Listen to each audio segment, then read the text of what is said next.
Quirkless, but not powerless. When the experiment breaks free, a weapon becomes a hero, and the world will never be the same. Hello everyone, welcome to What If Quirkless Deku was experimented and got powers of Generator Rex movie. Before we start, please go support LINZEF for writing that awesome fanfic. This is the translated version I made. There will be some mistaken character's gender, but of course Deku is a male. The green-haired boy, along with a bunch of children, were tested to obtain a quirk, but the only survivor was him. Prologue. Clarifications. Rex will not appear, only his power. In the world, 80% of people possessed a power called a quirk, while the 20% didn't. They were called quirkless. Everything seemed normal, but one person didn't like being quirkless, so he decided to study everything about it. Years and years of research led him to create the end of the quirkless, using microscopic machines capable of bonding with the molecular structure of their hosts, granting them mutations or special abilities. These machines were called nanites. Despite its achievement, this invention has its risks as it has yet to be tested. He attempted to enlist government help, but the government tried to shut down and eliminate the research. Although it could give quirkless people a chance, the likelihood of a catastrophic outcome was high, so the creator decided to take another route. Testing it illegally. To do so, he kidnaps orphan children. His desperation to prove those who rejected him wrong led him to lose his humanity. He experimented and experimented, but the children's bodies rejected the nanites, leading them to die from the pain they suffered. The trial and error ended when the nanites managed to assimilate into a green-haired young man, around 4 years old.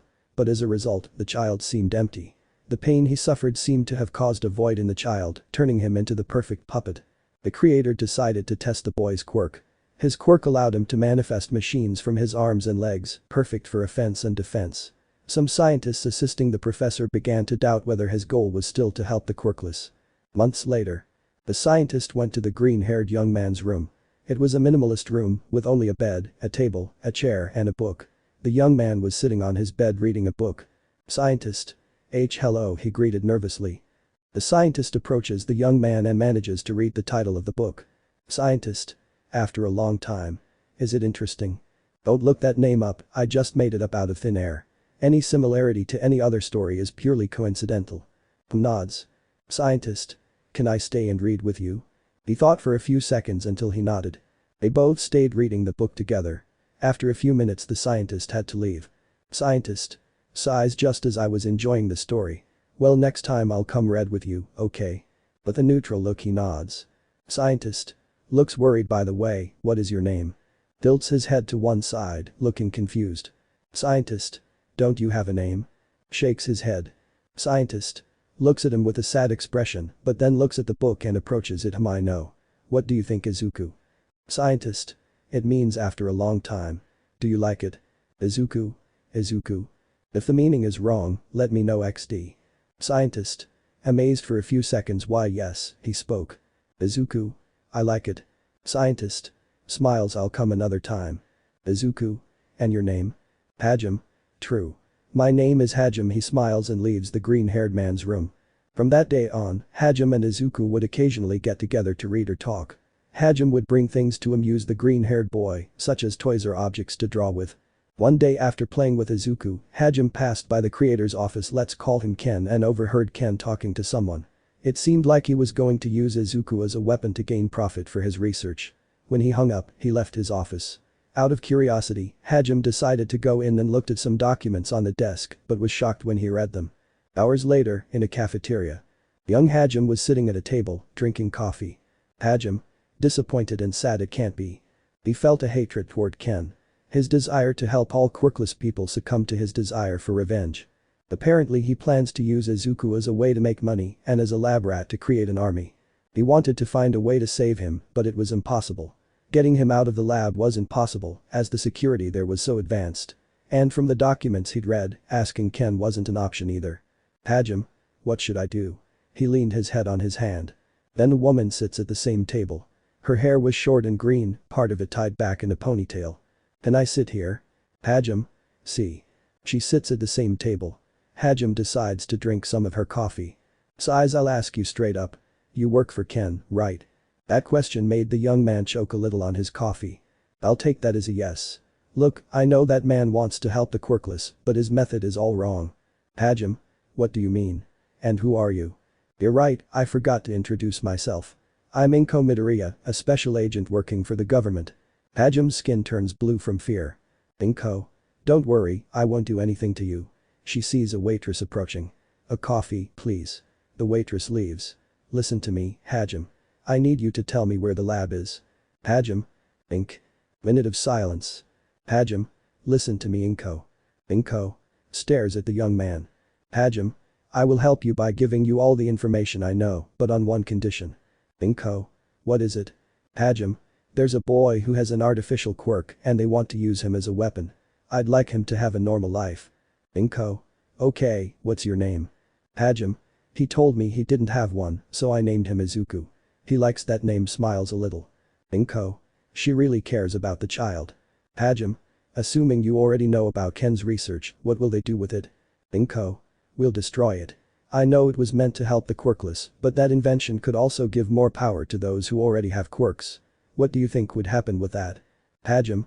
You're right. After drinking and paying for her coffee, Hajim gave Inko the location of the lab and a somewhat detailed map to guide her inside. Apparently, the lab was underground and hidden in an old warehouse. Days later. In the lab, Hajim was working, or rather, taking on a project Ken had completed a long time ago. An nanite that would not only allow for high chances of creating soldiers, but would also allow them to control the nanites with ease. This was a nanite called Omega. Using trial, error, and Izuku's blood, they managed to create Omega in order to create more Ka carriers. Hajim. What they don't know is that this will allow Izuku to become stronger, manages to transfer the Omega into a syringe, now looks at his watch 321. Boom, but look at that sound quality XD. The lab's alarms went off and the sounds of gunfire filled the area. Apparently, authorities had managed to reach the location. Hajim started running towards Izuku's room. Upon opening the door, he found his boss, Ken, holding an unconscious Izuku by his shirt. Hajim. Hey, what are you doing? Ken. You brought those police officers, right? Hajim. What are you talking about? Ken. I saw when you spoke to that agent. She was one of the people who incited the government to cancel my research. Because of you, all my effort will be destroyed, but at least holds Izuku tighter. If I have this child and the Omega you stole, I'll be able to continue my research. Hajim. Cool. Ken. I knew you were going for Omega, so it's obvious you have it with you. Hajim. Growls a little. Ken. Give me Omega. Frustrated, Hajim approaches to give Ken the Omega, but instead kicks the scientist hard, managing to knock Izuku out of his hands. Hajim. Turns his back to Ken. Izuku. Hajim regains some consciousness. Hajim. Sorry, but this will hurt a little. Injects Izuku with the Omega nanite. Izuku. What was that? Hajim. Sorry, but listen to me, no matter what, I'll always be looking out for you. Izuku. Ken. Damn, takes out a gun and shoots Hajim 3 times in the back. Izuku. Hajim. Hugs Izuku, protecting him from the shots. Don't worry, that's nothing. Ken shoots him twice more, but is then shot in the arm, causing him to drop his gun. Inko. Stay still, don't move. She pointed a gun at Ken. Ken. Groan of pain. After arresting Ken, the soldiers destroyed the entire laboratory and confiscated the documents. The scientist was arrested and taken to prison. Hajim couldn't survive, and his body was taken to the morgue. The green-haired young man sat on the floor and watched as the body was carried away. Inko approached. Inko. He loved you so much. He risked his life just so you could be happy. Izuku. Inko. Come on, I'll take you to. Officer. Excuse me, interrupts Inko. Are you Midoriya? Inko. Hi. Officer. For you, gives him a phone with an incoming call. Inko. Confused, she picks up the phone. Hello, yes, what? But discouraged, it's okay, no problem. Hangs up the call. Here, gives the phone to the officer. Thanks. The officer leaves, leaving Inko alone with Izuku. Inko. Izuku, change of plans. Izuku. Chapter 1. It was dawn, a new day in Musatafu. In an apartment, a young man with green hair was waking up. Izuku. Waking up, opens his eyes to see that he wasn't in his room. Then it wasn't a dream, he said with his neutral tone. Flashback. Inko. Izuku, change of plans. Izuku. Inko. You will live with me. Izuku. Silence. What? Inko. Yes. I have an apartment here and an extra room. Izuku. This. Inko. Confused. Will you have any problem? Izuku. No. End of flashback. Izuku gets out of bed, puts on some red sneakers, and checks his alarm clock. Izuku. 6:30 a.m. Early. He leaves his room and walks to the kitchen, where he finds Inko eating her breakfast. Inko. Good morning, Choose, are you hungry? Izuku nods it down. The green-haired man walks towards the table. Inko. Here you go, gives her a bowl of milk and cereal. Izuku. Inko. Any problems? Izuku. No, eats a spoonful, delicious. Inko. Wait, you've never eaten cereal? Izuku. Shakes his head. Inko. Surprised, so what did you eat? Izuku. I don't know what it was. I just know that it didn't taste like anything and that it satisfied my hunger. Inko remembered something that happened during her training. That food, despite being tasteless, had the vitamins and nutrients her body needed. Inko. Takes the little one's shoulders. I promise I won't give you something like that. Izuku. Oh, okay. At that moment something arose inside Inko, maternal instinct. Both green-haired girls enjoyed their breakfast and then nothing. Inko was just washing the bowl while Izuku was sitting in the chair. The silence became a little uncomfortable for Inko. Inko. Leaves the bowl to dry. Hey Izuku, do you want to go for a walk? Izuku. Anytime, Skip. Both green-haired boys were at a playground. Izuku was amazed by the amount of games and colors the place had. Izuku. Woo. Inko. Do you like it? Izuku. Yes, despite being amazed, he still had that neutral tone in his voice. But from his dull eyes began to emerge a glimmer of life. Inko. Smiles a little. Come on, go play. Izuku runs to the playground equipment. First, he went to the slide, where he rode a couple of times, then to the swing, and finally to the sandbox. Inko enjoyed seeing the young man's small smile, but she also felt bad for him. The fact that Ken had taken away part of her childhood saddened her, but then the sound of amazed young people brought her out of her thoughts, and she noticed that Izuku had already made a 5-story sandcastle, with its flags made of twigs and leaves. Inko. Are you? Child. Wow, that's impressive. Izuku. Thank you. Why too? What's your secret? Izuku. There are no secrets. Just moisten the sand a little and then press it down a bit with your hands. This way, the grains of sand arrange themselves to form a cement-like mixture. The children were confused by the green-haired boy's explanation, but it was to be expected since they were only 4 or 5 years old. Inko was surprised. How could a 4-year-old explain how to make a sandcastle like that? Ink. After Izuku played and talked a bit with the kids, he went with Inko to a park to eat ice cream. Inko chose strawberry ice cream and Izuku wanted to try the mint ice cream flavor. Inko. Delicious, how is your ice cream? Izuku. Refreshing. Inko. But it's an ice cream. Izuku. Laughs a little, try it. Inko. Laughed, oh okay, try a little, you're right, it's refreshing. Izuku and Inko laugh a little. After enjoying the sunset, both green-haired couples returned home. When they saw the time, Inko decided to order pizza for dinner. Izuku was confused since he wasn't familiar with the food. After a few minutes of Inko explaining, the pizza had arrived. They both sat down and took a slice, Izuku taking the first bite. Inko. And what do you think? Izuku had plump pink cheeks and looked like a hamster. He also had a cute smile. Inko. Seems like she loved it. After dinner, Izuku went to his room to sleep. Inko tucked him in and said goodnight before heading to the dining room. She opened her laptop and checked the information on the green-haired young man, but the only information she found was nothing. She searched and searched, but there was nothing about a green-haired boy until she found an old digitalized newspaper about an orphanage fire. There they showed images of the victims, Izuku among them, but only the photo, there was no trace of a name. Inko. But he didn't tell me anything about that. Could it be that he doesn't feel comfortable with the subject? She thought for a few minutes, but didn't realize that she fell asleep at the table. Izuku. Inko moving her from side to side. Inko. 5 more minutes. Izuku. Ignoring the green-haired girl, Izuku went to the kitchen and grabbed a box of cereal, milk, and a bowl, and quietly ate his breakfast. While he was eating, Inko was waking up. Inko. Waking up, see Izuku.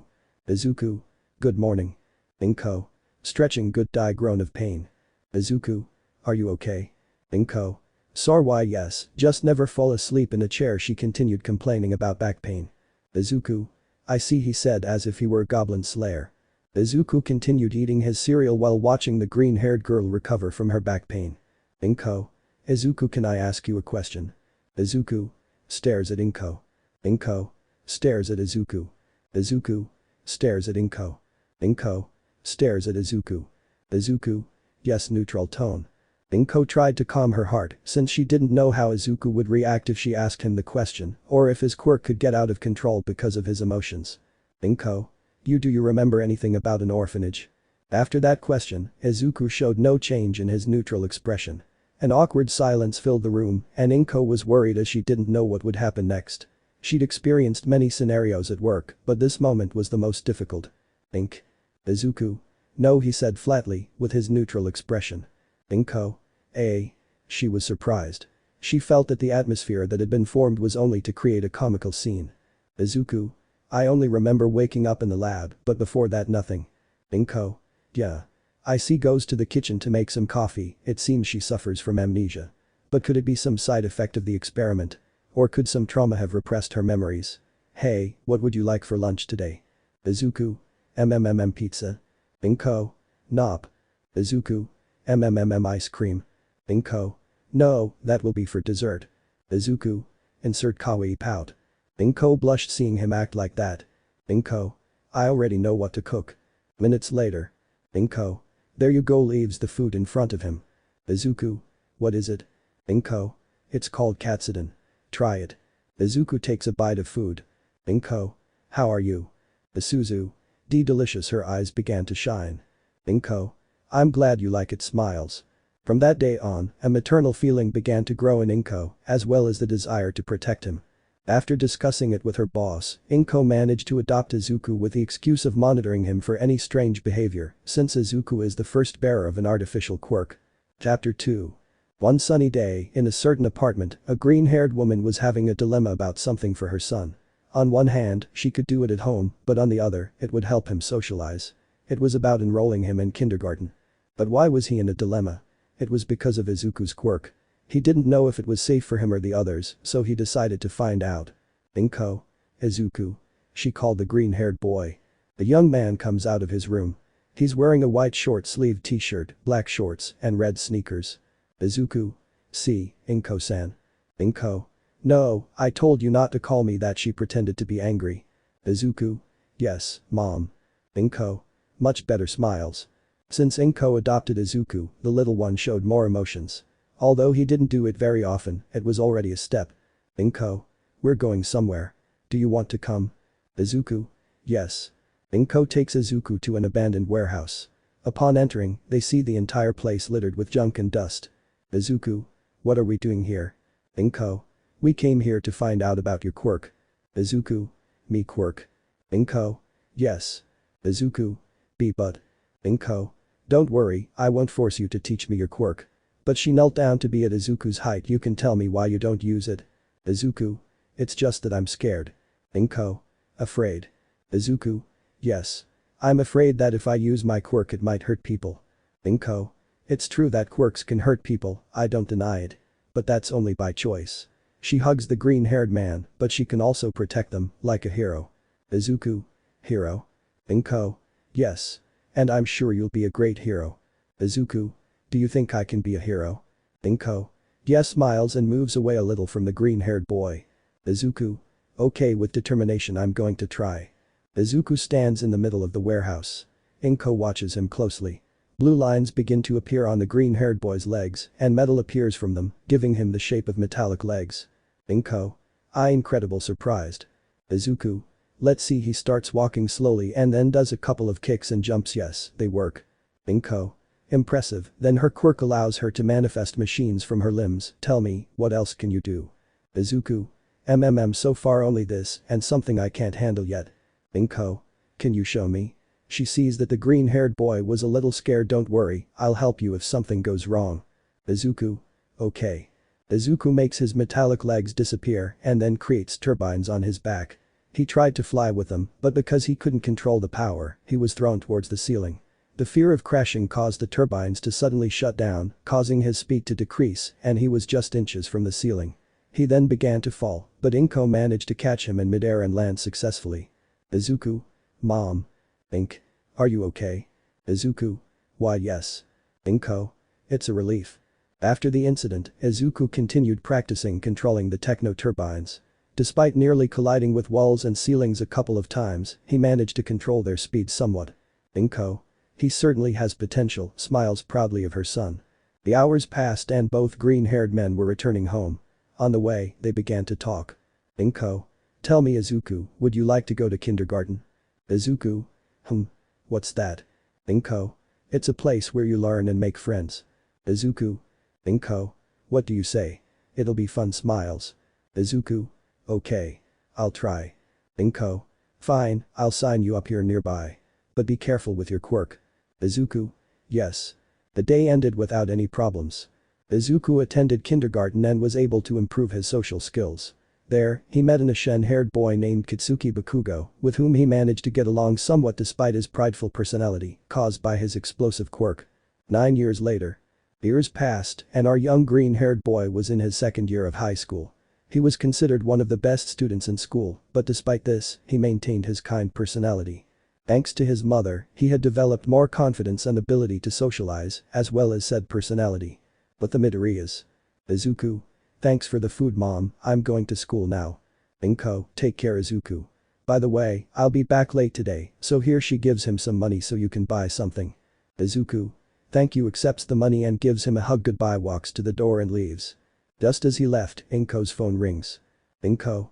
Answers the call. Yes, in 20 minutes I will give you the monthly report on the young man. Yes, okay, hangs up the phone, sighs, I should have accepted the office job, discouraged.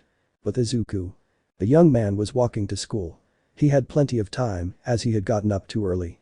As I walked I saw the different houses, their colors, plants, etc. Riding also gets tiring XD when suddenly I heard the explosion coming from the backyard of one of the houses. I was going to check if it was an accident. Izuku. How strange, none of the neighbors were alerted. Hey kid. Izuku turns to see who called him. It was a tall man in his 30s with brown hair with a few gray streaks. You want to go see, right? Well, you shouldn't worry. These explosions happen between 7 and 9 times a week. Izuku. Huh? Exclaimed confused. If you want, go, but at your own risk. Izuku shuddered a little, but decided to check things out. He entered through the front of the house and crossed around the side to the backyard. When he arrived, he saw a young woman with pink hair wearing a black tank top with baggy green pants, covered in black stains. In front of her was a pile of smoldering scrap metal. Izuku. Are you okay? He approaches to check on the girl. Who are you? Izuku. Sorry for dropping by your house. My name is Midoriya Izuku. Midoriya? What brings you here? Izuku. The explosion was sudden. I thought someone was hurt. Ah, don't worry. I'm just blowing up my baby. Izuku. Shocked, a baby exploded. Yes. Look, pointing at the pile of scrap. Izuku. I was trying to create a propellant, but it exploded. Izuku. I understand. He was still confused. I already imagined something worse, he thought while his face was somewhat blue. Ah, sorry, I forgot to introduce myself. My name is Hatsume. Nice to meet you. Izuku. It's a pleasure, Hatsume. May. Saw the pile, now to wait another month. Izuku. What for? May. You see, I used up almost all the materials and my mom wants me to be a little more responsible when making babies. She smiles embarrassed while scratching the back of her neck. Izuku had a drop of sweat on his temple as he noticed some junk in a corner of the garden. Izuku. I wonder how many inventions he made. May. I can make another prototype, but I need a turbine. Izuku. Turbine? I think I can get you one. May. Really? Izuku. Yes, I just hope it doesn't hurt. May. Where did we get it? Curious. Izuku. Here, points to his back. May. Izuku moves away from the pink-haired girl and generates some techno-turbines. May. Wow. Izuku. Ready. Can you take them out? May. Looks at the wings a little. I can, but won't it hurt? Izuku. No, I think, hesitating. May approached the green-haired man's back, her tools at hand. She was still hesitating about doing it. Izuku. Could you do it? I don't have much time, nervous. May. Sorry, stop thinking about it. Izuku. Don't worry, light smile. May began to carefully cut the turbines and after a few minutes she managed to separate the turbines from the wings. May. Done. Didn't it hurt? Izuku. No, I didn't even feel it. The wings disappear. Will those work? May. Yes, they are perfect. Thank you. Izuku. No problem. Izuku says goodbye to May and she begins to disassemble the turbine, but a mistake is made that causes it to open and fires a projectile into the sky and then falls towards the pink-haired girl. The green-haired man saw that and ran to save her. Izuku. Approaching May. Damn. If I get there. Izuku stands in front of May and takes the hit. A cloud of smoke completely covered the backyard and when it dissipated, the green-haired man was seen with a slightly broken robotic arm. May. Midoriya. Izuku? Are you okay? May. Why yes, I'm sorry for causing you trouble. Izuku. What a relief, looks at his arm, but WH. May. Great. Does your quirk also allow you to create machines in your limbs? Izuku. Something like that. No, it's exactly that. But I thought you'd notice it sooner. You know, when I gave you the turbine. May. Haha, I was so focused on how to use it that I didn't think much about it. By the way, can you come over later? Izuku. Of course, why? May. I'd like to test the turbine on my new invention, and I'll need help in case things go wrong playing with her fingers. Izuku. Okay, I'll come back later. Looks at his phone and sees the time. Damn, now I'm really going to be late. See you later, Hatsum. May. Sure, see you. She says goodbye to the green-haired boy and then continues with her baby. At school. Some young people were paying attention to the teacher who was about to give his class. Teacher. Okay, young people, for today's class. Boom, sound of door opening loudly. Izuku. Sorry for the delay. Teacher. Just in time. Sit down. The class continued normally. Physical education class. The boys were jogging around the schoolyard because they had to warm up. PE teacher. Okay, guys. For today's class, we'll do. Chapter 3. P0BLT class continued normally. Physical education class. The boys were jogging around the schoolyard because they had to warm up. PE teacher. Okay, guys. For today's class, we'll do. PE teacher. Mock battles. Boys. What? BOY1. Why? PE teacher. The truth is you are a couple of years away from choosing the high school you want, whether you want to be heroes or not. I want to give you my support in some way when you have to train. And for those who did not study the hero career, it will help them in self-defense. Boys. Sensei about to cry. Everyone was on the verge of tears except for two. Kitsuki Bakugo, who had listened to his sensei but didn't care, and Izuku Midoriya, who was thinking about something else. Izuku. I hope he didn't blow it up. The teacher explained the rules to the students. 1 versus 1 combat. 2 if they leave the arena or surrender, they are out. 3 it is forbidden to poke the eyes or hit the male vital area XD. 4 the use of quirks is allowed. Using white chalk, the teacher created a 10x10 square to simulate a ring. The mock battles began, some were outstanding and others not so much. Bakugo won each fight with his quirk, while Izuku defeated them with takedowns and evasions, without using his quirk. Bakugo. Staring at Izuku, why doesn't he use his quirk? It pisses me off. The girls, who play sports at the other end of the schoolyard, were watching the fights. After a few minutes, everyone was about to watch the final match, although the boys were whispering execution. On one side of the ring, there was a pale-haired boy with a murderous look and an explosive personality, named Kitsuki Bakugo. And on the other end was a green-haired boy with a serene look, a kind personality, and calm, despite the situation he found himself in. Teacher. Hey, are you sure about this, Midoriya? Izuku. Looks at his hand. Yes. Teacher. Well, fight. He gave the signal and it began. Bakugo attacks Midoriya, but he dodges and takes Bakugo's arm to bring him closer and hit his stomach with a knee, but the Ashen-haired boy doesn't back down and throws an explosion at his torso. They both separate and prepare to continue but. Professor F. Ready, stop. Bakugo. What? But I'm not done with him yet. Professor F. Sorry Bakugo, but. Bakugo. Shut up. Goes to Izuku. Come on, you bastard. Runs towards the green-haired boy. Bakugo was about to launch an explosion, but. Boom. What sound quality. Within seconds, Bakugo was on the ground, unconscious, and the green-haired boy was standing in front of the ash-haired boy using his techno arms. But how did he defeat him so quickly? Well. A few seconds ago. Bakugo. Shut up. Goes to Izuku. Come on, you bastard. Runs towards the green-haired boy. Slow motion start. Bakugo was approaching Izuku, he just raised his arm pointing his fist at the Ashen-haired boy and then generated the techno arm. In that millisecond that was generated, due to the momentum, a swift blow landed directly on Bakugo's face, leaving him unconscious. End of slow motion. Back to the present. Izuku was called by the teacher as they took Bakugo and his victims to the infirmary. Professor. That was amazing, Izuku. I see you had a quirk after all. Izuku. Neutral. Did he doubt? Teacher. Haha, not at all, in fact, you are amazing. The reason why he said that was because during his school life Izuku never used his quirk, so some believed that he didn't have a quirk. After that, classes continued as normal. Bakugo's victims had recovered from their burns, but the Ashen-haired boy was still unconscious. At the end of the day, Izuku found himself at the entrance of the school. Hey. Izuku turns to look, it was Bakugo who had a band-aid on his nose. Bakugo. Listen to me. Walks towards the green-haired boy, passing by him we'll have a rematch someday. Do you understand? He shouts at the green-haired boy and then goes home. Izuku. Walked in the same direction as the Ashen. 10 minutes later. Bakugo. Red vein on forehead, sign of anger. Why the hell are you following me? Izuku. Your house is in the same direction as mine. After saying that, they both walked away without sharing any more words until they reached their respective houses. From that day on, Izuku and Bakugo barely spoke. There were times when the little-haired boy wanted a rematch, but luckily the teachers showed up at just the right moment. Izuku also began to get along with Mei, although she sometimes used him as a test subject for her babies. In a small forest. Izuku.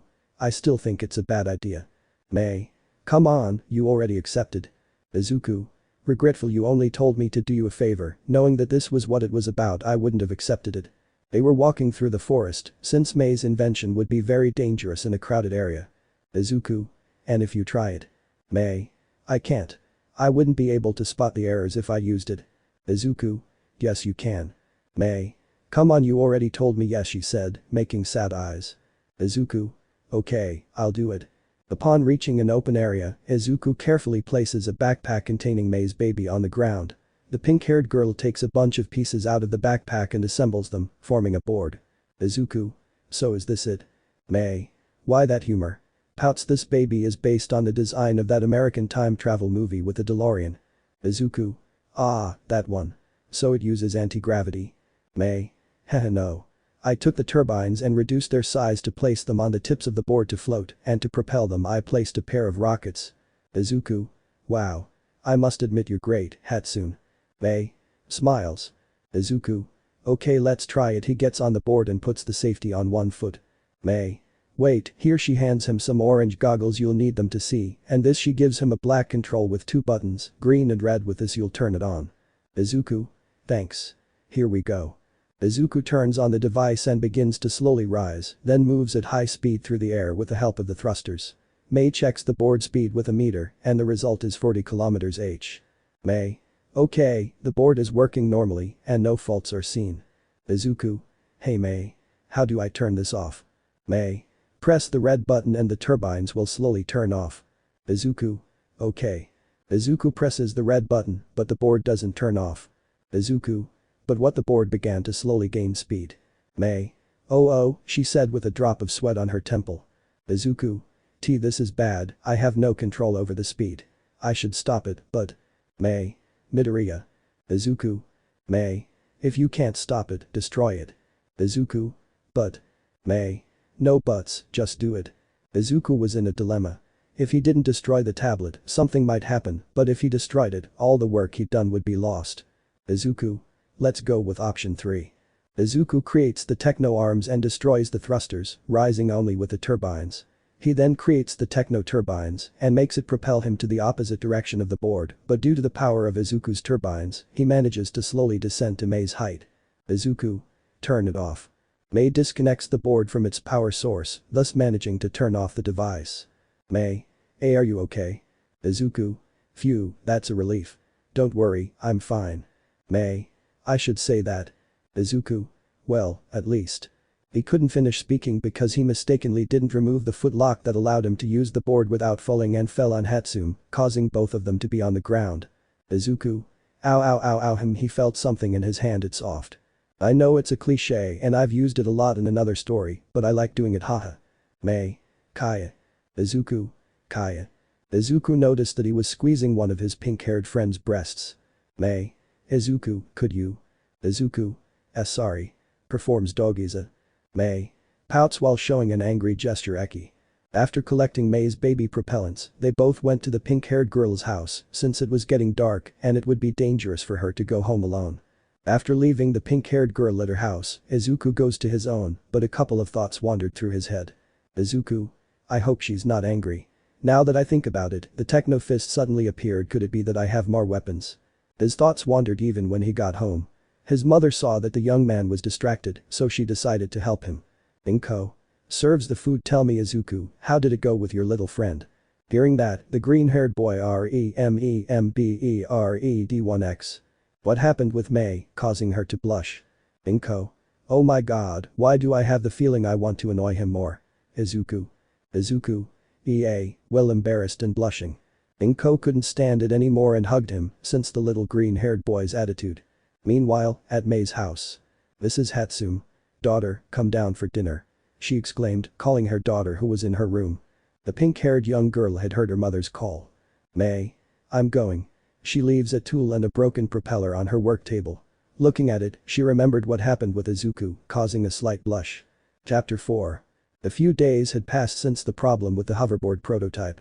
Young Izuku was walking to school when, without realizing it, he passed in front of Mei's house. Izuku remembers what happened in Chapter 3 continues walking when Mei. Midoriya. Izuku. Hello Hatsume laughs nervously. Mei. Are you going to school? The green-haired man nods. I'll go with you. Izuku. They were both walking together, with an awkward silence in the air, at least for the green-haired boy. Izuku. Wait a second, why aren't you at school? Mei. Well, the truth is my school is closed for repairs. Izuku. I understand. What did you do? Mei. Why do you think I did something? It offends me. Pretends to be offended. Izuku. Because someone innocent wouldn't hesitate. Mei. Well. Let's just say I brought a prototype for an invention, and while I was fixing them on my break. Izuku. Lost control. Mei.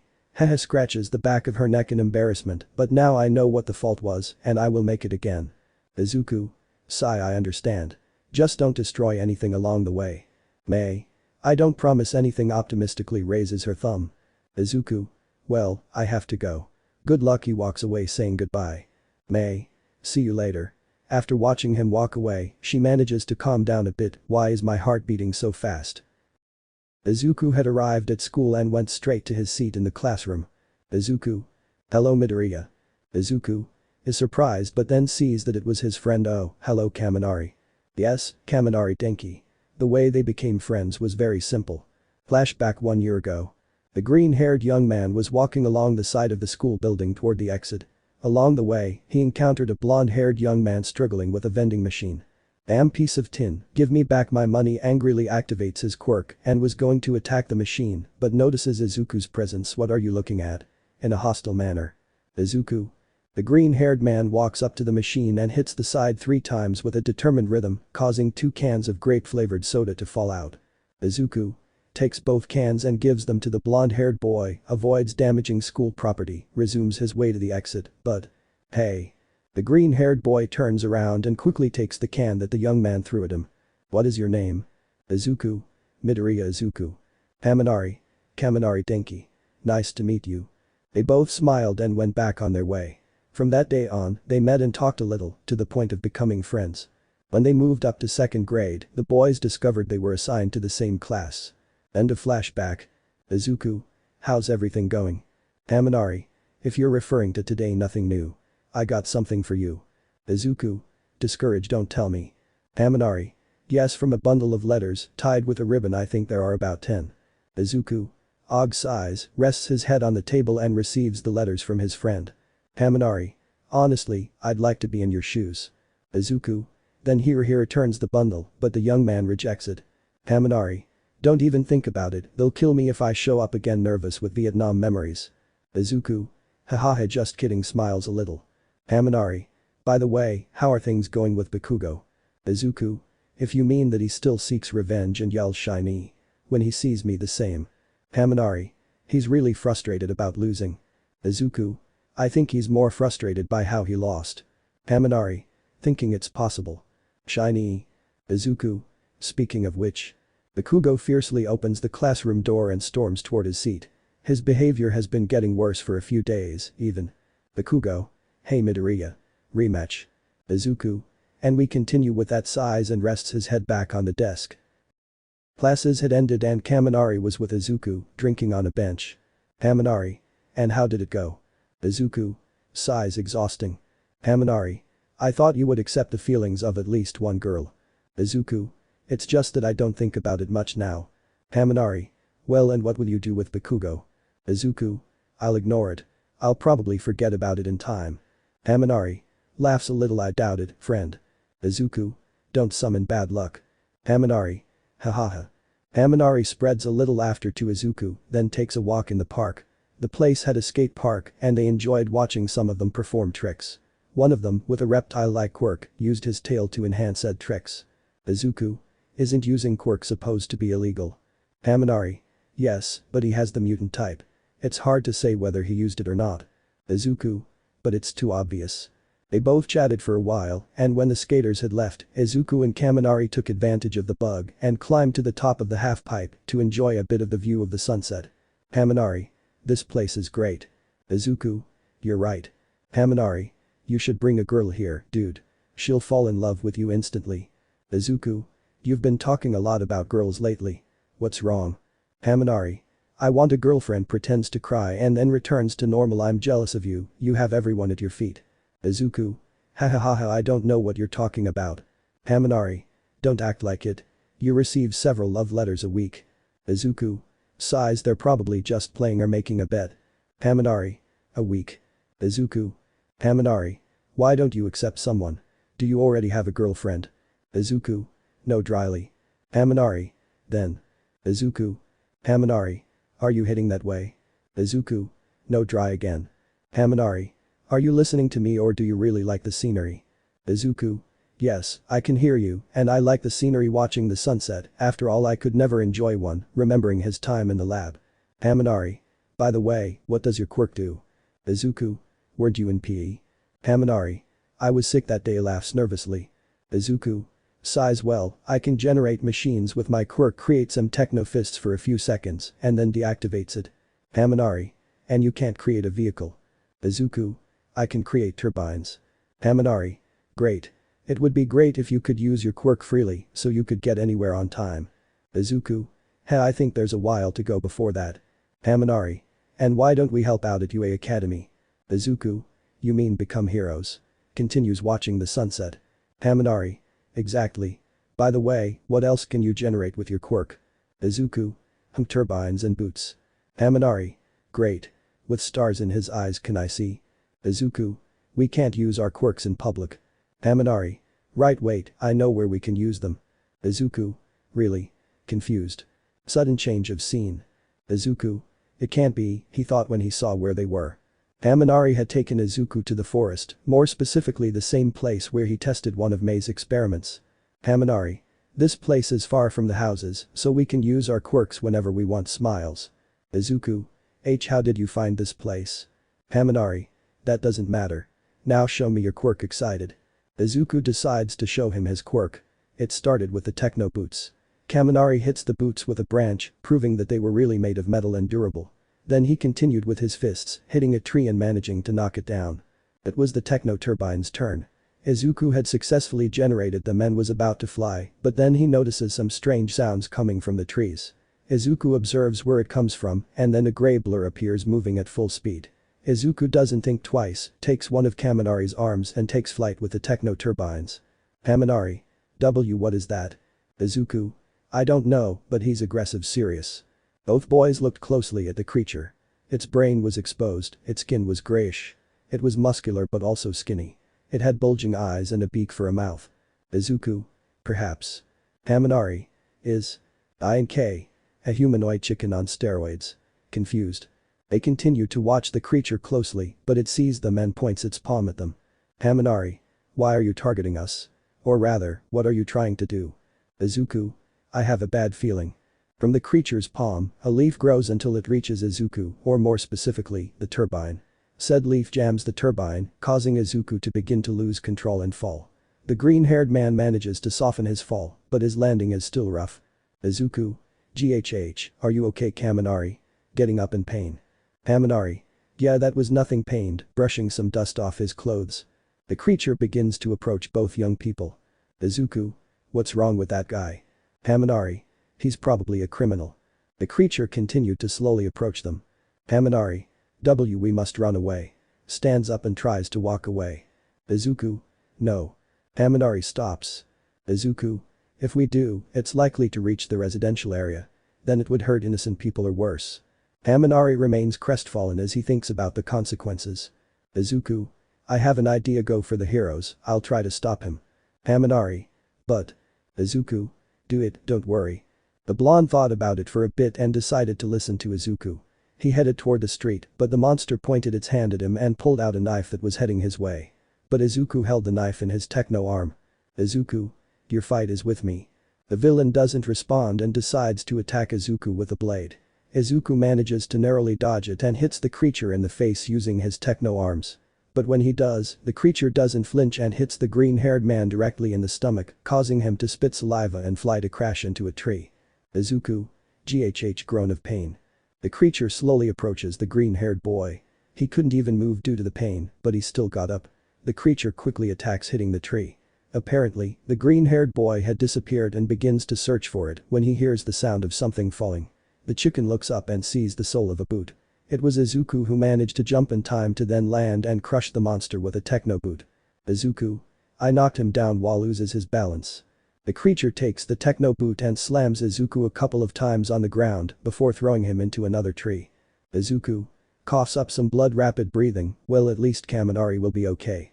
Izuku sees how the creature approaches him and decides to close his eyes to wait for the final blow, but the sound of a stabbing is heard.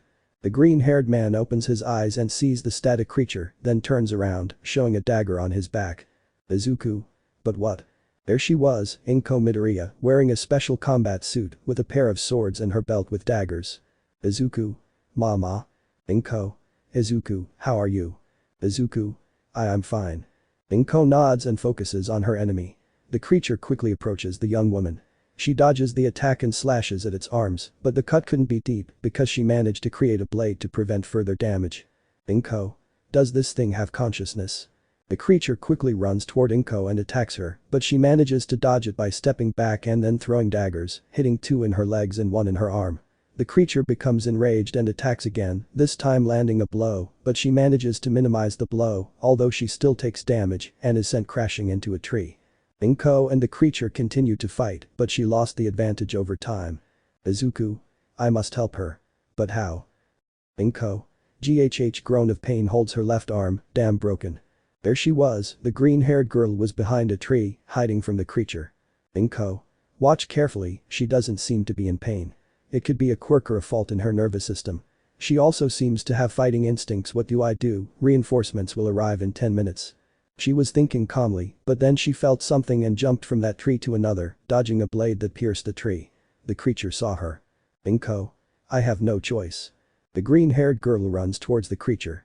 It attacks her with a pair of blades, but Inko jumps at the moment and uses said creature as support to reach the other side and places herself behind another tree. Then, she uses her quirk and attracts the creature towards the tree, using the knives that she previously stabbed in it. Thus, she manages to keep it trapped using the tree and attracting its arms and legs, which are in arms and legs. Inko. GHH, maintaining it is difficult. The creature, despite the throwing daggers becoming deeper, kept trying to break free. Inko. A little more. Boom. Inko. She was shocked, as a rock had been thrown at the creature. It was weakening, so the attack had affected it. Inko. From where? Izuku. Mom. Inko. Looks at her son Izuku. There he was, the green-haired young man barely standing, with a cannon on his shoulder. Inko was shocked to see her son's creation. Izuku. Hold it a little longer, I'll weaken it with whatever I can. Inko hesitated for a moment, but there was no other option. And so they continued, weakening the monster by firing multiple projectiles at it. When the reinforcements arrived, they saw the place which was destroyed, and both green-haired men exhausted, lying on the ground near the creature who was unconscious. Agent. Good work, Agent Midoriya. Who is the child? Inko. My son. He got involved with a friend. Agent. I see, can you tell me the name? Inko. Don't worry, I'll take care of it. The blonde was looking for a hero, and when he finally found him, he was about to approach him for help, but then a message arrived on his phone. It was a message, which in short, was from Inko telling him that she found Izuku by the noise, and the creature had disappeared. The green-haired man will be in the hospital for a few days. Kaminari. Chapter 5. Inko. How are you? Worried. Inko was at the base where she works, in the medical wing. Izuku was in a kind of capsule, with some electrodes connected to him. The doctor present had red hair. Doctor? Surprise, tell me, did your son fight the creature? Inko. Why yes. Doctor. Look, shows Izuku's nanits on the screen, apparently his artificial quirk, his nanits, can heal his wounds, although it is slow. Inko. That means. Doctor. If it weren't for his nannies, he could have died. Inko looked relieved as she watched Izuku unconscious. Doctor. Places her hand on the green-haired woman's shoulder. Don't worry. She'll wake up in 2 days. Izuku. Doctor. Or in less than a day. Izuku. Mom. Inko. Izuku.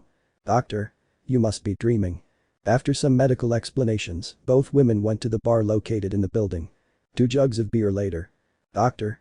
Who would have thought? Inko Midoriya has a son. Inko. Why does it surprise you? Doctor.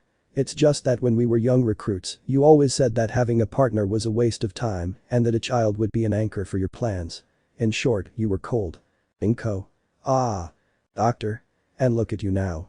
You adopted a child and you chose an office job with the option of taking on missions to take care of him more.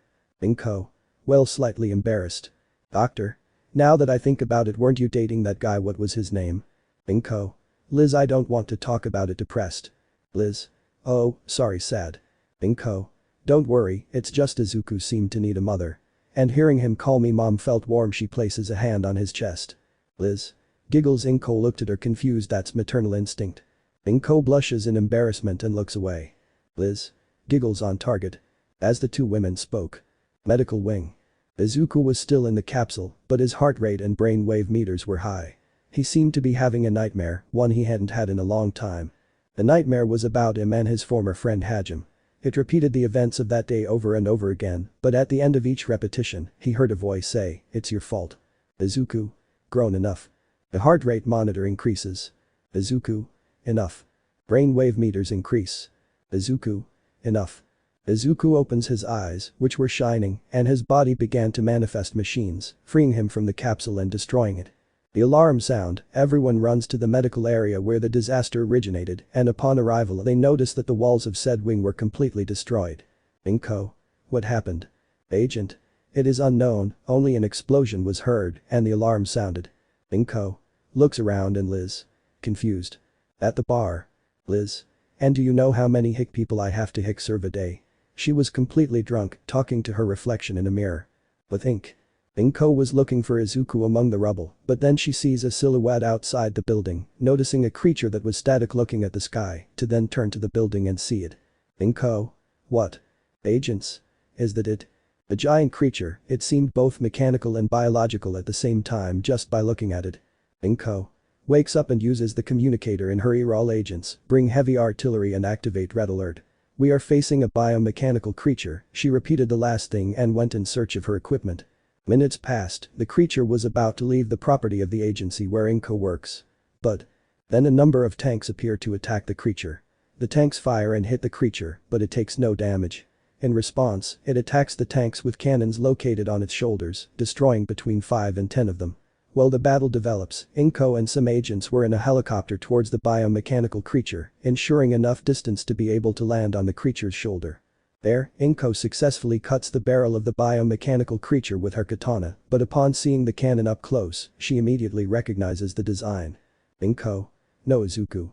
The biomechanical giant begins to move abruptly, causing the green-haired girl to fall, but she manages to stick her katana near his shoulder blades.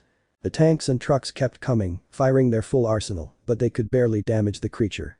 In response, the giant aimed one of its functional cannons and fired, causing a lot of destruction. Then, it pulled a double-edged blade from its wrist, which it used to destroy the rest of the vehicles. As Inko tried to climb back onto the shoulder, her communicator activated. Agent, communicator. There is no other alternative, we must use the prototype. Agent 2, communicator. We can't. It's still in the testing phase. We don't even know if it can shoot. Hearing this, Inko worried about what might happen if they used that weapon on the boy. So, she resorted to improvisation. She searched her belt and found a prototype electro grenade that was a gift from a friend at the armory. Determined, Inko used her katana as a platform and jumped straight for the giant's neck.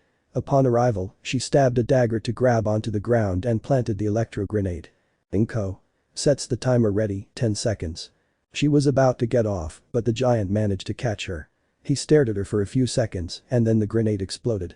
A bolt of lightning landed on the creature's spine, causing it to begin to decline, but before that, he connected with the hand he was holding Inko in and fired said fist at the agency, specifically at the medical wing. The robot fell, being defeated. The agents were investigating the corpse, while, in the medical wing, Inko was coming out of the creature's hand. Inko. Stretching it hurts trying to relieve a wound. She sees from there that they were inspecting the giant's body, worried that they would find Izuku. But she hears the sound of some debris moving, she turns towards the hand and recognizes some hair sticking out. She goes to help him, he was unconscious, but fine, with light scratches. Inko. We must go. She carries Izuku on her back and on her way out she avoids the sight of other agents until she can reach the parking lot. There she puts Izuku in the car and they leave the agency. Hours later. Liz. Groan of pain my head. She wakes up in the bar, seeing that her friend had disappeared. Liz. Ugh, getting the hangover. She checks her phone for the time and sees an email from her friend saying to come to her house when she wakes up. Liz. You don't let me rest. Midoriya's apartment. Knock knock. Inko opens it and sees that it's her best friend. Inko. Hello Liz. Liz. Yawns, could you tell me what happened? Why is the agency and my medical room destroyed? Inko. I'll explain it to you, come in. Inko tells Liz everything that happened at the agency. From the appearance of the biomechanical creature to the identity of this. Liz. Wow. Inko. Yes, I'm worried that my teacher or someone from the agency might know it was him. Liz. And where is the child? Inko. Right now she's in her room resting. They continued talking for a few minutes and then the door to Izuku's room opened. The green-haired man came out and saw the two women, this caused Izuku to get scared and instinctively manifest a techno arm. Inko. Izuku. Izuku. W, who are you? Sees his techno arm, what is this? Inko. What are you talking about? Liz.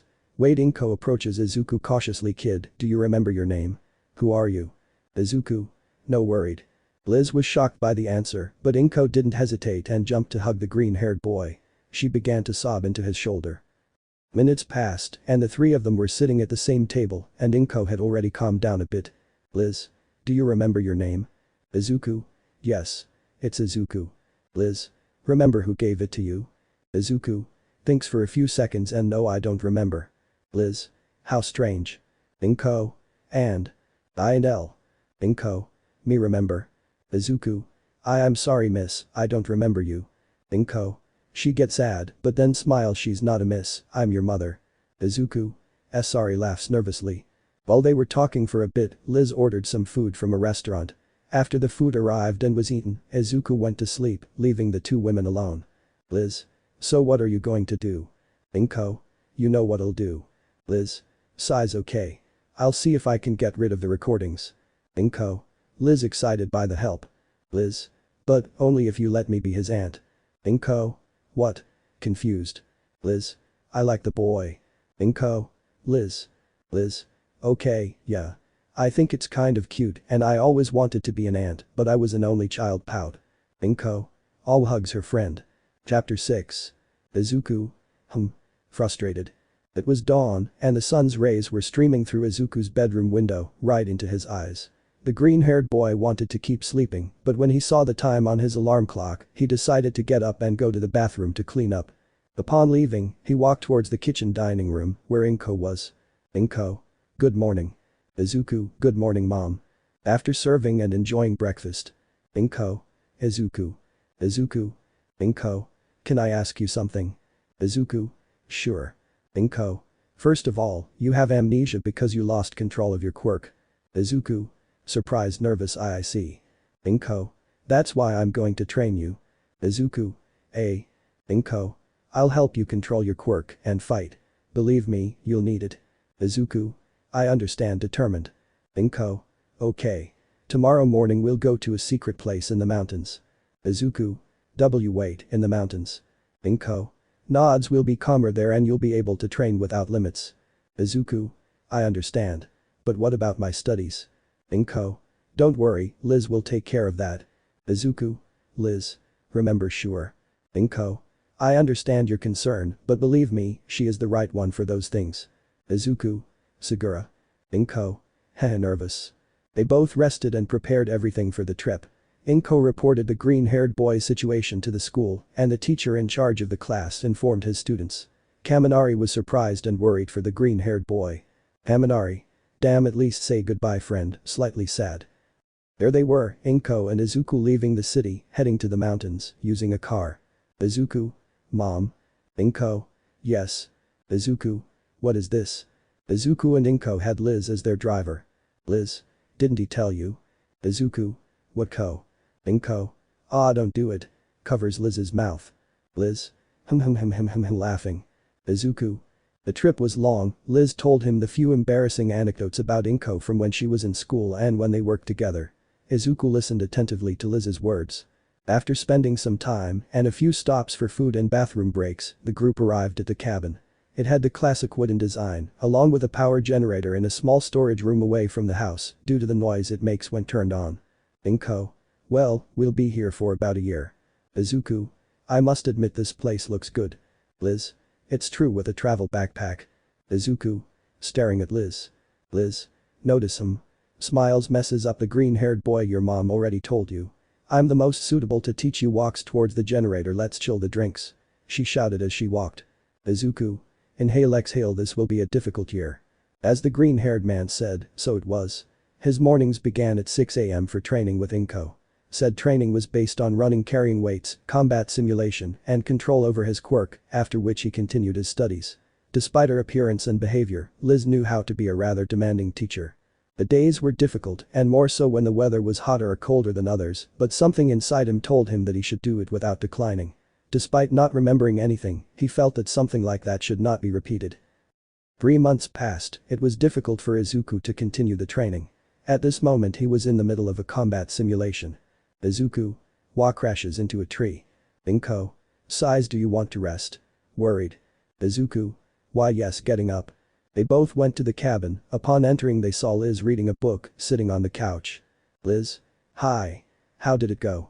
The green-haired boy ignores Liz and goes to the kitchen to get something to drink. Liz. What's wrong? Inko. He's frustrated, although he doesn't show it. He sits on the same couch as Liz since we came. He's done all the exercises and fights to the letter. Liz. So? Inko. I think it must be because he couldn't beat me in a fight with me. Liz. How childish. Ink. Understanding. Liz. SC. Inko. Don't think about hurtful things. Liz. How do you? Inko. You had it written all over your face. Liz. Heh, nervous. They both continued talking without noticing that the green-haired man came out of the cabin again. Izuku. See if Inko or Liz were watching her. Okay, let's try. The green-haired man concentrates and after a few minutes. Izuku. Metallic sounds. I did it, he says calmly and then gets excited. I did it. He was happy. He had managed to create his first land vehicle well, although it didn't look like one. It was a scooter with a propulsion and levitation system. Its color scheme was green, silver, and gray. Izuku. Okay, let's try it. The green-haired man tests it and it works. When he turns it on, the levitation system lifts the vehicle off the ground. Izuku accelerates, and despite being so large, he doesn't make any loud noises, not to mention his impressive speed. Izuku. GHHH, trying to keep his eyes open. Next time I'll use goggles. He decides to slow down a bit, just enough to keep his eyes open. After driving for several miles, he'd managed to get out of the forest and was about to turn back, but he noticed a fairly large town. Izuku. In a dilemma he says a watch that Inko gave him. I think I have time. The green-haired man drives, now named Ventimobile, but before he arrives, said vehicle disappears because he remembered his mother explaining to him about the use of quirks in public. Izuku. Walks through the village. It's pretty quiet. The green-haired boy notices several businesses and a family restaurant, which he decides to enter. The place is half full, but he manages to find an empty table. A young waiter approaches to take their order and Izuku orders a milkshake. While waiting, Izuku decides to analyze his quirk a little. Izuku. It's strange. According to my mom, my quirk allows me to manifest machinery, but not create it. It's as if it were already pre-installed. Thoughtful. He continued thinking about his quirk, not noticing that the young man had already arrived with his milkshake. Izuku was surprised and apologized to the young man. Before he could even try the drink, a group of boys abruptly opened the door. Those guys looked like bandits. None of the civilians moved a finger, not even the young waiter. Bandit B. B1.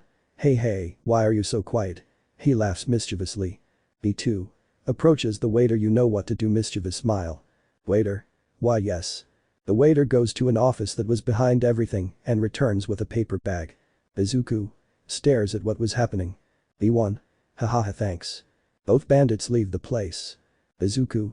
He touches the shoulder of a man who was sitting next to him. Excuse me sir, what just happened? Man. You must be new here. Those men work for a criminal called Venom, no Spider-Man XD. They've been here for weeks and no hero could come to save. The man could not finish speaking as one of the bandits shot, grazing an ear. B2. Evil laugh. So you're new, addressing Izuku. Izuku? Yes. B2. You see, kid, to enter this town, or else takes out a knife and points it at Izuku's neck. Those present were scared, but B1 was laughing. But before he knew it, B2 was thrown through the window into the street. Izuku had a calm look and both techno arms. B1 was surprised, but reacted and took his gun and shot the green-haired boy. But Izuku placed one of his techno arms in front of him to block the bullet and quickly approached to grab B1's hand and squeezed, breaking the gun in the bandit's hand. B1 screams in pain. Damn it. Angry. Izuku doesn't listen and pushes him out of the store. Both bandits escape. Waiter approaches Izuku. Thanks, but Izuku doesn't listen and uses some techno turbines to fly away from there, but he doesn't head for the mountains. Izuku. Mom's going to scold me later, but I have to do this. The green-haired boy follows the thieves, who got into a car heading to who knows where. It was getting dark and Izuku was following the car. It seemed that wherever the destination was quite far away, but he had already arrived. It was an abandoned warehouse, far from any city. The green-haired boy approaches said warehouse, deactivating its turbines and storing them to be more stealthy. After searching, he manages to find a hole in a wire fence where he was not very closely watched. He approaches slowly and enters through a window and then hides behind some barrels. He noticed a group of bandits, about 20 or 30 of them. Some had quirks, but others didn't. Among them, a rather tall, slightly muscular man stood out. He had bracelets with tubes that connected to a metallic orb on his back. Walks towards the bandits who fought with Izuku and the money. B1. Here it is, hands him a paper bag. Takes the bag. What happened to him? B1. L. The civilians took resist. It's B1. I'd better ask you directly. B2. A kid broke my hand. Everyone was surprised that he answered easily, but then they laughed. A stomp from silenced them, so he then approached B2. B2. V. Venom. Venom. I don't allow weaklings here. B2. A. Venom stabs B2 with a hidden dagger equipped in his bracers, severely wounding him. Izuku nearly screams but manages to cover his mouth in time. Izuku. Damn. He shouted in his thoughts. Chapter 7. Izuku. Damn. B2's wound was serious. Venom. I don't accept weaklings in my group. Approaches B1. B1. W. Wait, what are you doing? Venom. If he lost, that means you did too. Takes out the dagger again. B1. And no scared. Venom attacks with all his power, causing a cloud of smoke. When it dissipates, we can see Venom punching through the ground, along with some metal debris. Venom. But what? Looks around you. B1 had his eyes closed and was trembling, but as he didn't feel pain, he got confused and opened his eyes, seeing the green-haired boy. Izuku. That was close. Sees that one of his techno boots was damaged too close. Venom. Who are you? Izuku.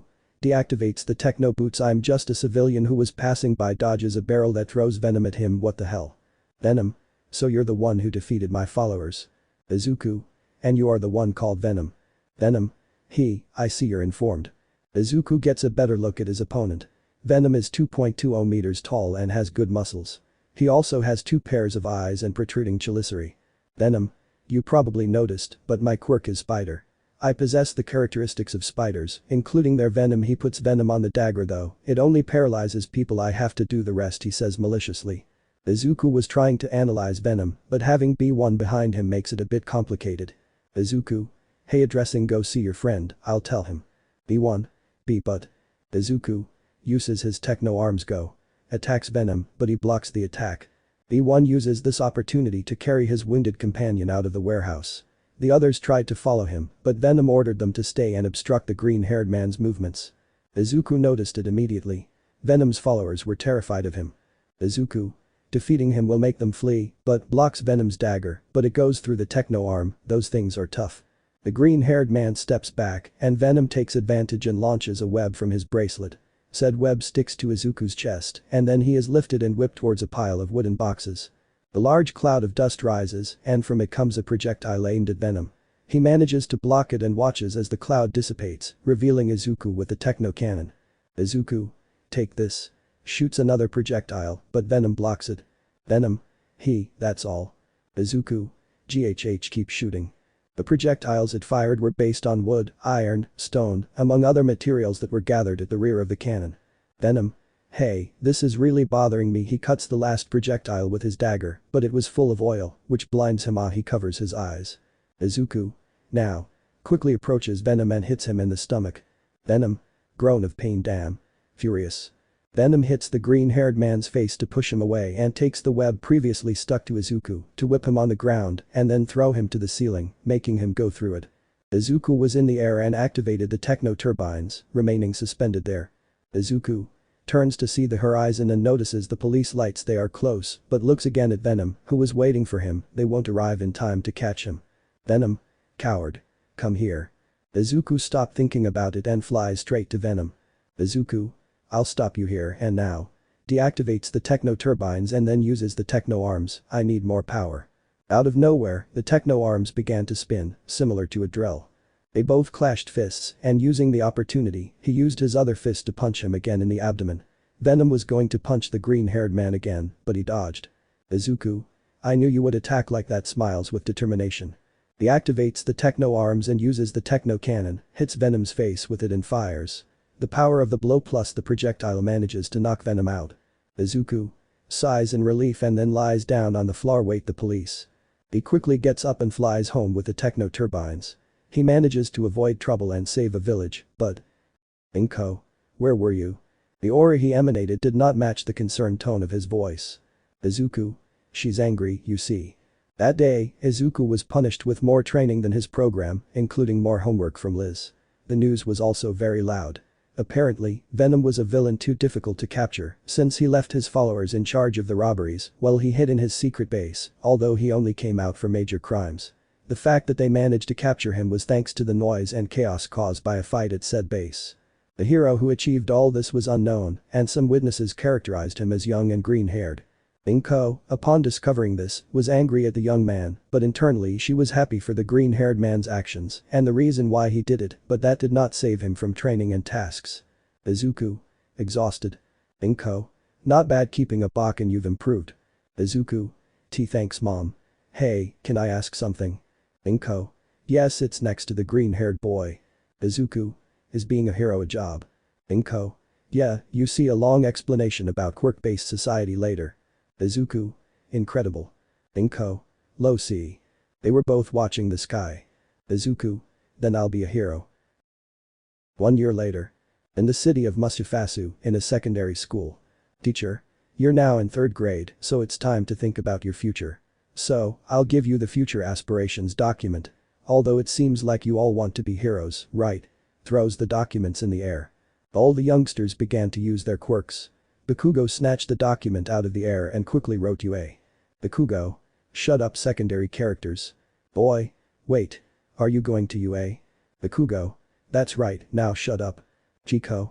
Bakugo. I'm the only one who can go to UA, I'll surpass the best and become the best hero of all. Just then the bell rings and everyone grabs their things to leave. Bakugo goes with his group and they walk towards the city. The OY2. Wow. Surprised and scared. The OY3. What's going on? The OY2. We should be careful. Apparently there's a villain on the loose around here. Bakugo. Ah. Cowards. When I see that villain, I'm going to shine him. Eyes on fire. The 3 young men continued talking, although one of them was shouting more than talking. They didn't notice that someone was watching them. Meanwhile, on the outskirts of the city. Inko. Stretching. It's good to be back in the city, although the mountains were a quieter place. Liz. We already said we would come back because Izuku could become a hermit there. Inko. But he has friends in the village. Liz. But not her age. While the 2 women were talking, Izuku was listening to music with headphones. After spending a year in that cabin, he was able to significantly improve his hand-to-hand combat, manipulate his quirk, and create machinery in seconds, among other things. Another change he had was that his hair had grown almost to his shoulders, so he had to wear a hair tie, and his bangs were almost straight since they covered part of one of his eyes. Izuku. The first thing I'll do is cut my hair, he thought while listening to music. Liz. Tell me, do you think Izuku will be okay? I mean, because of the incident at the agency. Inko. A year has passed since that, I think they've forgotten it like the other cases. Liz. I hope so. The 3 had arrived downtown. Izuku got out of the car, telling Inko and Liz that he was stopping by a hair salon. Inko. Okay, Izuku. Remember to come back before nightfall. We'll have katsudon for dinner. The green-haired boy nods and watches the car drive away. Izuku is wearing dark blue pants and a black hoodie. As he walks, he takes in his surroundings, as it's his first time in the city. Izuku. Where can there be a hair salon? On his way he sees two heroes being interviewed by the press after capturing a villain with a gigantification quirk. Izuku. I hope to live up to them, he said while looking at the sky. Suddenly, an explosion catches the green-haired boy's attention. It came from an alley across the street. As he gets closer, he notices it's a hostage situation. Civilians keep coming and the heroes can't move as any action could cause the villain to kill the hostage. The villain is a slime trying to steal the young man's body. Izuku wanted to help but he couldn't as it might make things worse for both him and the hostage. But then he remembers something. A present from the townspeople. Determined, he leaves the scene, accidentally bumping into someone. Izuku. Sorry, I'm in a hurry, he said as he walked away. That young man was in a hurry, said the man in baggy clothes. Ha ha ha. Your body and quirks are perfect for my escape trying to take control of him, boy. Bakugo. Shut up and let me go. Team. He throws an explosion with the hand closest to the villain, but he dodges it and continues trying to take control. The heroes try to get closer, but the villain, after managing to control one of the ashen-haired boy's arms, launched an explosion towards the heroes. Villain. Laughs evilly. Then, suddenly, a projectile crushes the villain, freeing Bakugo. The heroes look up at the roof where the projectile came from, and there they see the shooter. It was a hooded man wearing a dark hoodie and a kitsune mask covering his face. Hero. Who are you? Izuku. Damn, he just wanted to shoot and run away. EA looks at the villain and notices that he is recovering and that he had not yet completely subdued the ashen-haired boy. Oh no. The hooded Izuku jumps towards Bakugo and crushes the tentacle that held him, but when he lowers his hoodie falls, showing his hair.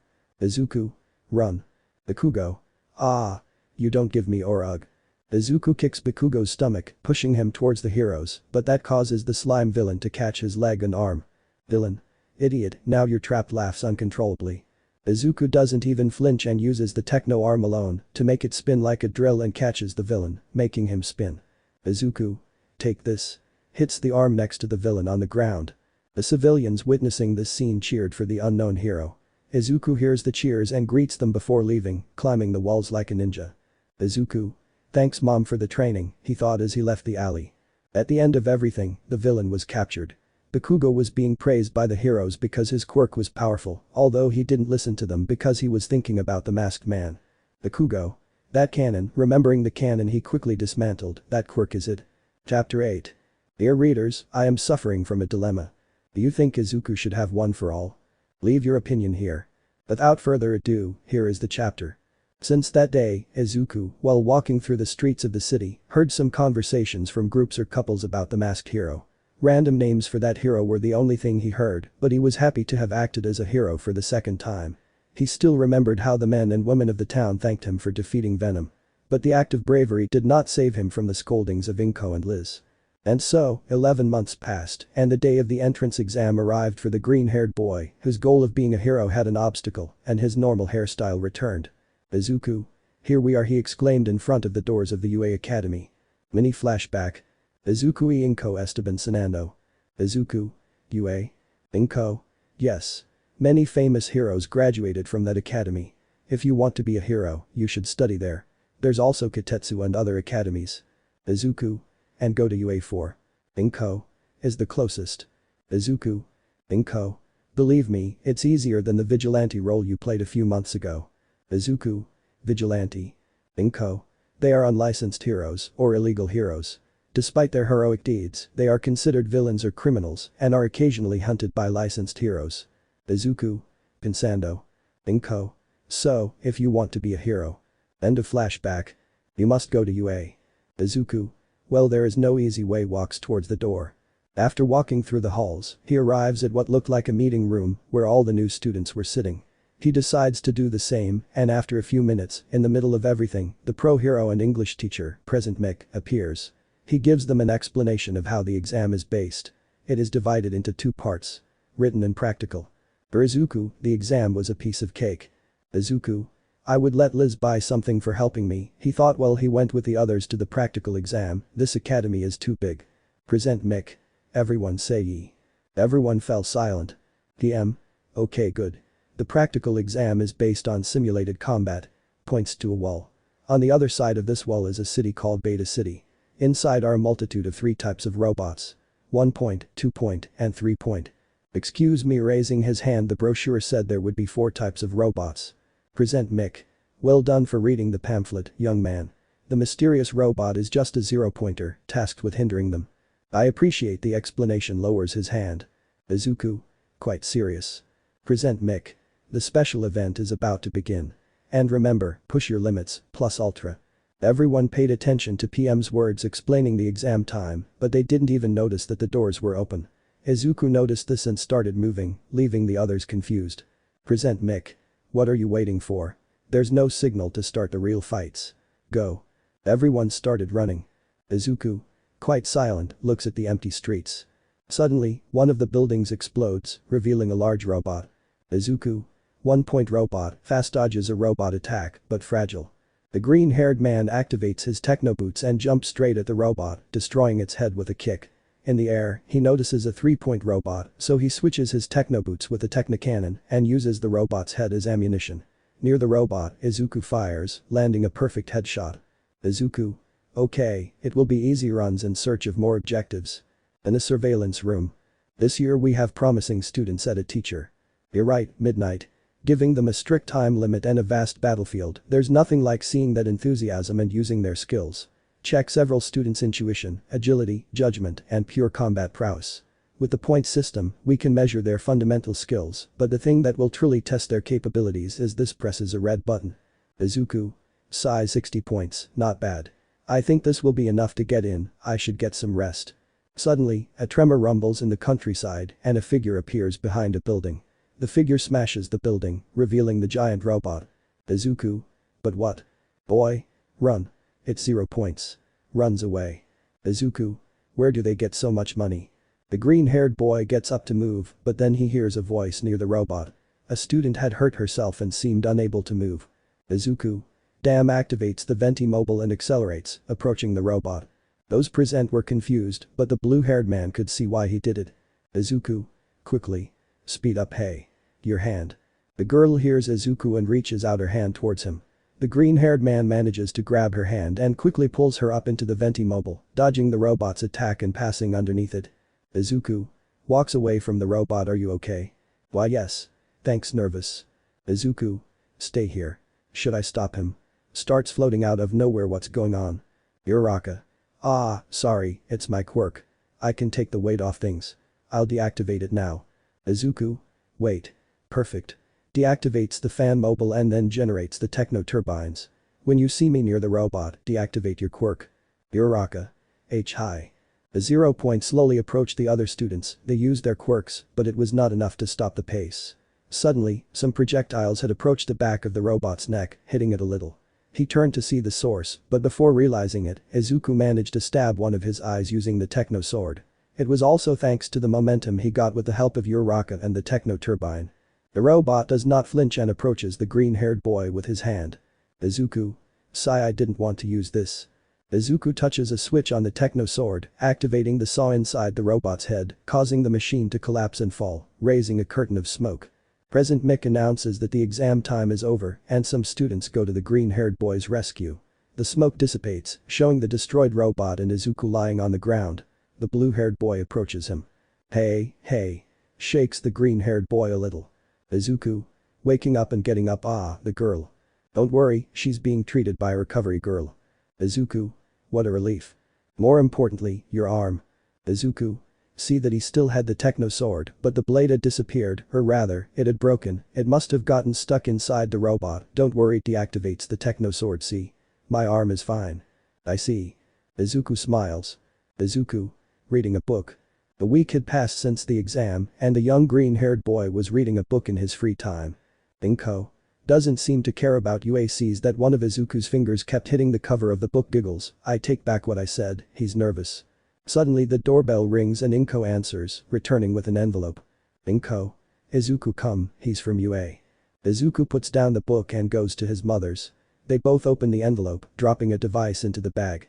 It activates and displays a hologram with the image of a dog, rat, or whatever. Hologram? Good evening, this is a hologram from UA addressed to Midoriya Izuku. I am Principal Nezu and I must tell you congratulations young man, you passed. Izuku. Astonished. Nezu. And not only that, he passed with the highest scores. 100 out of 100 on the written exam and 120 points on the practical exam. Inko. Congratulations. Izuku hugs the green-haired boy. Izuku. Gracie, wait, I'm sure I got 60 points on the practical exam. Nezu. You're probably wondering about the practical part. You see, it was based on two things. Combat skill and rescue skill. By saving the young woman, those of us who were watching have given you 60 more points. Congratulations, young man. We'll see you on Monday. Inko jumped for joy, embarrassing Izuku a little. Liz. I'm in Circa. Woe falls to the ground because of the green-haired girl. Inko, what's going on? Annoyed. After a brief explanation, Liz copies the green-haired girl's attitude.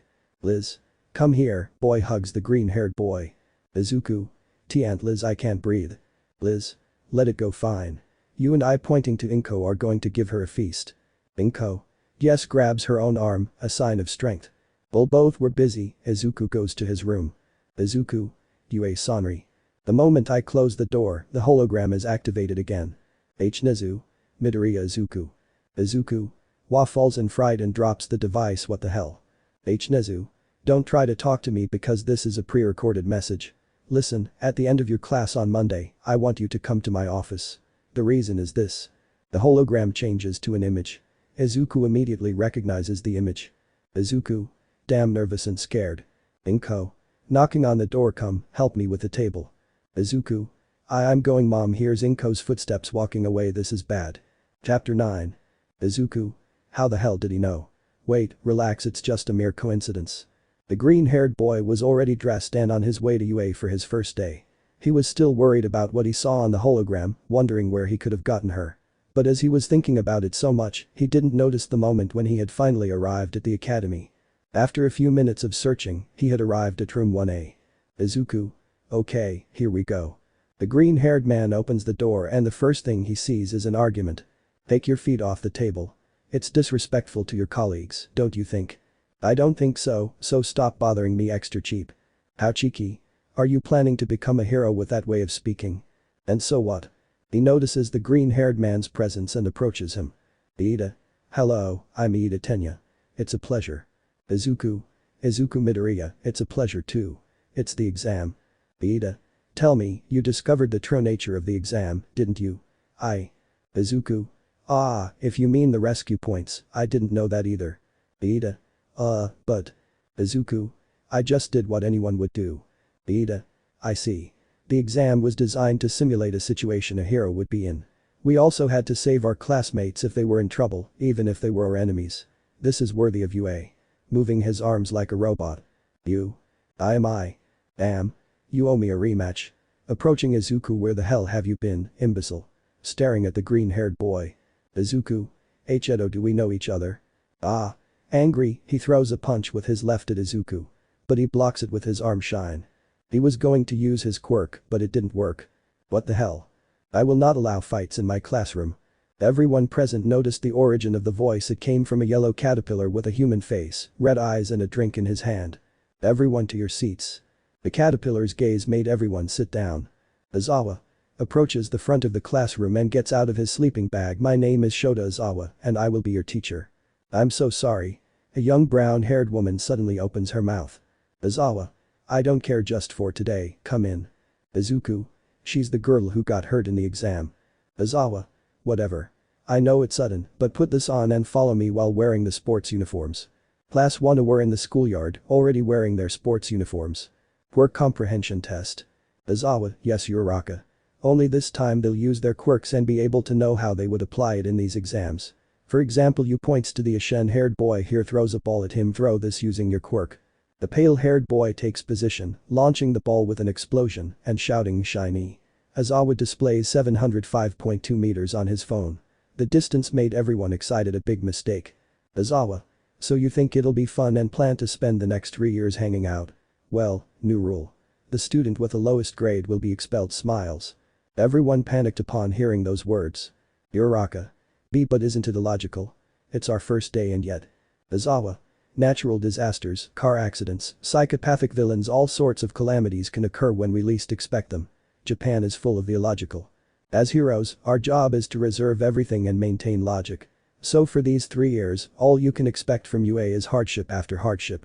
After calming down, the first test began. Long jump. Everyone had jumped, but Sayu Asui with her frog quirk had stood out. It was Izuku Midoriya's turn and he used the techno boots, jumped and managed to surpass Asui by a few meters because said boots were more efficient in vertical jumps. Minus 50-meter race. In this test they had to travel a certain distance in the shortest time using their quirks. In groups of 3 there were Midoriya Izuku, Iida Tenya and Bakugo Katsuki. Bakugo. If I use my explosions places the palms of his hands pointing behind him. Iida was positioning himself as an athletic runner and Izuku was thinking. Izuku. The windmobile would take a while to gain speed and the techno boots don't have it. All I have left is. Robot. Start. Bakugo. Turbo. Throws explosions to fly, blinding his opponents. Halfway through, the green-haired boy overtakes him using turbines, followed by Iida with his engine quirk. Robot. Midoriya Izuku, 26 seconds Iida Tenya, 304 seconds Bakugo Katsuki, 43 seconds. Bakugo. When I separate my hands the power disperses, looks at Izuku and Tenya. Iida. Resting your quirk is impressive, Midoriya. Izuku. I'm also a little impressed. I actually think he still has potential. Looks at his hand. Pressure test. Izuku. Looking at the device, decides to apply his grip strength. The device showed 80 kilograms. The green-haired man sees his multi-armed companion, whose counter showed 512 kilograms. Izuku. It's not good to make him angry. The 4th test involved long side jumps. A boy named Mineta used his quirk to jump at an impressive speed. The 5th test, ball toss. Uraraka had obtained the highest score. Infinite. Mina. It can't be. It's the first time I've seen that word used as a score. 0. Impressive and shock. Izawa. Good. Now Midoriya Izuku, it's your turn. The green-haired man takes the ball and walks towards the point to throw. Iida. I must admit that his quirk is very versatile approaching the brown hair. The pale-haired boy was near them, listening to the conversation. Uraraka. Do you think so too? Iida nods. The truth is I still haven't been able to thank him for saving me from the exam. Robot slightly blushing. While they were both talking, Izuku already positioned himself and did something that confuses even Izawa. He threw the ball a meter behind him. Izawa. Then you give up with his typical muffled voice. Suddenly, Izuku generates a techno cannon, impressing his teammates. The rear end splits like a jaw and grabs part of the ground along with the ball. Izuku. Pointing ready. He fires and watches as the projectile moves away. Izawa checks the device, showing the distance. 800.7 meters. Bakugo was with an annoyed gesture seeing the distance. Minutes later. Izawa. Okay, time for the results. The total is the sum of all the points you accumulated since it took me ages to give you your points separately. The atmosphere was tense, scared to see who had the lowest score. Izawa. By the way, it was a joke about the expulsion.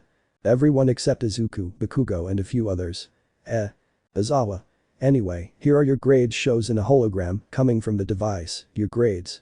1 Midoriya Izuku. 2 Momo Yaoi Rozu. 3 Todoroki Shodu. 4 Bakugo Katsuki. 5 Iida Tenya. 20 Minoru Mineta. Izawa. Okay, that's all. Return to the classroom for the next class. All. Hiei exhausted since the tension had gone due to the relief. It was the end of the day and Izuku was heading to the principal's office, completely nervous about the hologram message. But on the way. Uraraka. Esto Midoriya. Izuku. Distrato. Uraraka. Midoriya touches his shoulder. Izuku. Looks behind him. Hi. Uraraka. Uraraka Chako smiles. Sorry for bothering you. Izuku. Don't worry, I was just thinking. Uraraka. Oh, well Bears, I couldn't thank you for saving me the other day. Izuku. You mean the entrance exam? Uraraka. See. Izuku. Actually, I should be thanking you. If it weren't for your quirk, I would have never been able to defeat the 0 points. Uraraka. But you defeated him. Izuku. Honestly, my sword wouldn't have pierced it even with the speed of the techno turbine. But combined with your quirk, I was able to gain enough speed to cut through. So, thank you. Trademark smile. This smile causes Uraraka to blush and get nervous. Uraraka. Well, and no, see you tomorrow. She runs away from there, blushing and affected by the suspension bridge effect. Izuku. It's quite nice. Turns to see the door. Well, here we go. Knocks on the door. Is open. Izuku opens and enters the principal's office. Nezu. Oh, are you? Midoriya. Izuku, and nice to meet you Principal Nezu. Nezu. Don't be so nervous, young man. Take a seat. Do you want something to drink?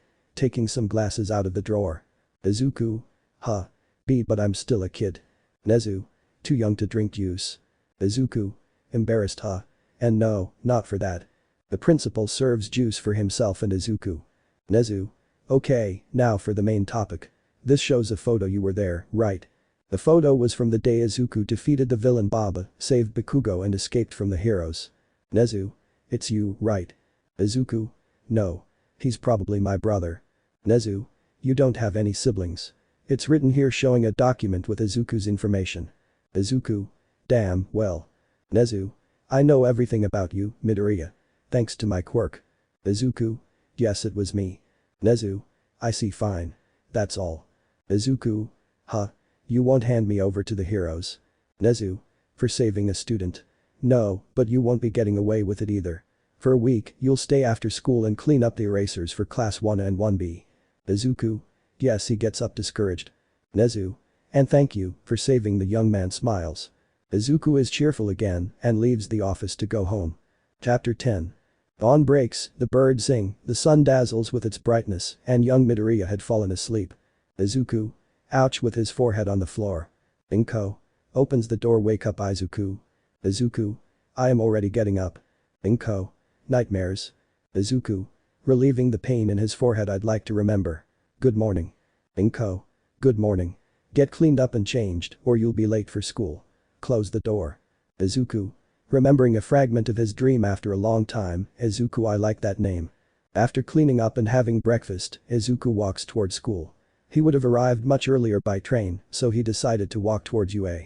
As he walked he felt like he already knew this place, so he unconsciously turned to see a house.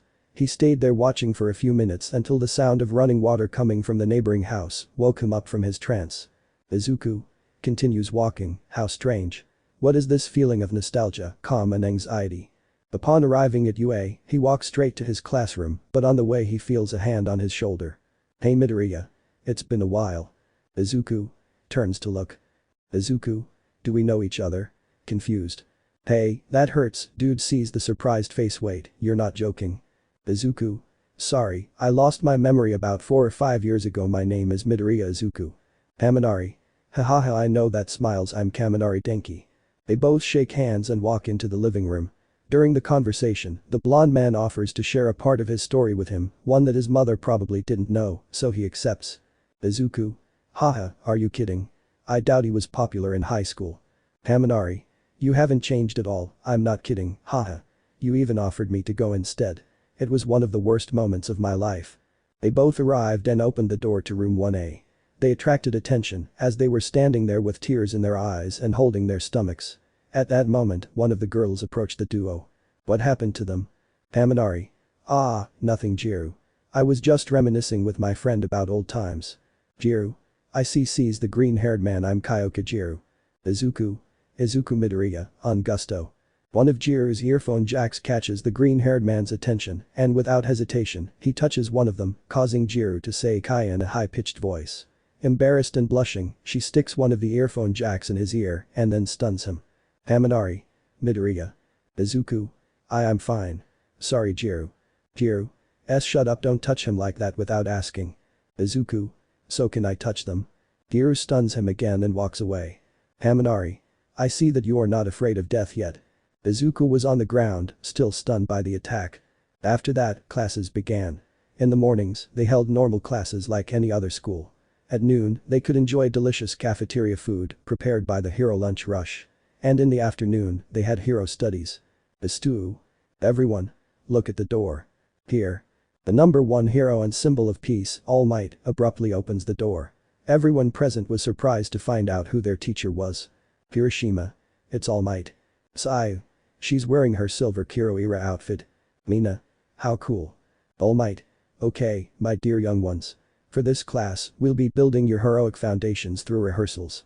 And for the first class, it'll be battle drills. Everyone was excited. They would do exercises that would give them the first step toward becoming heroes. Almight. And to begin your first battle he presses a button and the walls open, showing suitcases with numbers we prepare your hero suits according to the specifications you sent in the requests. Izuku. My suit takes his backpack. Almight. Go change and I'll see you in the beta courtyard. A few minutes passed and everyone was already dressed in their hero outfits. Some had support equipment to enhance their quirks, and others simply had dazzling items. Kaminari. Looking all around. Ida. Approaches the blonde. What's wrong, Kaminari? Kaminari. Have you seen Midoriya? Izuku. Wait. The green-haired man entered the scene wearing a simple, yet not so simple, outfit. It consisted of a slightly fitted black t-shirt, dark blue military-style pants with a grey buckled belt and black boots, and on his belt were orange crystal goggles. Kaminari. Wow, Midoriya, you look incredible. But where did you get it? I didn't see you take one of the briefcases. Izuku. Well, it was a gift from my aunt. Flashback. Liz. Todd. Here you go. Izuku hands him a box. Congratulations for passing. Izuku opens the box and sees some dark clothes. Izuku. Amazing. Liz. This is a costume designed by a friend. When she heard that Inko's adopted son would be studying at UA, she wanted to help you with this.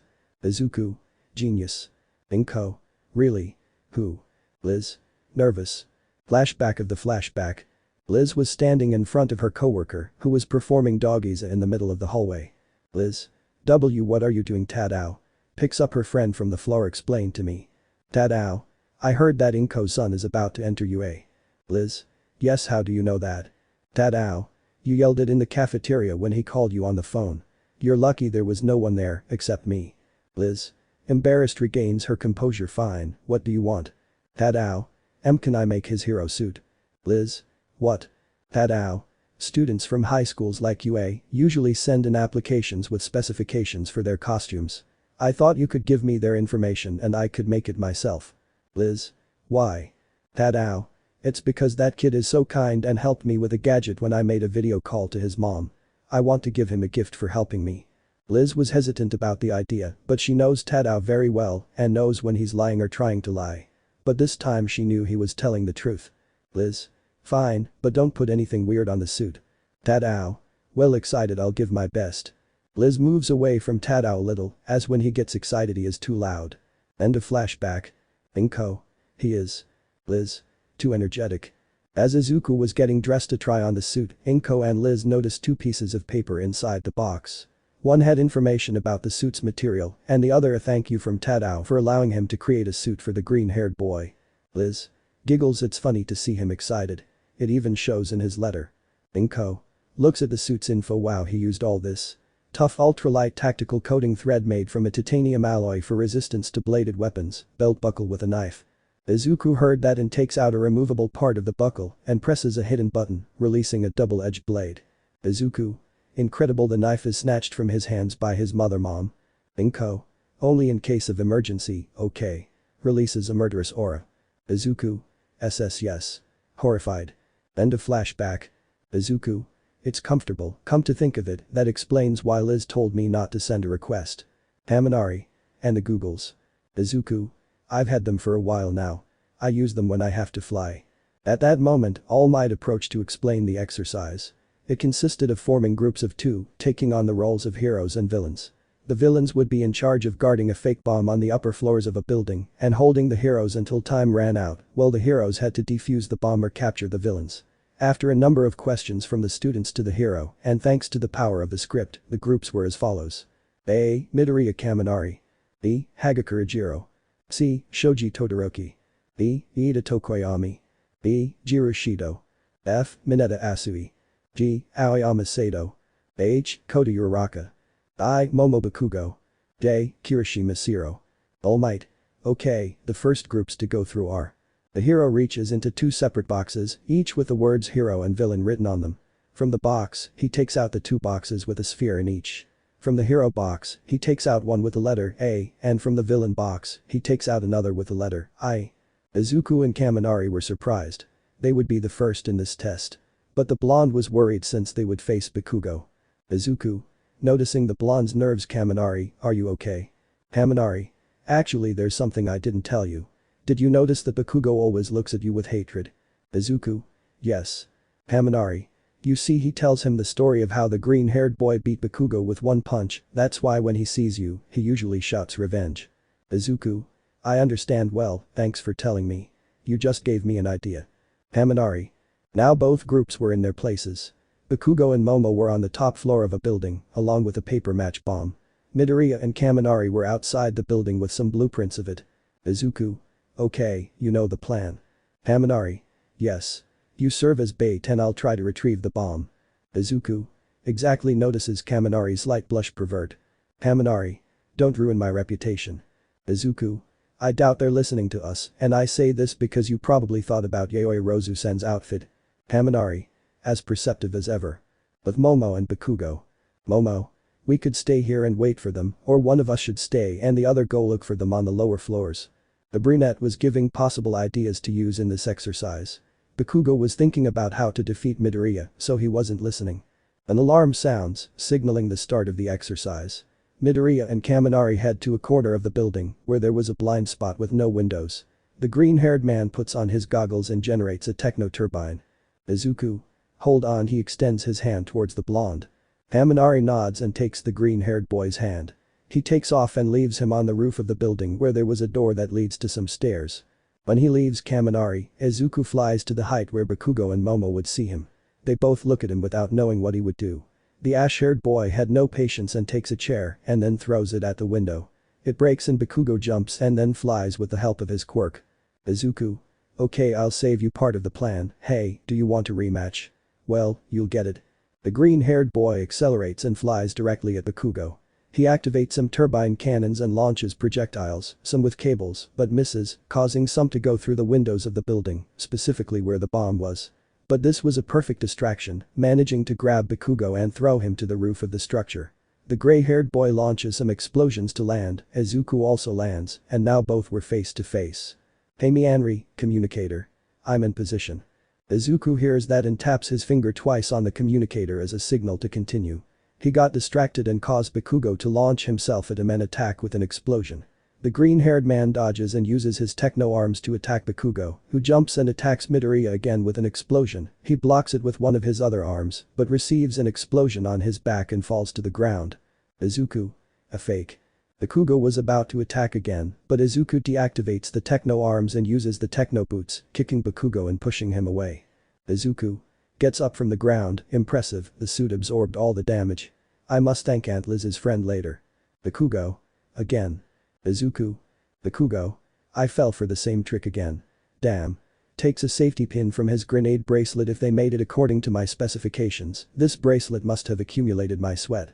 Izuku. What a wait, why is he sweating? It couldn't be stop. Runs towards the Ashen. Almight, speaker. Don't do it, Bakugo shonen. You might kill him. Worried. Bakugo. If he dodges it, he won't do it. The pale-haired boy removes the safety and launches a powerful explosion, all the power being redirected to a single point. The green-haired boy didn't have time and took the blast directly, but he had so much power that it continued until it went through the building next to him. Smoke from the explosion covered the entire roof. Bakugo was shocked to see that Izuku had taken the attack. Observation room. All the students and All Might were surprised and worried about their partner. Zero. Look. In the building. Izuku. Ah. Attacks Bakugo with the techno-arm. Bakugo. Groan of pain, it burns. Steps back. The green-haired man had protected himself with his techno-arms and had hit the ash-haired man with one of them, which was burning from the explosion. Izuku still took damage. Part of his clothes were torn and burned, and his goggles had fallen off due to the broken strap. Bakugo was injured by the green-haired man's attack, having first-degree burns on his torso. AMINARI communicator. Midoriya, are you okay? What was that? Izuku. Don't worry. How are things going with Momo? Aminari, communicator. I think the same as you. Izuku. Agwenta. Chapter 11. Izuku. Esme Vez. The green-haired boy quickly approaches Bakugo and attacks only with his hands, without using his quirk. The ash-haired boy blinds him with an explosion and attacks him with his other arm, but Izuku grabs the wrist of the ash-haired boy and applies a judo lock to knock him down. Bakugo grabs Midoriya's arm, but he generates a techno-arm near the ash-haired boy, causing him to let go and throw him into the air. In that instant he switches the techno-arms for the techno-turbines and fires a projectile with cables and ties him up in the air. Bakugo falls tied up, Midoriya runs towards the stairs heading to where Kaminari is. When he arrives he finds the blonde in idiot mode and Momo unconscious. In the room there were cardboard boxes, nets and mortars everywhere. Izuku. What happened here? Minutes before. Kaminari hears the green-haired boy signal and enters the room, but suddenly dodges a net that was flying towards him. Momo. Give up hero embarrassed for having to pretend to be a villain. Kaminari. Never, villain playing along. The blonde man heads towards Momo, but along the way he notices a small mortar and dodges it. Another net had been fired from the mortar. Momo. I've set traps. You'll never catch me acting like a villain. Haminari continued trying to get closer, but after activating another couple of traps, he decided to stay put and think of a plan. Minutes passed and he couldn't think of anything, then he saw one of the projectiles Izuku had fired earlier and threw it at Momo. She created a shield and deflected the object, but lost sight of Kaminari. Suddenly, a tremor began to form in the building. Haminari. Midoriya, are you okay? What was that? The Izuku communicator. Don't worry. How are you doing with Momo? Haminari. I think the same as you. The Izuku communicator. Hold on. Haminari. Deactivates the communicator. I'm sorry Midoriya, but I can't do it. The blonde takes one of Midoriya's projectiles, more specifically one connected to a cable. After rolling the cable he comes out of his hiding place and throws the projectile at him. Momo noticed it and was going to deflect it, but in that millisecond in which the projectile touches the shield, Kaminari uses his quirk at full power. He manages to electrocute Momo, but he used too much of his quirk just to electrocute her a little, so she went into idiot mode instantly. Present. Izuku. Oi Kaminari, estás bien? Kaminari. Raises both thumbs wee. Izuku. Hahaha laughs a little. Wait a minute. The green-haired man approaches the bomb and touches it. Izuku. Secured. Almight speaker. The heroes win. The green-haired man sees a certain black-haired girl on the ground and carries her like a princess. Izuku. Vamos Kaminari. Kaminari. Wee. They both go down and meet up with the other students, but suddenly they hear an explosion from the roof. Izuku. He's already freed. Bakugo. Damn it. Approaching the green-haired boy. He was going to attack him but was stopped by Almight. After a talk about the exercise and the results they had in it, Izuku takes Momo to the infirmary, followed by the pale-haired boy. Bakugo. Damn it, I'll beat you next time, damn Midoriya. Izuku. You. The rest of the students did their exercises in a haphazard manner in another building, since the first one was at risk of collapsing due to Midoriya and Bakugo's fight. The sun was beginning to set and Momo was sleeping in the infirmary accompanied by a certain green-haired man. Momo. Waking up Izuku. Good morning sleeping beauty peeling an apple. Momo. Midoriya-san. Izuku. It seems that you are already recovered. Momo. Fully awake. Where am I? Goes to the green-haired boy. Your wounds, are you okay? It was normal to worry, since Izuku had bandages on one arm, on his forehead and a band-aid on his cheek. Izuku. About the first question, you're in the infirmary. I carried you, do you want some? Offers him a piece of apple. Momo. Why yes blushing, takes the apple. Thanks for bringing me. Izuku. As for my injuries, I'm fine. Most of them were healed by recovery girl's quirk. Thanks for worrying. Izuku's trademark smile.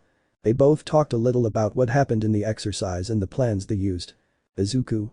I must admit that using compressed air mortars as traps was impressive. Momo. But, I wasn't there to see them. Izuku. I arrived shortly after you fainted. You should have seen Kaminari. He overused his quirk and was in idiot mode. Momo. Idiotic way. Izuku.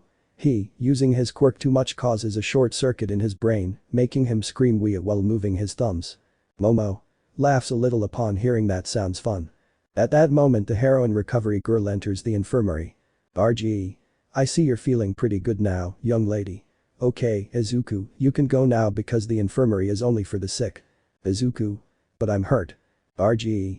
You're moving well and you're not sick, so you don't need to be in the infirmary. Izuku. Laughs a little. I know. Thanks for letting me be with her. RGE. Yes. Here he gives the green-haired man a sweet. Izuku. Thanks, see you Momo. Momo. See you. Izuku leaves the infirmary. RGE. Sighs young people today. Momo. RGE. A word of advice, girl. Get to know him well before you fall in love. Momo blushed at the heroine's comment. The green-haired boy was walking towards the exit, but as he walked down the hallway, he got distracted and collided with someone carrying some boxes that blocked his view. Izuku. Ouch. Are you okay? I will be, but I hope my babies aren't hurt. At first he hadn't paid attention when he heard his voice, but when he saw him he was surprised. Izuku. Izuku. Yeah, sorry I tripped you. Wait, you said my woe. The mysterious girl jumped towards him and landed on top of him. It's been a while, silly, why didn't you tell me you were leaving? At least say goodbye. Izuku was about to explain that he didn't know her, but suddenly hundreds of images came to his head and there he remembered. Izuku places his hand on the girl's head. I'm sorry May. You must have been bored. Izuku smiles. Mei rests her head on the green-haired man's face, hiding her great happiness. Minutes later, Mei was being escorted by Izuku, who was carrying 2 of the 3 boxes the pink-haired girl had. On the way, the green-haired man had explained to her why he had left the city without saying goodbye, as well as his training, and how seeing her had restored part of his memory. Mei. I'm glad you got your memory back. Izuku. Thank you, although I only remember the moments I spent with you. Mei looked away, trying to hide a slight blush and a big, happy smile. At that moment, they arrived at the workshop where Mei was working with Professor Louder, and she showed the green-haired man where to leave the boxes. When she saw what she was doing, she noticed something in his pocket. Mei. And that, Izuku. Pointing at the green-haired boy's pocket. Izuku. Oh, this. Takes out the object are the googles I use when I fly or drive the Ventimobile. Mei. Ventimobile. Excited. Izuku. Laughs a little at his partner's excitement. Yes, although they broke in my fight against Bakugo. I think I'll buy a. Mei. Oh no, snatches the green-haired guy's goggles. Leave it to me. I'll fix it and improve it. Izuku. Piro. Mei. Take it as a gift for coming back. Izuku. Smiles a little. You really haven't changed. Caresses the pink-haired girl's head and ruffles her hair a little. I'm counting on you. Mei smiles and says goodbye to the green-haired man. When he leaves the workshop, Mei gets to work and starts working on the goggles. Liz? Huh? When Izuku returned home he ran into Liz, who was talking to Inko. When she asked about the suit, the green-haired boy took it out of his backpack and showed it to her. Liz? It can't be. Izuku? This? Liz? Okay, I'll tell Tadao. He'll be thrilled to know. Izuku? Are you sure? I thought he'd get angry. I mean, I broke the suit he worked so hard on. Liz? Not at all. On the contrary, she'd be more than happy to make another suit. Izuku? I see. Inko? Okay, I'll go make dinner while you leave your things in your room and get changed. Izuku nodded as he watched his mother take Liz to the kitchen to help. It was dawn, and Izuku was leaving his house and walking towards UA. On the way he found the same house he was looking at yesterday. But this time he saw a certain pink-haired girl coming out. Mei. Bye. Mom closes the door and seeing the street. Izuku. Izuku. Hi Mei. I see she was wearing her school uniform. How strange. When I saw you, you weren't wearing your uniform. Mei. Laughs a little at the green-haired boy's nervousness. It's normal. But when I work in the workshop I change my clothes. Izuku. I see. Mei. Whatever. Let's go to UA. Goes ahead of the green-haired boy. Izuku. Hey, wait for me. Mei. So you got mad when you tried out my homemade airsoft gun. You yelled at me, why does it have a reverse function? While holding your stomach. Laughs out loud. Mei did the same as Kaminari and told him some anecdotes from her life before she had amnesia, although most of them were when he was testing the pink-haired girl's inventions. Despite having remembered the moments with her, other memories were cloudy. Izuku. Well, at least I know I should be careful with your babies. Mei. How bad makes a pout and then laughs with the green-haired boy. They both arrive at the station and get on the train that would take them to UA, but due to the time, the train was crowded. Worse than both of them were too close. Izuku had placed his arms on the train door, giving the pink-haired girl space to move. Mei. By the way, here you are. She hands over the goggles. I still need to calibrate them, so I would like to know what you think. Izuku. Thanks Mei. But I can't take them. Mei. Oh come on. I made them especially for you. Izuku. It's not that, it's just that I have my arms full. Mei notices that the green-haired man is telling the truth. She hadn't noticed until now, but the fact that she wasn't uncomfortable on the train was because of him. Mei. Sorry Izuku. I hadn't noticed. Scratching the back of her neck. I'll take care of it. Izuku. Mei doesn't hesitate and approaches the green-haired man's face while putting on his goggles. Izuku was blushing at having Mei so close, but she didn't even flinch. Mei.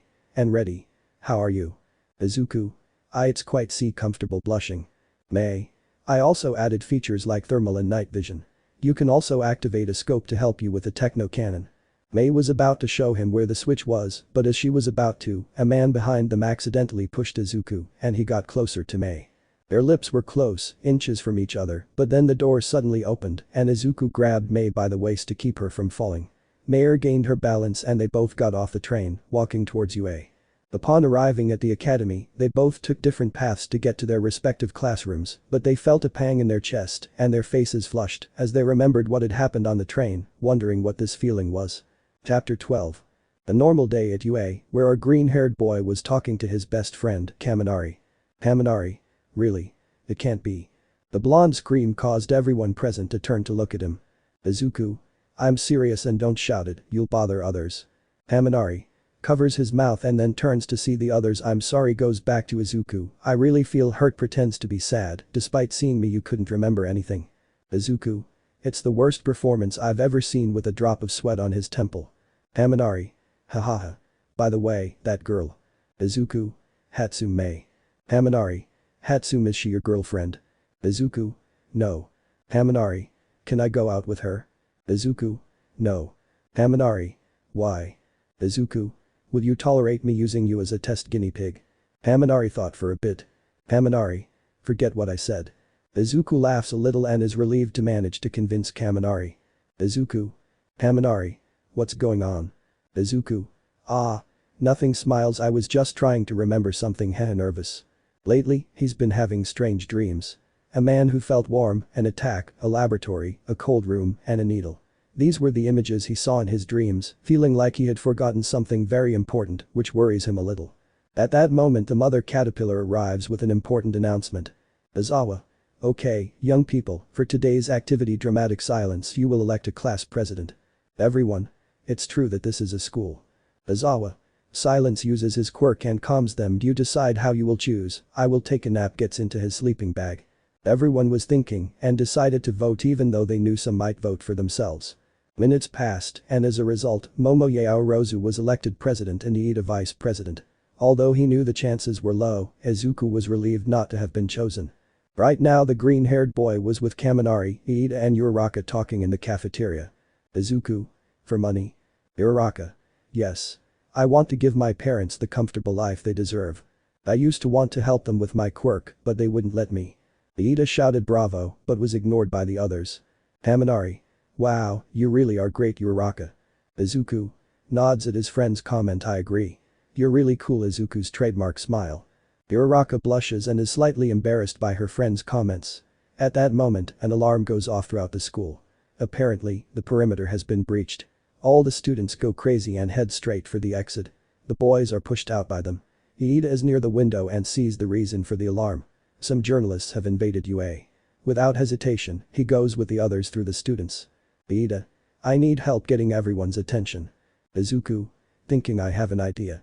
Uraraka, make Iida float, I'll take care of helping him. Uraraka nods and uses her quirk on the blue-haired boy, making him float. Then Izuku activates his techno boots to gain height, grabs Iida, and throws him over everyone, straight to the side of the exit sign. The blue-haired boy shouted, letting everyone know the reason for the alarm and how ashamed he was of the behavior of the students of a prestigious academy like UA blah blah blah XD. Upon his return, he reunited with his classmates. The situation calmed down and everyone went to their classrooms. The teachers went to the door, confused by who had actually invaded UA. Classes had ended and the kids left earlier than usual. So they wanted to do something. Mina, the liveliest girl in the class, and Hagakure came up with the idea of going to an arcade. Most of the kids agreed, but others had things to do or just wanted to get home. Once at the arcade, everyone went to their favorite games. Mina and Hagakure were playing air hockey, Kirishima and Sato were playing arm wrestling, Aoyama was in a photo booth, and Kaminari and Izuku were playing arcade games. Kaminari. Come on Izuku, don't let me win with a score of 270,000 in Pac-Man. Izuku. Damn, with a score of 250,000 in the same game. Izuku was losing, but he wasn't going to give up. Then his quirk began to act unconsciously and green lights with a circuit pattern appeared from his hand. This pattern grew to the machine and immediately got 70,000 points. The green-haired man was surprised and moved away from the machine. Kaminari. Notices the green-haired boy's behavior. Are you okay? Izuku. Kaminari, I have a new power. Kaminari. What? What are you talking about? Izuku. I can't explain it. I felt a connection with the machines for a moment. Kaminari. You should try again. Izuku. Let's see. The green-haired boy sees a candy machine and approaches it, puts some yen in, and enters the code for one of the candies, but the machine fails. Izuku. Now. He places his hand on the machine and concentrates. The same pattern of lights appears on his hand and transfers to the machine, and out of it come 2 bags of the candy he wanted. Izuku.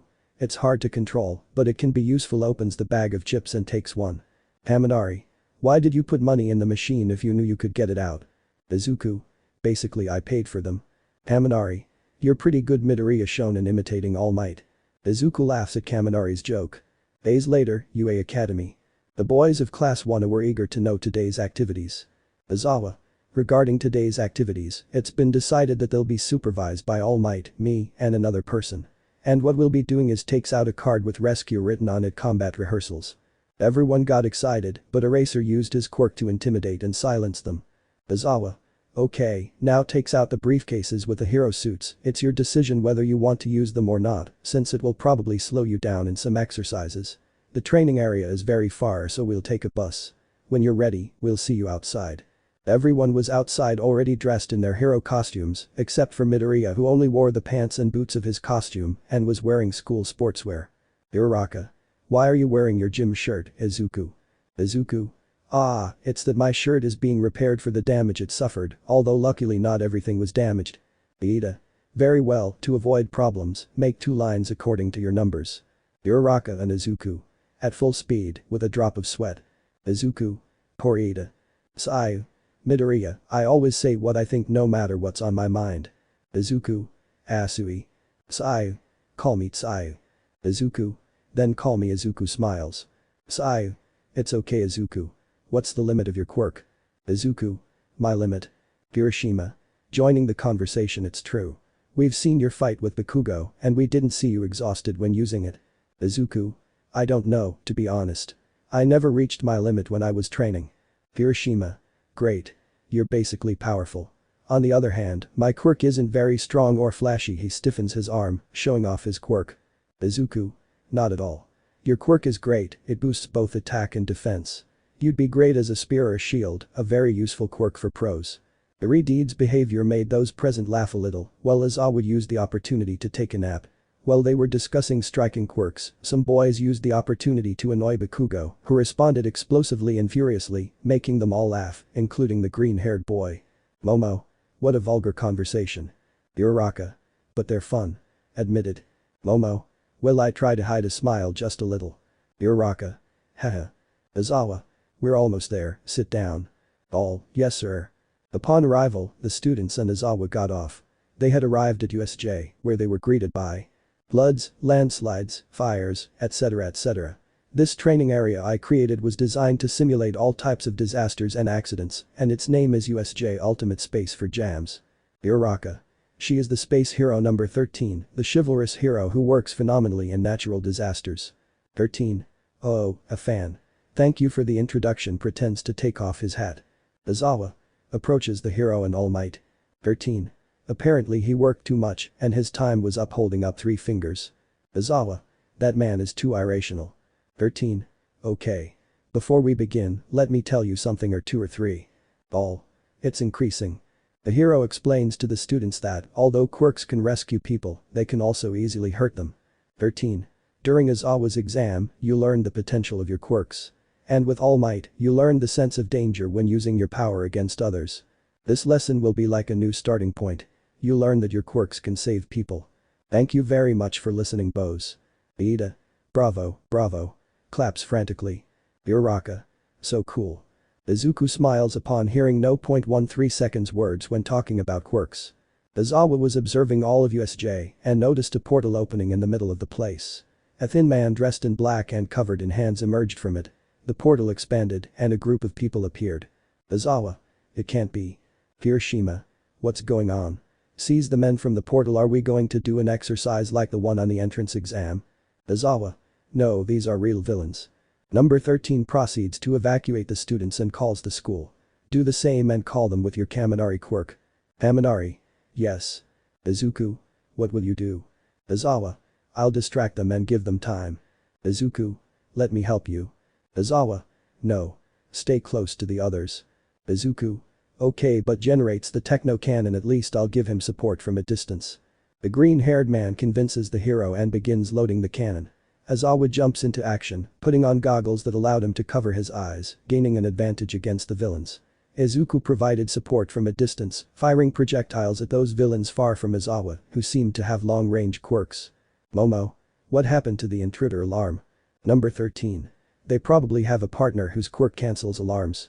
The fight continues, as Izawa and Izuku were managing to push back the villains. One whose mutation-type quirk believed that his quirk could not be erased, and it was true. But Izawa already had countermeasures against it.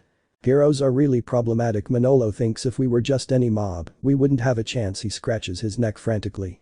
Izuku was reloading as the others approached the door, but then a sinister shadow appears in the doorway. Izawa. Damn, the biggest threat appears. Greetings, we're the League of Villains. We're sorry for the abrupt interruption, but it was meant to be a meeting with the symbol of peace. I was wondering if we'd be allowed to eliminate him.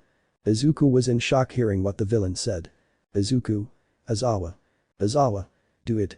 The green-haired man nods and moves the cannon aiming at the shadow villain and shoots him, but the villain creates a portal making the projectile disappear. Number 13 was going to use the opportunity to attack, but Kirishima and Bakugo went ahead and attacked first. They thought they would have hurt him, but he had deflected their attacks. You guys are pretty dangerous. You're future heroes, after all. Anyway, wasn't All Might supposed to be there? Well, I'd better fulfill my role and scatter them. The man expands his body, releasing what looked like a dark mist, engulfing almost everyone present, including the green-haired man. Blood zone.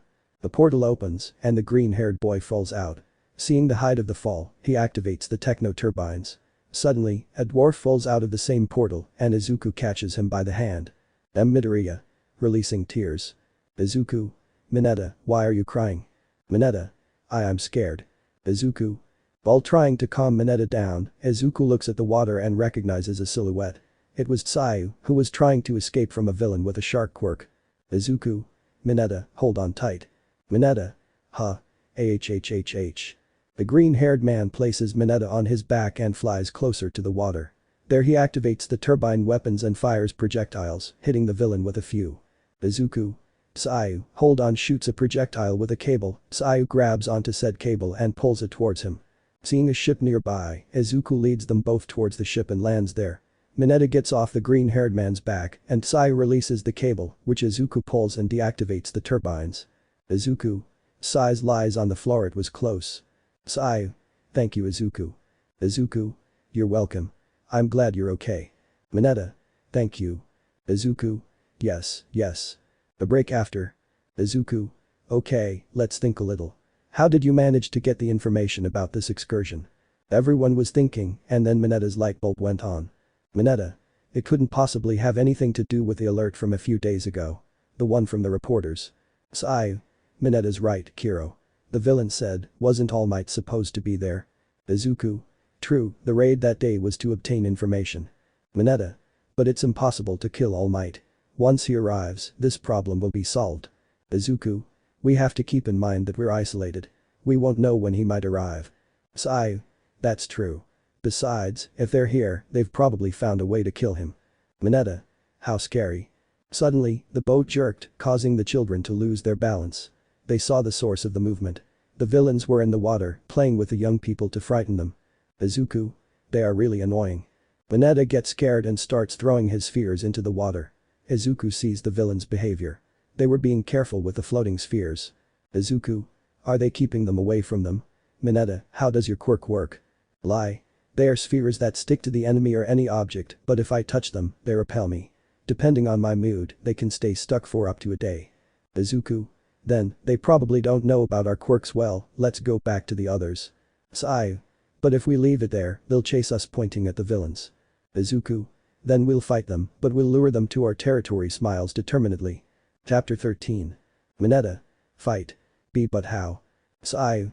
Using our quirks, Chiro. Mineta. But my quirk is useless for fighting. Izuku. Maybe you're right. Mineta is discouraged, but if we're lucky, your quirk will be key in this. Minute. Izuku. Let's go. He takes both of their hands and uses his techno-turbines to fly towards the beach, being chased by the villains. Some villains come out of the water. From their physical characteristics, it could be known that they have mutation-type quirks. Villain. Hahaha, they ran like cowards. Villain 2. It's funny, but we were supposed to finish them off or capture them. Villain 3. Don't worry, we'll find them. At least a frog girl licking his lips. While they were talking, one of them noticed the three young people on the beach. Villain 3. See, I told you. Now leave this to me. The villain advances, but as he steps on a part he feels something on his foot. It was one of the purple spheres he saw before. Villain 3. What the hell? He took the sphere with his hand, but it was now stuck. Even though these spheres were still covered with some sand, it didn't lessen their stickiness. The villain fell due to his lack of balance, and Izuku proceeded to fire a projectile from his techno-turbines to knock him out. One by one, the villains emerged from the water. Some fell into the minefield of sticky spheres while others didn't, but Izuku and Seiya took care of them using their quirks. After a few minutes, the villains were stuck together, forming a ball. Villains. Be bastards angry. Villain. How dare they? Izuku. Well, that was enough, generates a techno fist and leaves them floating in the flood zone. I told you, Mineta, your quirk was the key to our victory. Not only did it make the fight easier, but it also saved us the time of immobilizing them. Mineta was surprised. His quirk had been useful in combat. Knowing his potential restored his spirit and will to fight. Izuku. Now, you two go with the others to the entrance. I'll go get the others. Seiya and Mineta nod and head off to where the other teachers were. Izuku launches the windmobile and heads toward the mountainous area. He heard explosions in the landslide zone, so he knows Bakugo is there. Izuku. Damn, heading to the landslide zone. Villain. Ga falls unconscious. Bakugo. How weak with a smoking hand. Kirishima destroys another villain's weapon with his hardening and knocks him out. Kirishima. We should hurry up and check on the others. I'm worried about those with less offensive skills. Bakugo.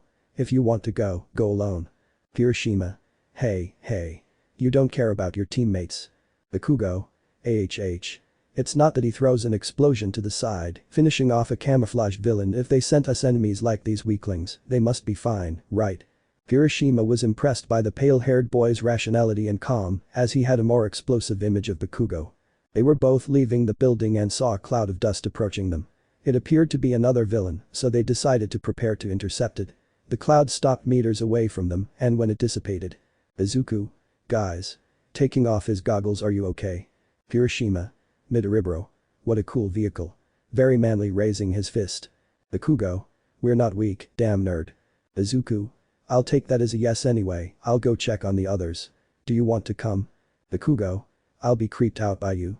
I'll be able to move faster. Kirishima. Really? Fine. Kirishima gets into the Venti mobile and both go to the mountainous area while Bakugo moves towards the entrance of USJ.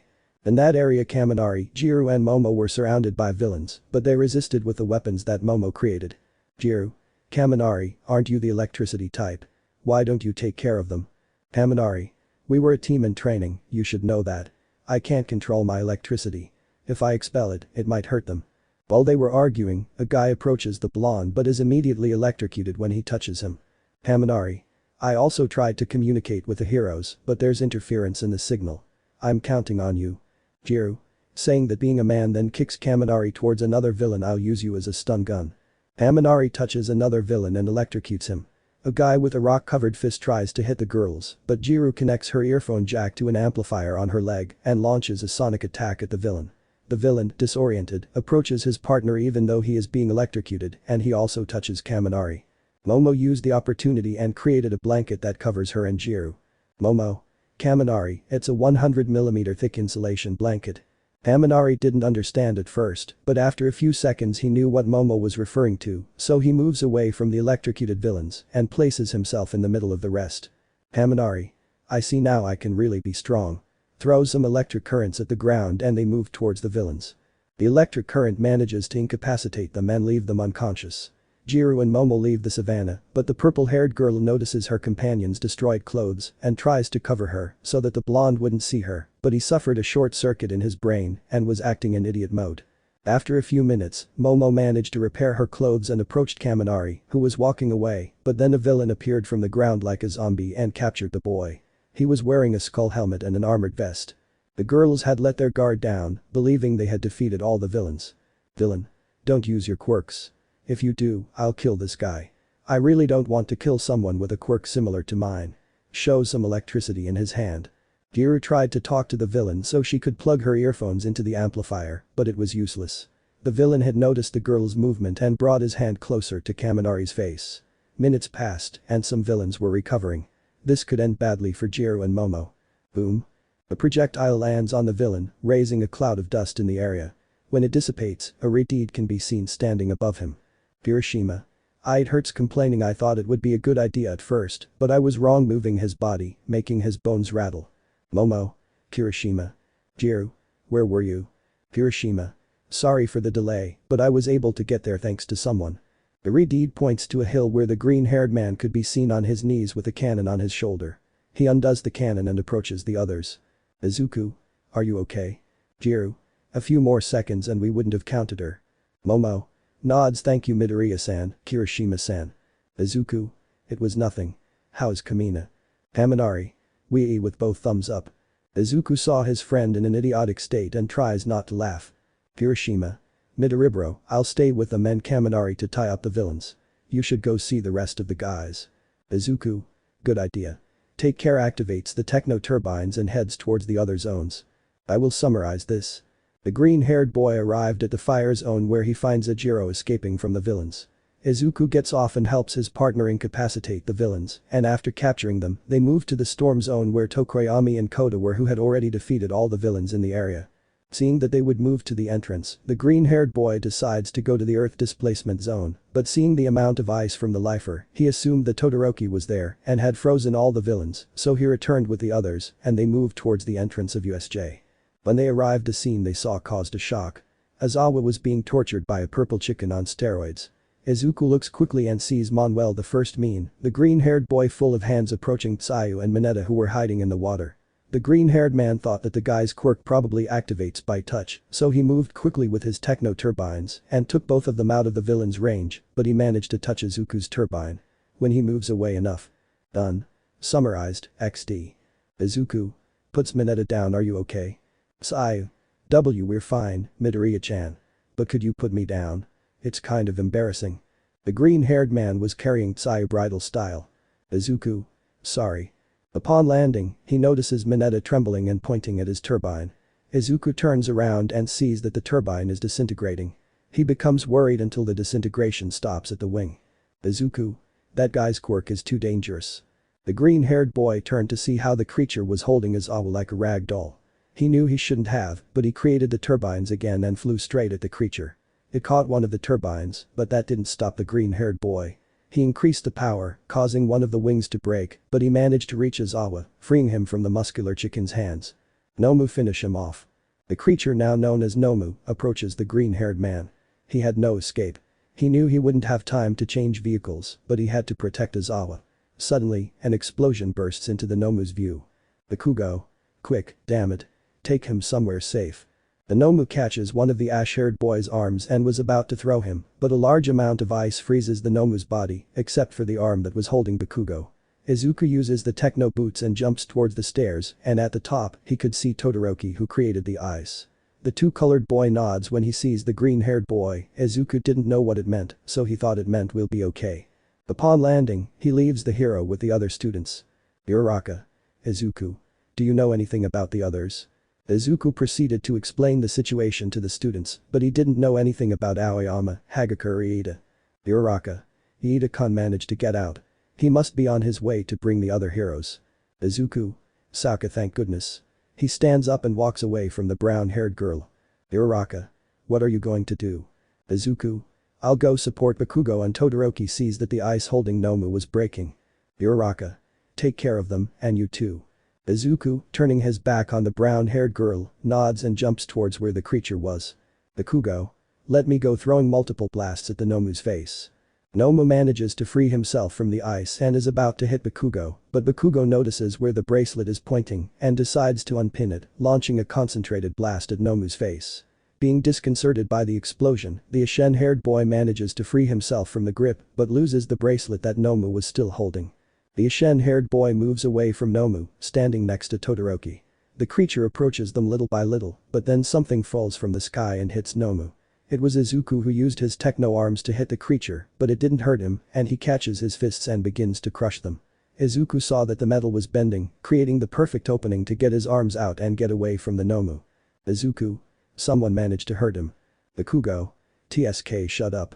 Izuku looks at Todoroki, who shakes his head. Todoroki. I can't stop his movements. Bakugo. My explosions don't scratch him. Izuku. Damn. My machines can't even move it. The gauntlets, I say. The villain was watching everything while showing a satisfied expression, then a mist appears next to him. Shigaraki, I'm sorry. One of the students escaped. Shigaraki. Damn it, Kurogiri. I'd kill you if you weren't the escape route. Anyway, let's see how the anti-P symbol weapon takes out these students. Todoroki could hear the conversation between both villains while he and his companions walked away from the creature. Todoroki. Sokka. Izuku. What's going on? Todoroki. We are in front of the weapon capable of killing All Might. Bakugo. Don't talk nonsense half-half. Izuku. Actually it makes sense. Bakugo. What are you talking about now? Izuku. Think about it, Bakugo. Your explosions didn't hurt him, nor did my attack, and he's strong enough to escape Todoroki-sen's ice. What I don't understand is how a quirk can have so many effects. Nomu quickly approaches and attacks the green-haired man, who manages to block it with some techno-arms, but the power of Nomu's attack manages to push him against a wall. Izuku hits it and coughs up some blood. Todoroki sees what happened and tries to capture the Nomu again with much thicker ice. Using the opportunity created by the bicolor, Bakugo uses his only grenade bracelet and launches a concentrated explosion directly at the Nomu's exposed brain. The Nomu apparently suffered some damage, goes crazy and manages to free itself from the ice, capturing Bakugo and slams him to the ground, causing him to spit out saliva and air, then launches him towards Todoroki. The bicolor falls to the ground when Bakugo hits it, and the Nomu approaches them and extends its fist to attack them, but before it can hit them, a cable ties up the Nomu's arm. Izuku.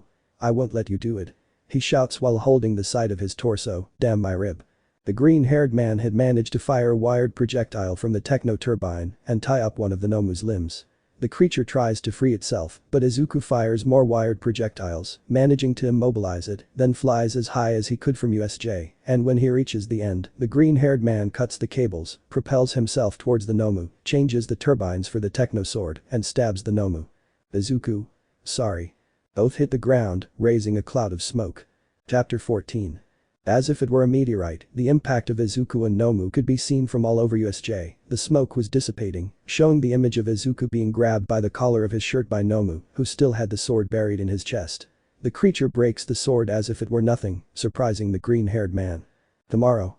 Impossible.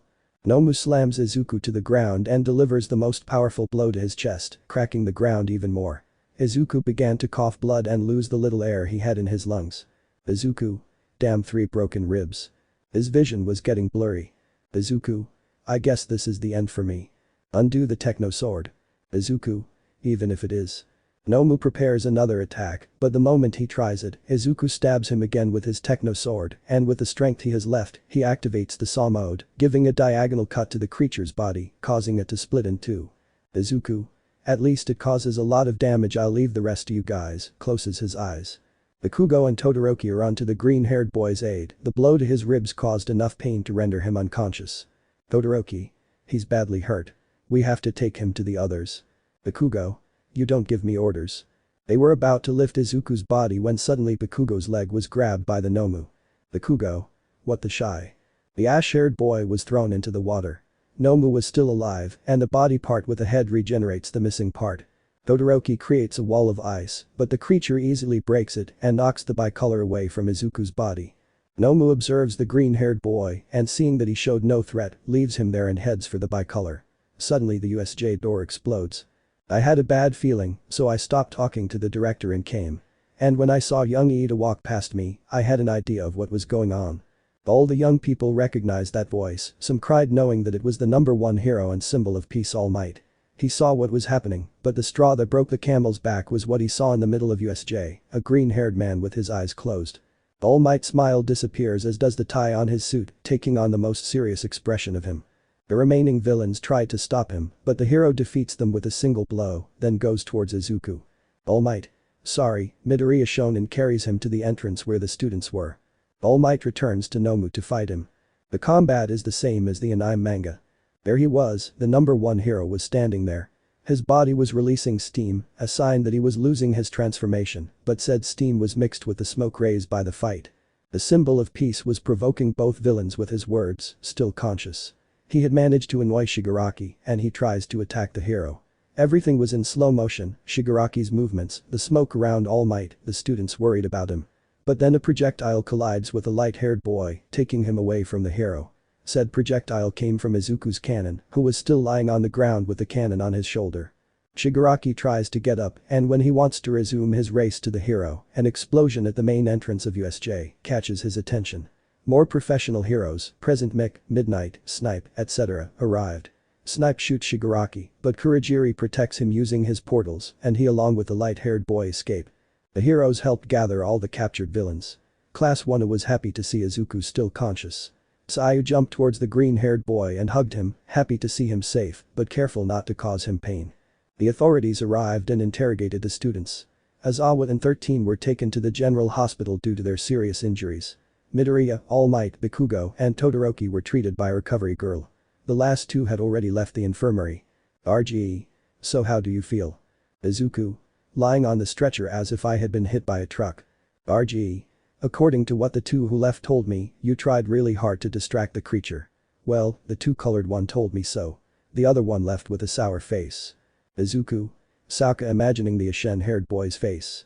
He tries to get up, but I feel exhausted. RGE. It's normal. My quirk speeds up your body's recovery at the cost of draining your energy. Izuku.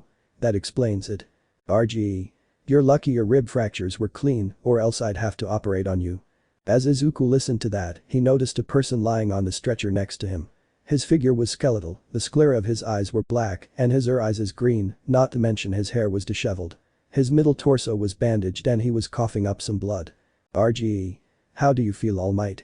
Izuku, surprised and with his eyes wide open, shouts, All Might. Jumping out of his bed, but the pain and exhaustion were still present so he collapses on the same. All Might. I shouldn't have said my hero name. RGE. Well, what can be done? Could you keep the secret, Midoriya? Izuku. Don't worry Sora, I won't even mention it. All Might. Thanks Midoriya Shonen. Opens the curtains and repeats the green-haired boy's action, but he coughs more blood than usual and returns to the stretcher. RGE. They really are the same. All Might. What are you doing here? Izuku. Is that his real form? RGE. Calence Bastonazzo Izuku y Toshinori. Toshinori. The blonde man carefully observed the green-haired man.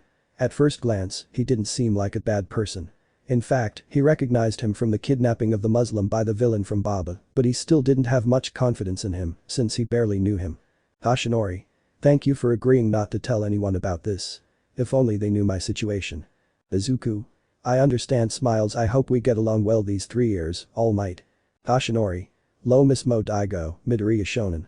After a visit from some of Izuku's friends, Kaminari and Iida, the green-haired boy returns home where he is greeted by a very affectionate hug from his mother. She never missed any information, so when she heard about the incident at USJ, she was very worried about Izuku. Inko. Tell me, are you okay? Does anything hurt? Checking every part of the young man. Izuku. I'm fine mom really he looks into her eyes, managing to calm her. Inko continued hugging the green-haired boy until he was almost breathless. Izuku. Mom I can't breathe. Inko let go of the green-haired man.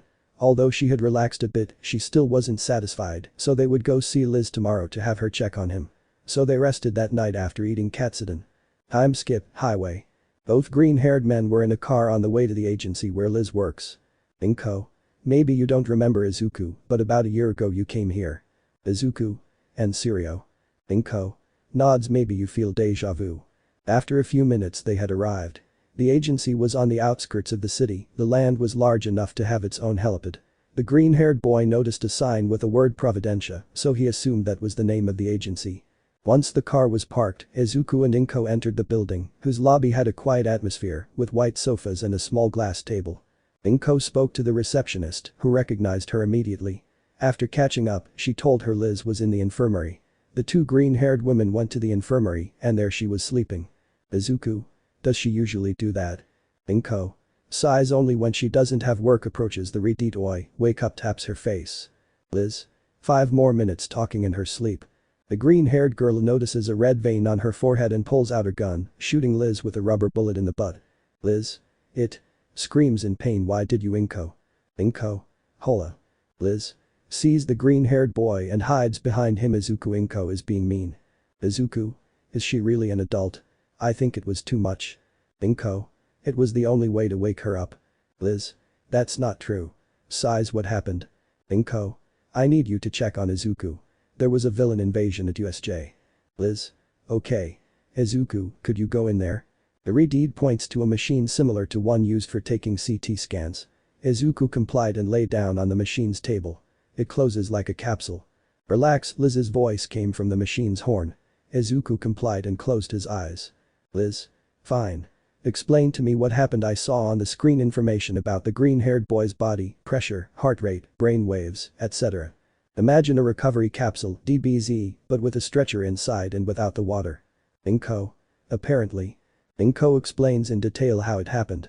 With the authority she had in Providence, she was able to get the officers to explain what happened at USJ, using the students' interrogation. Inko. I know, that's why I need you to check it. Liz begins to review each piece of information that appears. In an image captured of the nanites in the bloodstream, she notices something. Liz. Hey Inko, was that there before? The green-haired girl sees it, a nanite different from the others. Its eyes was slightly larger, and the cylinders of its design were small. Inko. It's strange, worried. Liz. Don't worry. It probably won't hurt Izuku, but just in case, I'll try to look at that teacher's reports. Inko. Thanks Liz. Liz. Anything for my friend, but please don't wake me up like that again. Inko. The attempt. Liz. Try harder, pouts while feigning anger. Inko laughs a little at the retard's face. After Izuku's medical exam, Inko gives him a short tour of the agency. They walk through the hallways, armory, laboratories, among other things, but what excited the green-haired boy the most was the training grounds. The place was large and had a circuit full of obstacles.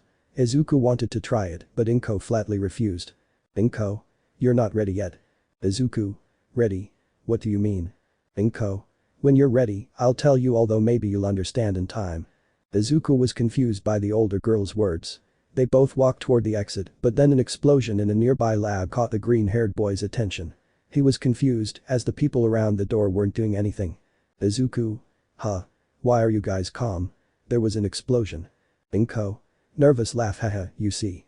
The lab door opens, revealing a brown-haired man covered in soot and grime, his lab coat slightly burned.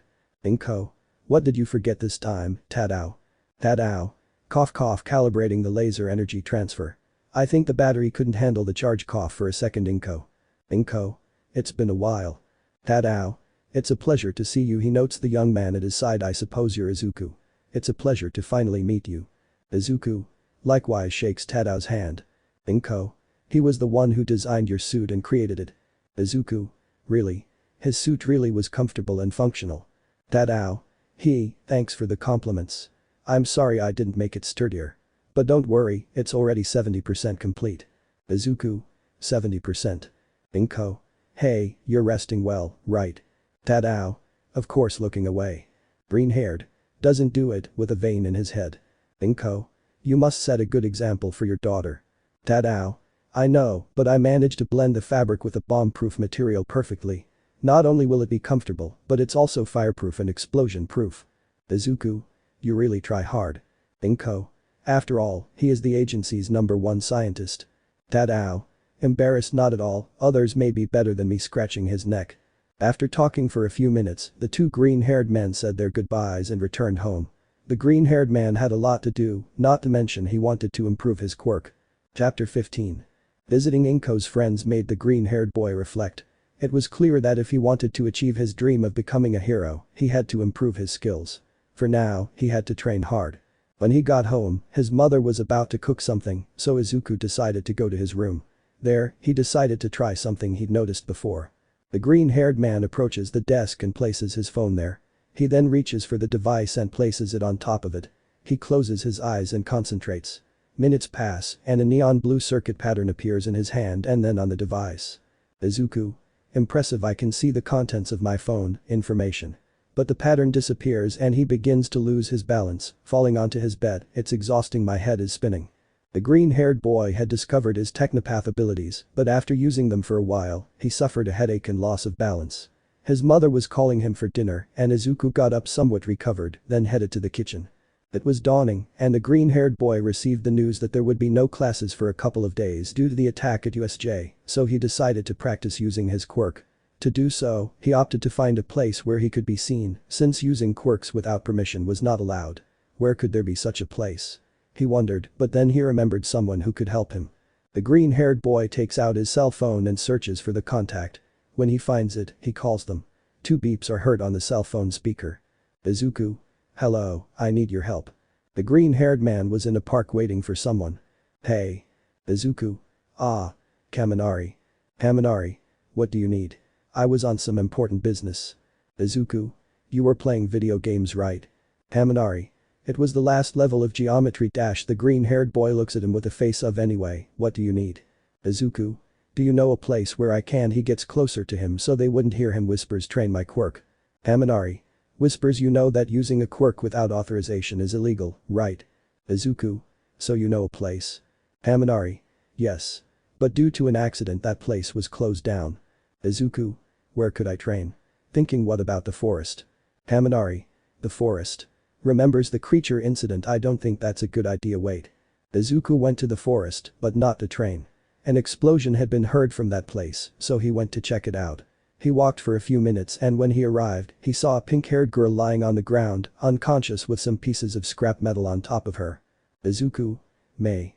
Lays Mei's head on his legs. Wake up. Gives a few weak taps on her face. The pink-haired girl shows a gesture of annoyance and begins to wake up. Mei. A broccoli. Whispers. Izuku. Broccoli. Confused, he gets closer to Mei's face. Mei. Izuku. Suddenly stands up, hitting the green-haired boy's forehead with her own. Both. Ouch. Haminari sees the scene and bursts into laughter. After the pain from the blow fades. Izuku. Are you okay? Mei. Don't worry, it wasn't a hard blow. Izuku. I mean the explosion. Mei. Oh, that. It was nothing, just one of my babies exploded. Haminari. Babies. Izuku. You know, they're artifacts. Haminari. Ah, that. Izuku. What were you doing? Mei. This takes out some damaged boots and a belt from a pile of scrap. I plan to use this at the sports festival. Izuku. Sports festival. Haminari. You've never seen a UA sports festival. Izuku. No. It's like other festivals. Mei. No, moving her index finger from side to side in front of Izuku's face. The UA festival is so important that it even covered up the Olympics. Izuku. That much? Haminari. Exactly. It's our chance to show off our skills to the pro heroes. Izuku. Incredible. Mei. Probably your teacher will tell you about it, she said while she was repairing the boots and replacing the parts damaged by the explosion. I will use this opportunity to promote my babies. Izuku looks at the boots in detail. Out of curiosity, he tries to use his quirk to activate them, but when he does, only a large amount of black smoke comes out of them. Izuku. Cough cough. Mei. Cough, what did you do? Not now. Izuku. You need to check the cables. Mei. Huh? Izuku. Some are not connected and others are burned, as is the circuit board. Mei listens to him and opens both boots. He was right, everything he said was true. Haminari. Wow, how did you know? Izuku. I only knew about the circuit board with my quirk. About the wires burned by the black smoke. Haminari. And the badly connected cables. Izuku. Mei sometimes tends to misconnect cables when she gets excited. Mei. That's not true. Izuku. Stares at the pink-haired girl. Mei. I don't do it very often. Whispering. Izuku laughs at her, admitting what she said. Haminari watches as they both talk and express themselves, not to mention a few jokes. Haminari. Perhaps she know, I don't think so. Hours passed, Izuku and Haminari trained a little. The green-haired man practiced creating his techno-weapons with greater speed, while Haminari tried to control the amount of electricity he released to create movements. Mei watched them from time to time while repairing the boots for the third time. She had already fixed them, but they failed when Haminari used them, causing her to lose power control as soon as he took off. Mei. And finished. Mei's boots were repaired, the size increased considerably due to the ideas Izuku had to improve them. She wouldn't admit it, but the green-haired man had a good eye for details that she sometimes missed. Thinking about that, she couldn't help but watch Izuku train. Mei didn't understand, but since her reunion with him, she felt happy. Izuku. Is something wrong, Mei? Approaches the pink-haired girl. Mei. Huh? And nothing. Izuku. Are you sure? He places his hand on her forehead. You don't seem to have a fever. Mei. What do you think? Shows her boots. Izuku. Wow, focuses his attention on the invention. It's incredible. Mei. Haha, thanks. I plan to use it at the festival. Izuku. Haha, you'll attract a lot of attention with this. Starts putting on his boots. Mei. Huh? What are you doing? Izuku. I'm going to try them. Mei. But you don't have to. Izuku. I'm going to do it, it's my duty as your guinea pig. Izuku's trademark smile. She doesn't understand, but her heart beat fast when she saw the green-haired man smile. Mei's boots consisted of 3 turbines on each boot. 2 were placed on the soles and another pointed diagonally at the heel. Izuku activates them and begins to float 1 centimeter off the ground. Izuku. OK tries to keep his balance now forward slowly. The green-haired boy begins to advance, seeing that he was gaining control, he decides to increase his speed. He was having fun, especially since Mei's invention hadn't failed or exploded. After 5 minutes, Izuku turns off the boots and takes them off. Izuku. They're fascinating. I'm sure you'll catch the attention of many companies and heroes. Mei. Jijiji smiles, rest assured, raising a thumb. Now let's repair another. Izuku. Not so fast, takes Mei by the shoulder, it's getting dark. We should go home. Mei. But. Izuku. You were planning on staying up all night. Mei. Izuku. Let's go. Mei. Pout ha, disheartened. Izuku pokes one of Mei's puffed out cheeks. They both laugh a little and take Kaminari home since he overdid his training and ended up in idiot mode. Mei carries her tools in one backpack and Izuku carries his boots in another. Mei. Tell me, Izuku, if you had to choose a hero to do the internship, who would you choose? Izuku. Let's see, I honestly hadn't thought about it, scratching his neck. I don't know many heroes other than those from UA. Mei. I see, discouraged. I'm sorry I asked you that. Izuku. Don't be discouraged. He probably didn't know many heroes before he lost his memory. Kaminari was between them both so that she wouldn't get carried away even in idiot mode, but Izuku did his best and took the pink-haired girl's hand, surprising her. Izuku. Cheer up, okay. Small smile Izuku marks. Mei. Why yes, nods. She didn't understand. Her heart was racing just holding the green-haired man's hand, not to mention feeling her cheeks burn and her palms sweat. She was so absorbed in her thoughts that she didn't notice they had arrived at the blonde's house a few minutes ago. Izuku. We arrived, Kaminari. Kaminari. We with both thumbs up. Izuku knocks on the door and after a few seconds someone opens it. An older woman, blonde with 3 black locks. Hello, good morning, aren't you Denki? Kaminari. We. Izuku. We were training and he overdid it. Sighs, thanks for bringing him back. Mei. No problem. Do you want to come in? You must be exhausted. Izuku. Don't worry, I should be back home soon. Mei. Me too. Mom must be worried. I understand. Thank you for taking care of Denki. They both nod and say goodbye to the woman. The sun was setting and Hatsune received a message from her mother asking where she was. Izuku. Your mom is worried. Mei. Yes, it's just that I usually hurt myself when I'm creating my babies, not to mention that dad is going to come back early from work. Izuku. He's not usually home. Mei. Quite the opposite, but he's been coming back late for a month. It's been a while since we've all had dinner together. Izuku. I understand, then carries Mei like a princess. Mei. What are you doing? Izuku. Since it's getting dark, they won't be able to see me easily. Izuku creates the techno turbines and flies as high as possible, avoiding the sight of the heroes who were patrolling. Mei was clinging to the green-haired man while her eyes were closed. Mei. I am scared. Izuku. You don't have to be, I won't let you go. He could barely hear his friend. Open your eyes and enjoy the view. Mei. I don't want to. Izuku. I know, oh no, my boots fell off. Mei. What? Where? She opens her eyes to see where they fell, but notices that Izuku was carrying the bag on his shoulder. She was about to close her eyes again, but the beautiful view of the city lights hypnotized her, great amazed. Izuku. Hahaha, I told you so.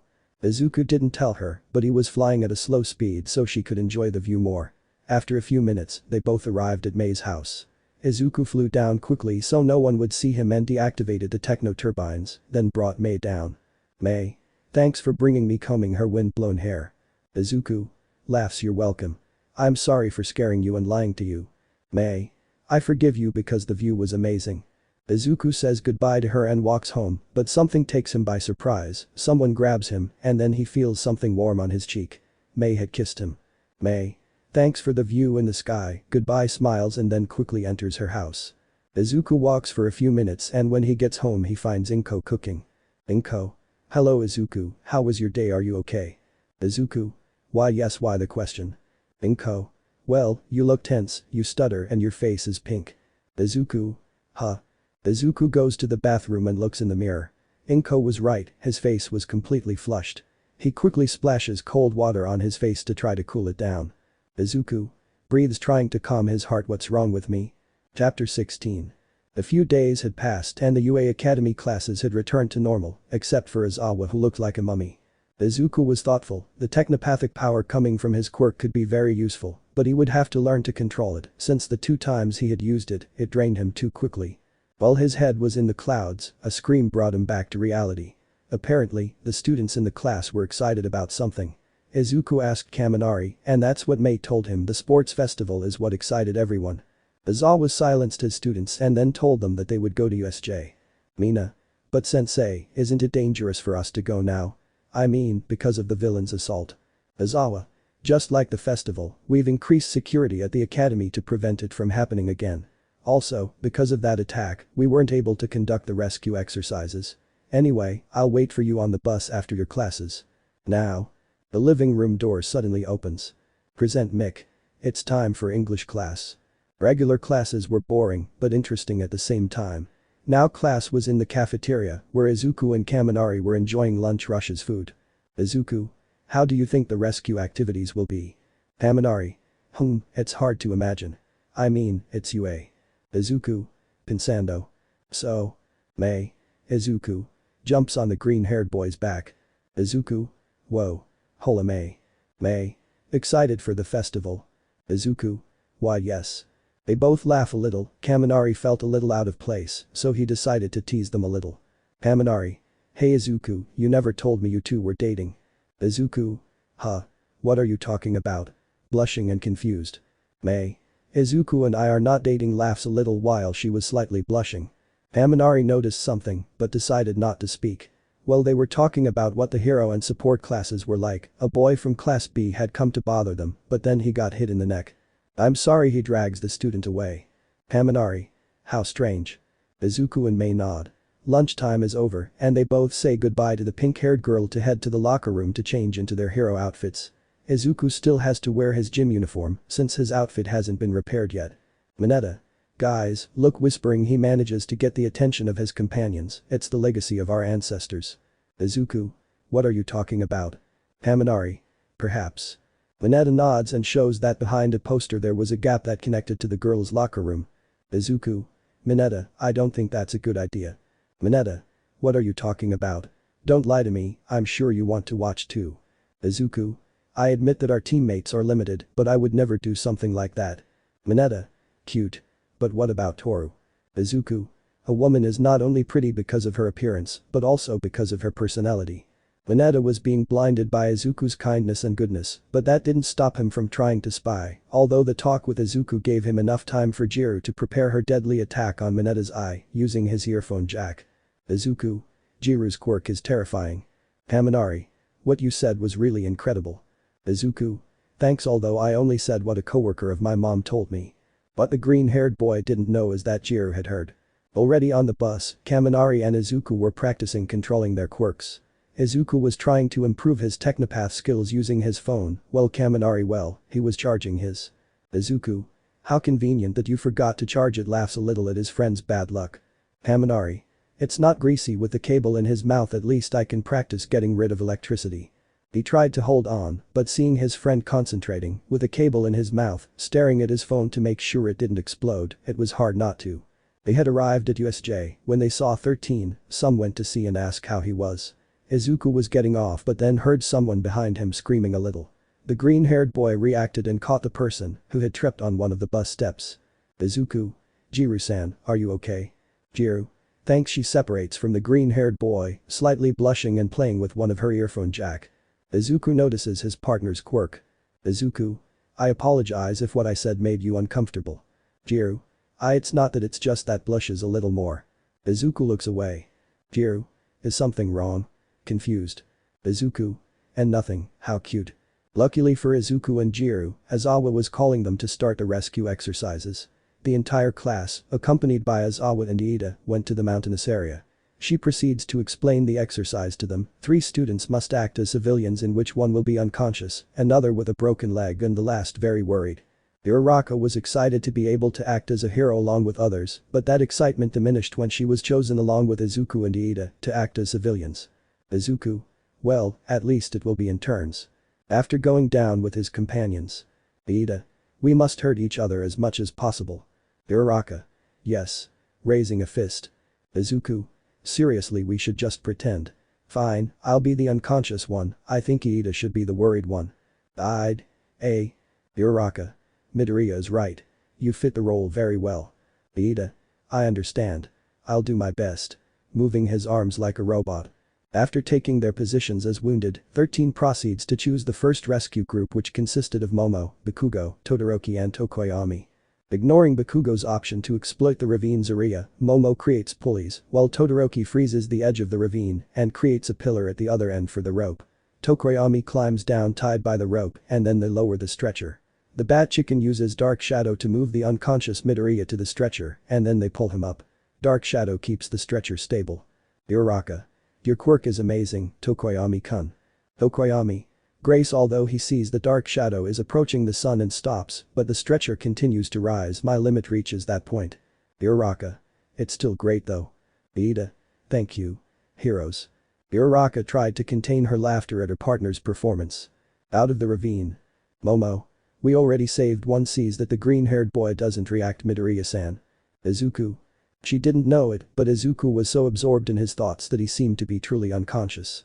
Momo. Midoriya-san. Decides to poke his cheek with his finger. Izuku reacts lightly and opens his eyes. Izuku. Ah, thanks, he said normally. Mina. Boo, could you be happier? She shouted next to the students who were watching. Izawa. Don't interrupt Mina, the exercise isn't finished yet. Activating his quirk. Mina. I'm sorry. Izawa. Just for that, on your turn you will be the unconscious one. Mina. What? But you. Izawa. It was already decided. Mina. Pouting. Several minutes passed and several students performed the simulation. It was Mina, Seiya, and Jiru's turn to play the injured civilians. Those who would rescue him would be Izuku, Uraraka, Kaminari, and Iida. Kaminari. Let's see. Jiru. Help us. Trying to act desperate. Kaminari. I guess Jiru is the desperate one. Iida. Well, how should we proceed? Izuku. Looks at the available objects. I have an idea. We must rescue them efficiently. Uraraka, I want you to go down with Iida so he can help you. I and you. High nod. Izuku. Fine. Kaminari, you wait for those who float and catch them. Iida, I need you to carry the unconscious woman on the stretcher and I'll bring him up. Kaminari. Wait, can you bring the stretcher up? Izuku manifests the techno arms, answering Kaminari's question. Everyone followed Midoriya's plan. Iida and Uraraka go down to help the wounded. She takes care of Seiya, whose leg is broken, while Iida carefully carries Mina to the stretcher. Uraraka. Treat Seiya well. Tie the rope to her waist. Don't move. Seiya. Jiro nods. Uraraka uses her quirk and makes the green-haired girl float out of the ravine. Iida. All set. Midoriya. Izuku. It's okay. He uses the drill mode on his techno arm, but at a slow speed to avoid accidents. It works. He manages to carefully climb onto the mine and, with his other arm, pulls the stretcher towards him. Good. How are you, Kaminari? Kaminari. Okay, this way. He sees that Seiya is in front of him and brings her closer with a rope. Release Uraraka. Uraraka. Yes. Puts her fingers together. Release. Seiya falls into the blonde's arms and he carefully lowers her. Izuku lowers the stretcher again and Kaminari unties the rope from Seiya's waist, earning Mineta's envy, and throws one of the ends to his companions. Uraraka could only carry herself and Iida with her quirk without going over her limit, so Iida would carry the rope, Jiru would be pulled up by Izuku. 13. Good work, guys. Not many heroes can use their quirks in certain situations, so it's good that you know how to help out in other areas like you did today. Many understood the exercise the heroine had made them do. It was time for the next one, this time taking place in an urban area where several buildings were destroyed and streets were ruined. 13. Okay. A natural disaster just occurred and civilians were trapped in the rubble. 16 of you will hide throughout the area, while 4 of you will be in charge of searching for them, and those who will do that work are you 4 pointing to Mineta, Izuku, Bakugo and Mina. The rest have 5 minutes to disperse. Bakugo. Why do I have to do this to you? Angry. Izuku. Sorry, but I didn't choose the team. Bakugo. Bastard. After 5 minutes pass, Bakugo flies away from his teammates using his explosions. Izuku. Okay, let's do this. The Venti mobile states. Mineta gets on. Mina and Mineta. Great. Mina. Wait, why him and not me? She was frustrated, but then had an idea. Do I make you nervous? Acting flirtatious. Izuku. No. Mineta's design doesn't allow him to move that fast. Besides, if we're separated, we'll be able to cover ground, he replied, unaffected by the pink-haired girl's flirting. Without further ado, they go their separate ways. On the way, Mineta gets scared because they were heading towards a pile of pavement, but Izuku activates the plow on the front of the motorcycle and drives it through. Halfway there, they stopped because Mineta heard something coming from a hole. They went to see and found Ejiro. Mineta. Wait, we'll get you out of there in a moment. Go to Midoriya looking for something. What are you doing? Izuku. Look, take a long iron. If we use your quirk we could make a ladder. Mineta. That's true. He takes out several spheres and places them in order to make steps, then sticks large debris on top of them so he can climb without sticking.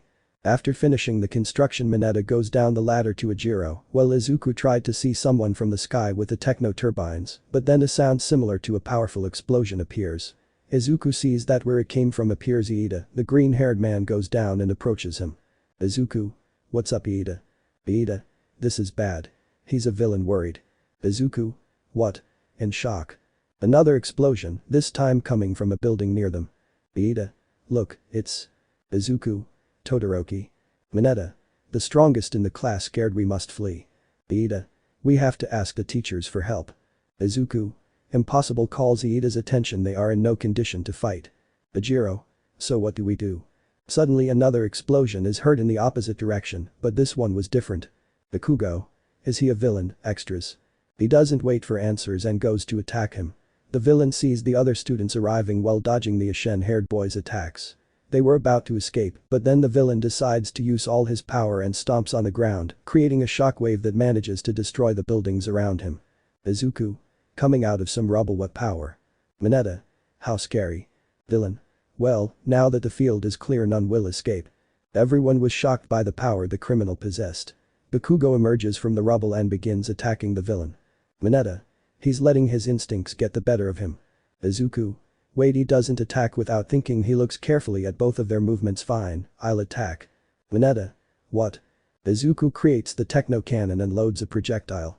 The moment Bakugo moves away from the villain, Izuku fires, hitting the target. Bakugo. Don't get involved. Izuku. I won't let you fight alone. Reloading. While Izuku was shooting, Bakugo walked away to rest his muscles a bit. Bakugo. What are you waiting for? Four eyes. Don't just stand there and help the weaklings escape. Iida. TSK, why do you have to insult us? Kirishima. Oh Bakugo. What do you mean by weaklings? One by one the students were appearing. Momo. We are the 20 students of Class A. Uraraka. We'll all be heroes. Izuku. Guys. Mineta cries with joy when he sees his teammates. Villain. They are brave. However, with a movement of his arm he creates air pressure capable of sending debris directly at the young people. Those with ranged attacks dismantle most of the debris, while Kirishima and Satu destroy the rest with their fists. Jiru connects her earphone to the amplifier on her leg and stuns the villain slightly. Izuku. Mineta, I'll need your help. Minute. A. The green-haired man explains the plan and then takes one of his partner's hair spheres, manifests the techno turbines, and flies straight at the villain. The villain was about to attack him, but Bakugo blinds him with an explosion directly to his face and then retreats. The villain manages to block him, but it gave Izuku the opportunity to rescue Todoroki with the help of the Mineta sphere to restrain him. At a safe distance he takes off his glove with the sphere and leaves Todoroki on the ground. Izuku. Bakugo creates a techno fist and activates drill mode together. Runs towards the villain. Bakugo. Don't give me orders. With an explosion he propels himself towards the villain. Both prepare for their final attack. Izuku increases the speed of his fist spin to its maximum, while Bakugo charges his attack, sending sparks flying from his arm. Villain. Damn prepares to block it with his arms. Both attacks hit, but Bakugo creates a smokescreen. The villain flies straight into some rubble, but it's covered in purple spheres. The villain crashes and is stuck there. Bakugo was holding his arm in pain as he approached the villain. Izuku's techno arm was failing because it exceeded its power limit. That surprised him, not only because it failed, but because he couldn't undo the arm. Bakugo. Time for the final blow, damn it. Generating explosions in his good arm. Wade II takes off his mask with the help of the spheres. I am here. IYB. Almight. The students listened to the P symbol's explanation, but they were angered by what he did and gave him a lesson. Todoroki had also acted to help Almight. After the students venting and Aizawa and 13's reprimand to Almight, the rescue activities resumed as normal. Chapter 17. Last week, many classes tried to investigate Class A, as it was the most dangerous for them, but without good results. Currently, Class A was in a break room located in the UA Stadium, where the first-year festival would be held. Izuku. Where do they get the budget from? He asks himself while taking a soda from the machine. Haminari. How can you stay calm in this situation? Izuku. I'm not actually, but mom taught me to stay calm in situations like this. Haminari. Now that I think about it, what did your mom teach you? Izuku. Basically hand-to-hand combat and controlling my quirk. I did my best even though our quirks are different. Smiles unconsciously. I really want to remember my past. Haminari. Places a hand on the green-haired boy's shoulder. You'll get it, friend.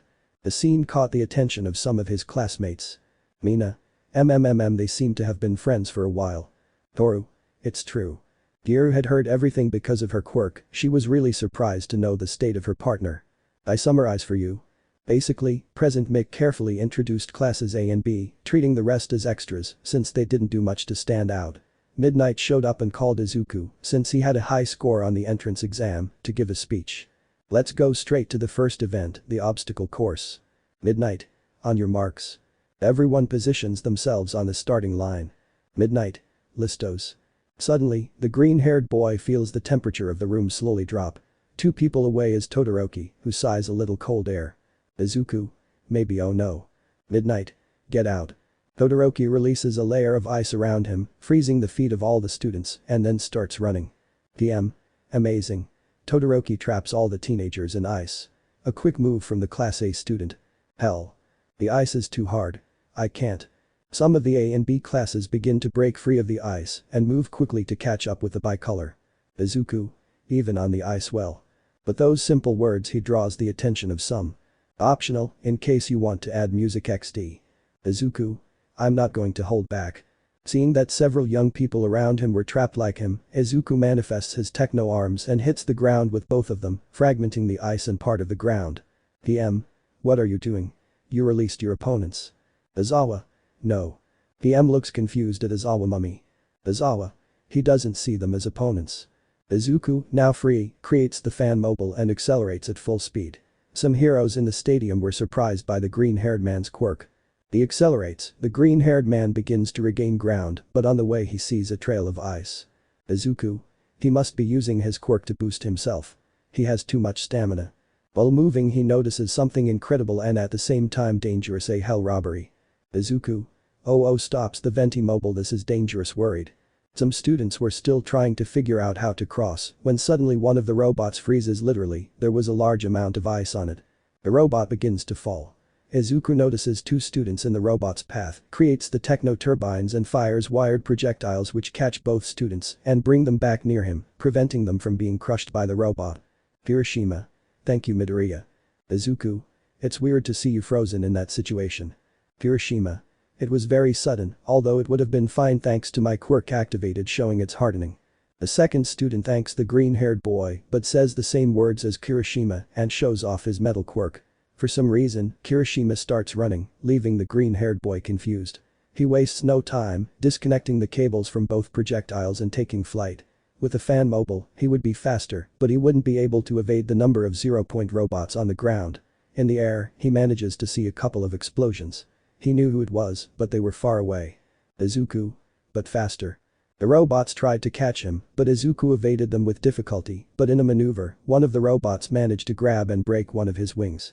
The green-haired man reacts, undoing his wings, manifesting his techno fists, and grabbing onto the robot's arm. He climbs up and starts running. Izuku. Sees how the students move forward. I'm falling behind, undoes the fists and creates the venti mobile. I hope it works. Nervous. He hesitates for a few seconds, but then accelerates fully, suddenly increasing his speed. Using the robot's shoulder as a ramp, he flies away from the robo-hell. Upon landing, he loses control, causing his vehicle to skid for a few seconds, but he recovers. He continued on his way, avoiding the students he encountered. Some tried to block his path or stop him, but it was impossible. He was too fast. Izuku was approaching the second obstacle. From a distance, he could see that it was a well. He'd never tried to test whether the fan mobile worked in water or in that situation, but now wasn't the time to try. Izuku switches from the fan mobile to the techno boots in an instant without slowing down. The moment he hits the ground he jumps. Why didn't he switch to the techno turbines?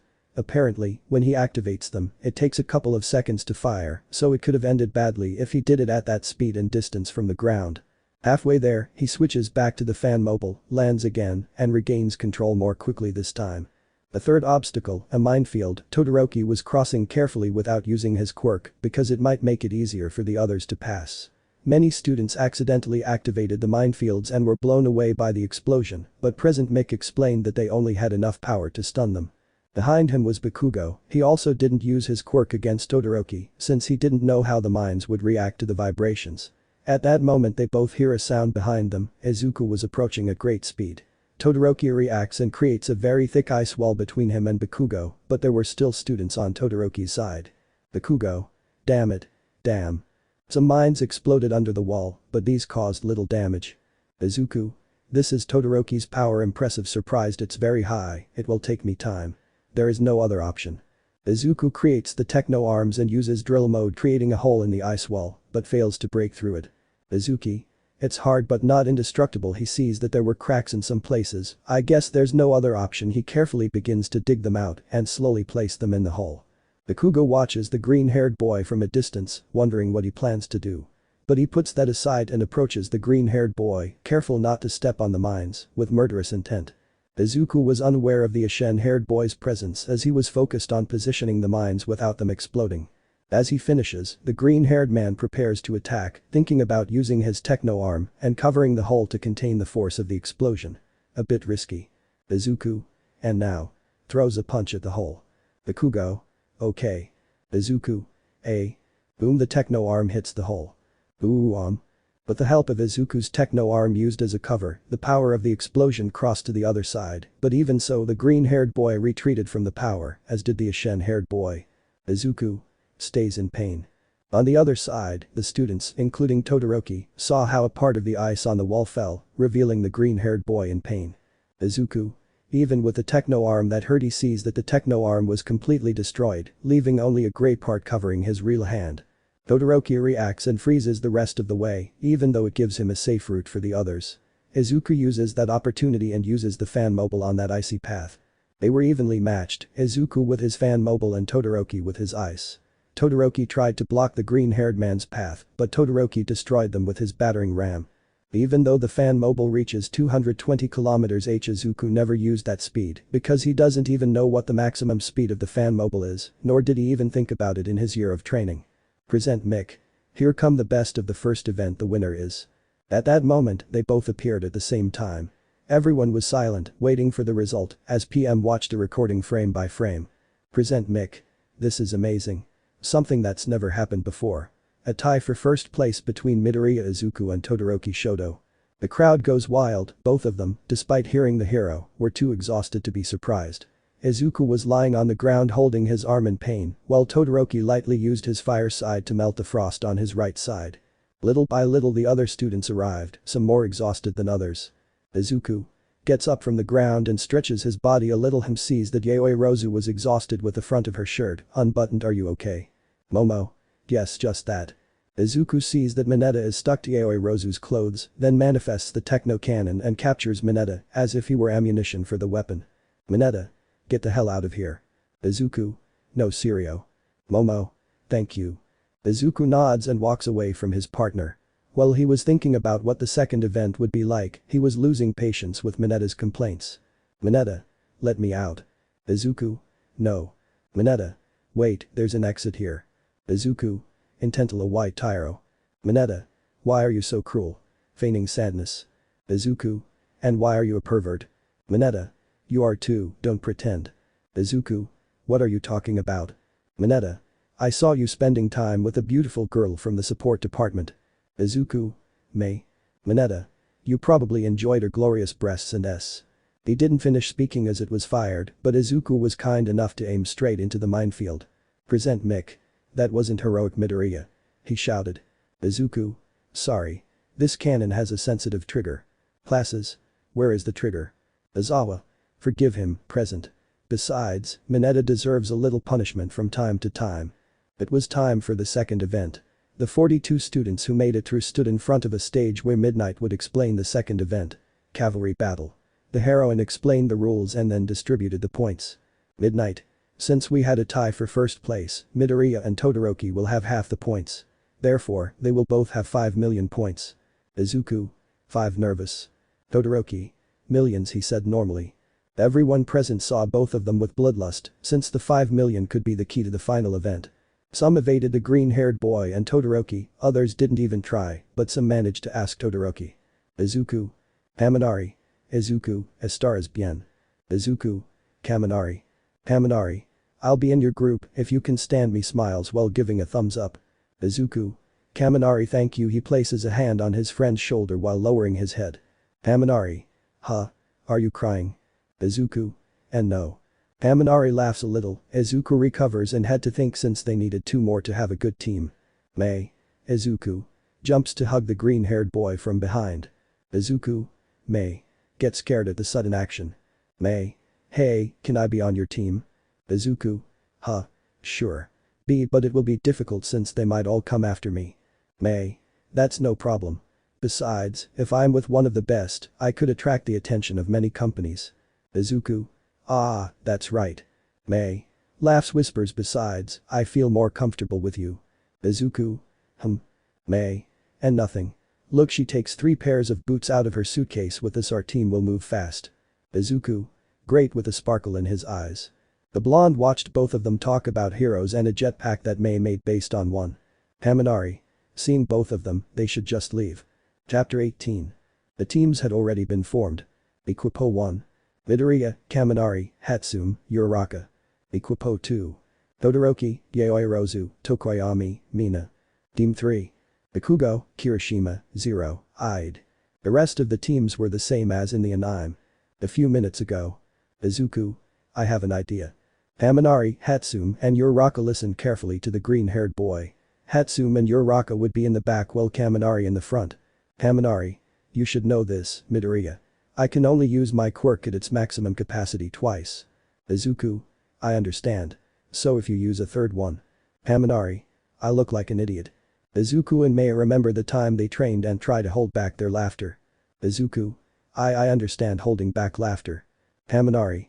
Don't laugh, crying comically. After the discussion, Izuku explained his idea in more detail. Current events. The event begins. The green-haired man's formation was him as the rider, Uraraka and Hatsune in the back, and Kaminari in front. It was a relief that the pink-haired man had insulated gloves, so Kaminari could use his quirk without worrying. The strategy was simple, since they were second in points, it was more important to be defensive.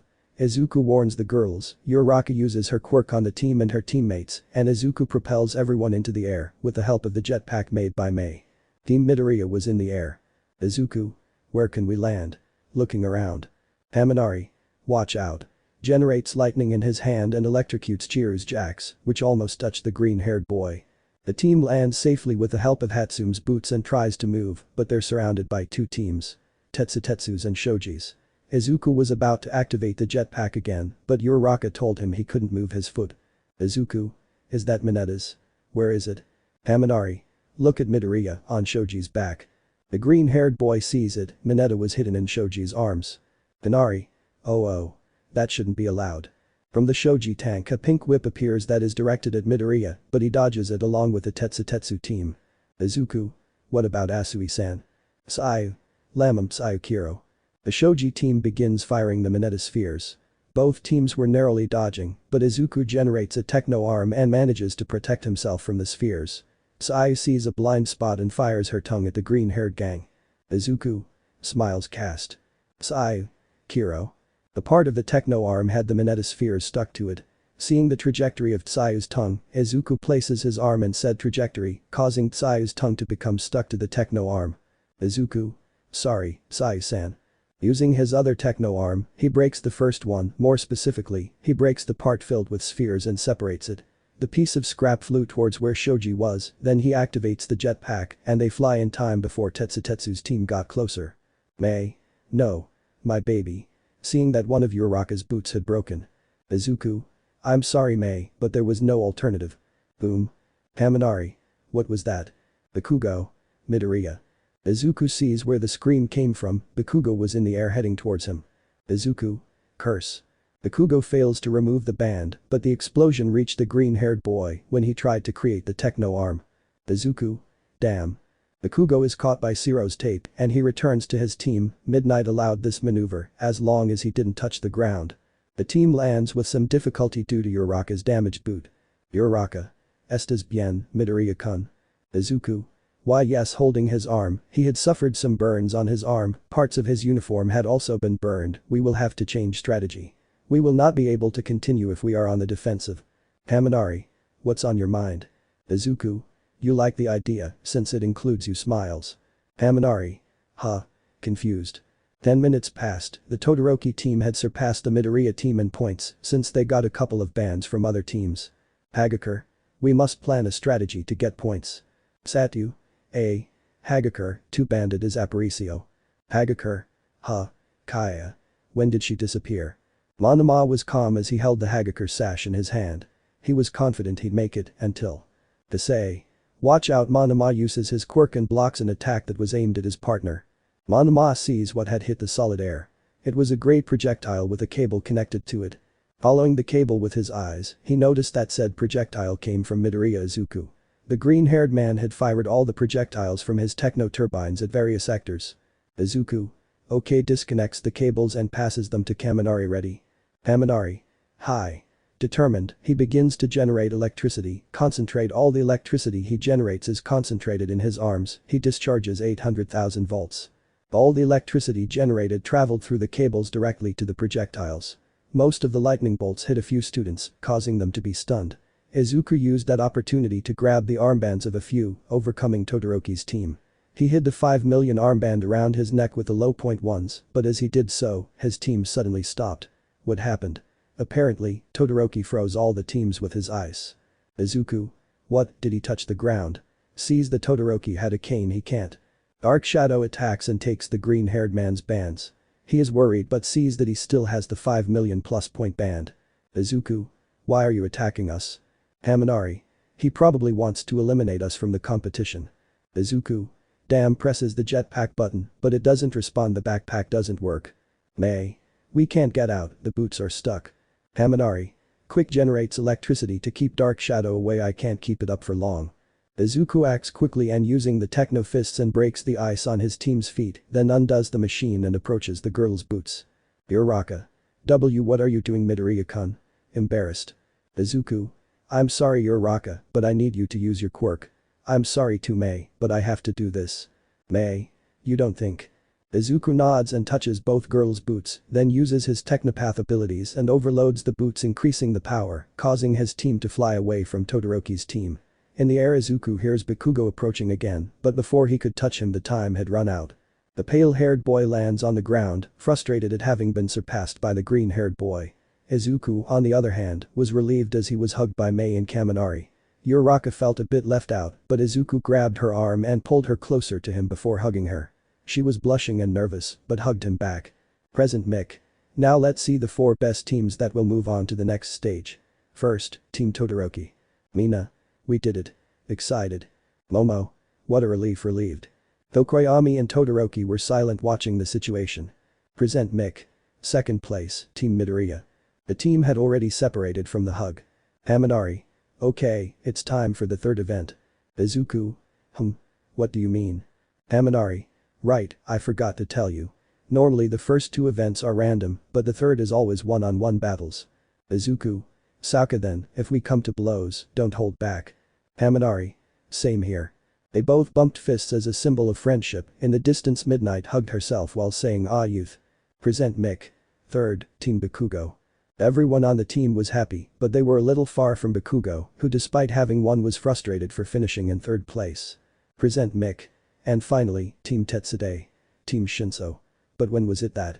The Shinso team was confused, not knowing when the event had ended. Minutes passed. Those students who couldn't make it to the last event were enjoying the recreational activities. A certain green-haired man was watching his classmates have fun, sitting with his back against the wall. Izuku. It's true, this is a school, seeing how they had fun. Then Kaminari arrives. Kaminari. Don't fall asleep joking. Izuku. Who? Laughs a little. Looks at his friend. Why do you have a face like I'm going to regret this? Kaminari. What's that face like? Bead of sweat on his temple anyway, I don't know what you're talking about, whistling carelessly. Izuku. Kaminari, from what you told me about our friendship in high school, you're very easy to convince. Kaminari. Nervous. Izuku. Now that I think about it, what about the girls? Kaminari jumps at the green-haired man's question, but then. Present Mick. What the hell is class 1 doing? Izuku turns to look. Mineta looks at the girls with a happy and lustful look. Izuku sensed that and he was able to put all the pieces of the puzzle together. Izuku. Kaminari. Kaminari. W what? Shocked. Izuku. You. Kaminari.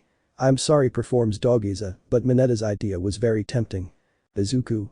Sighs you really have no solution hits Kaminari on the head think about your actions. Kaminari. High barely conscious from the blow. Izuku. Now. Momo. Mineta and Kaminari tricked us, I even made these outfits disappointed. Mineta was enjoying the fan service, but he didn't notice a dangerous presence. Mineta. How lucky am I? Sees it's getting a little dark. It's probably just a cloud. Izuku. Villages villages villages. Mineta squealed like a scared cat upon hearing the green-haired man's voice. Mineta. Midoriya, yo. Izuku didn't listen to him, he directly put him in the techno cannon and fired it straight into the sky, but by miracles of nature and the power of the script, the wind changed Mineta's trajectory directly to the minefield where Power Loader was deactivating some mines, but he hadn't finished doing it yet. Only a boom could be heard in the distance. Izuku. Damn I wanted him to get to a tree. Iida. Hey Midoriya, that wasn't heroic. Moving his arms robotically. Izuku. You're right. But it was morally humane. Kirishima was nearby and shouts that was very manly. Leaving some confused. Thanks too for the idea of the phrase it was not heroic, but it was morally humane, although I applied it differently. The girl saw what happened. Uraraka. I guess Mineta shouldn't be punished. Jiru. I don't know about you, but I'll torture him later. Hagakure. Don't be discouraged girls, let's enjoy this waving the pom-poms. Mina. Tori-chan, you like this, don't you? The break ended as well as the recreational activities, the cement hero was creating a combat arena using his quirk. As Kaminari said the last event would be a 1 vs 1 confrontation, and Midoriya was excited, as in the end I am 2 of the 16 who qualified, did not want to participate on principle. Kaminari. How strange. Izuku. What's wrong Kaminari? Kaminari. Ajiro and the boy from Class B were on the same team. Did that boy do something to them? Izuku. I'm probably staring at the purple-haired boy. After a slight discussion, and with Midnight's approval, Kendo Itsuka and Tetsu took the 2 available spots. Izuku. Okay, I hope you make it to the semi-finals at least smiles. Kaminari. Likewise extends his fist don't let them eliminate you in the first round.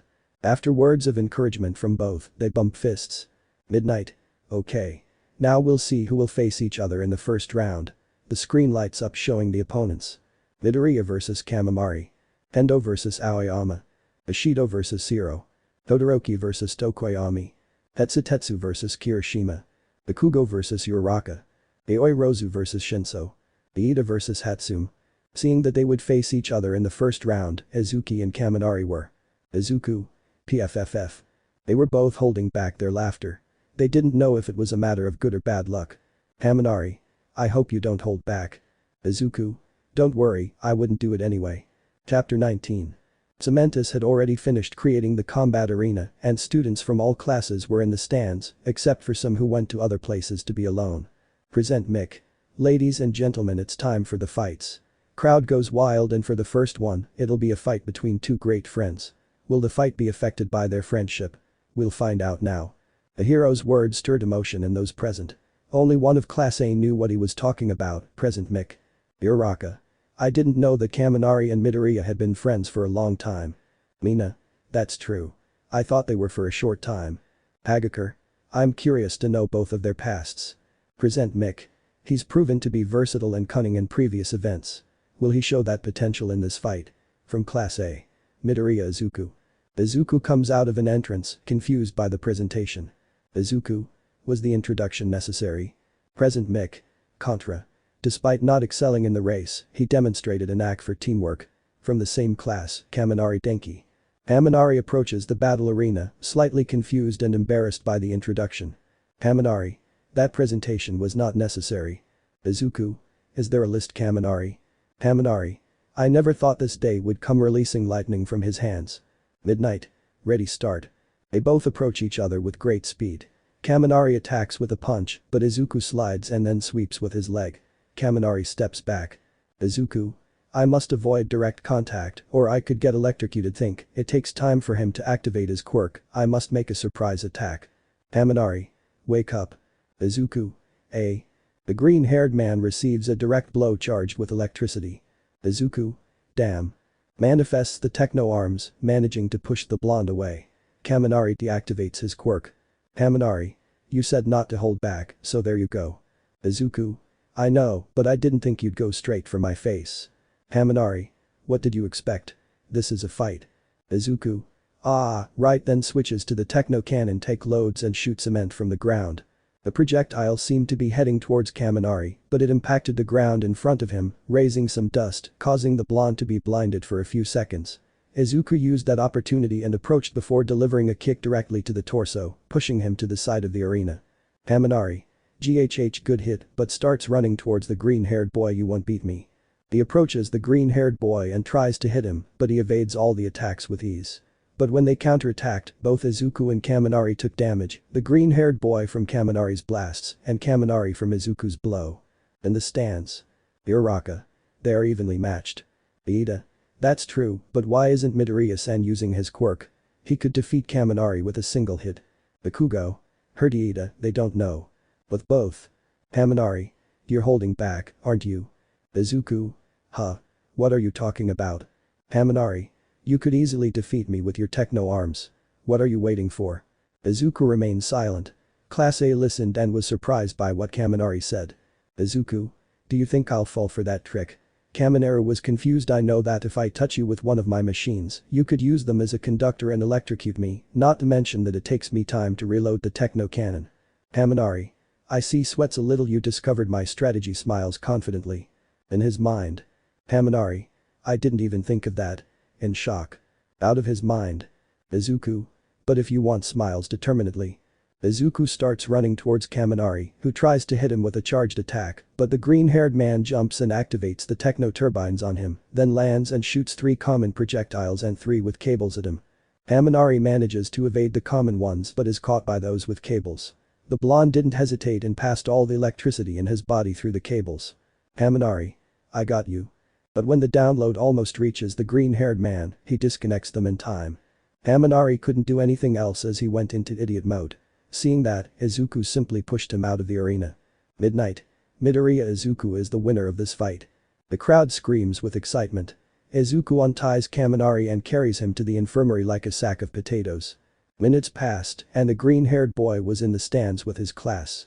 They congratulated him on the match and then asked him about Kaminari. Izuku. He's in the infirmary. He'll be there for a while until he recovers. Uraraka. It's a relief. Izuku. I have to admit it was lucky I fell into the trap. If not, we would have ended up in a tie. Iida. Now I understand. Is Kaminari stronger than you? Izuku. If it's about quirks, he might win, but it's different in terms of skills and resistance. After a few minutes the other fights began. I don't know what you think, but if you want to skip all the fights, look for the bold letter XD. Kendo vs Aoyama. Throughout the fight, Aoyama constantly fired his naval lashes, but Kendo skillfully dodged them while closing the distance. When Aoyama was reaching his limit, the orange-haired girl used her quirk and pushed the young man out of the arena. Winner. Kendo. Bushido vs Zero. Mina tried to skate closer to Zero while avoiding the tape. After she managed to do so, she jumped over to the other side, but Zero used that opportunity and managed to capture her. Zero. I got you. He was about to lead her to the edge of the arena, but accidentally slipped on the acid Mina left behind while skating. Zero fell, and when he tried to get up, she had already freed herself and placed her hand on the young man's face. Zero surrendered. Anadora. Ashido. Todoroki vs Tokoyami. The Bat Chicken was about to use Dark Shadow, but Todoroki couldn't control his quirk and froze half of the sand. Todoroki. Sorry, unfreezing Tokoyami. Winner. Todoroki. Tetsutetsu vs Kirishima. They both had the same quirks and fighting styles, so it ended in a tie. To break the tie, they had to arm wrestle. Winner. Kirishima. Bakugo vs Uraraka. The battle was a bit uneven, but Uraraka managed to use strategy to face him by raising multiple debris with her quirk. She releases the debris and Bakugo was about to destroy it but… Uraraka. No, I leave you. She grabs both of the ash-haired boy's arms and then makes a key. Bakugo. What are you doing with that round face? You'll get hit with your own attack. Uraraka. I'll do anything to win. The debris falls, hitting them both and raising a cloud of dust. A minute passed and the cloud dissipated. They were both standing. Uraraka and Bakugo were still standing with cuts and scrapes. Bakugo. Groans of pain. Damn. Uraraka was still holding the ashen-haired boy, but after a few seconds she fell unconscious. Winner. Bakugo. Aoi Rozu vs Shinso. They were both standing face to face. When Midnight gave the signal to start, Shinso said something to Aoi Rozu, causing her to respond and fall into her quirk. The violet-haired boy ordered her to leave the arena, and she obeyed him. The victory went to the general studies student in a matter of seconds. Editor. Shinso. Iida vs Mei. It was basically like in the anime, she used Iida to promote her inventions. After 10 minutes of talking, she easily conceded the victory. Iida. You tricked me.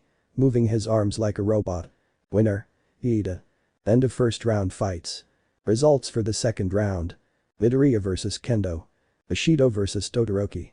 Hiroshima vs Bakugo. Shinso vs Iida. After the first round, the students had a few minutes of rest.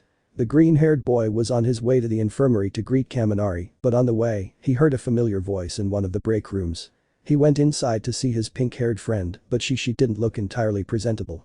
She had her shirt unbuttoned and was stretching her sports bra, exposing her cleavage while fanning herself with a magazine. They both stared at each other. The green-haired man reacted quickly and shouted, "I'm sorry," as he abruptly closed the door. Mei was silent for a few seconds before reacting and covering herself with her shirt. Her face was completely red.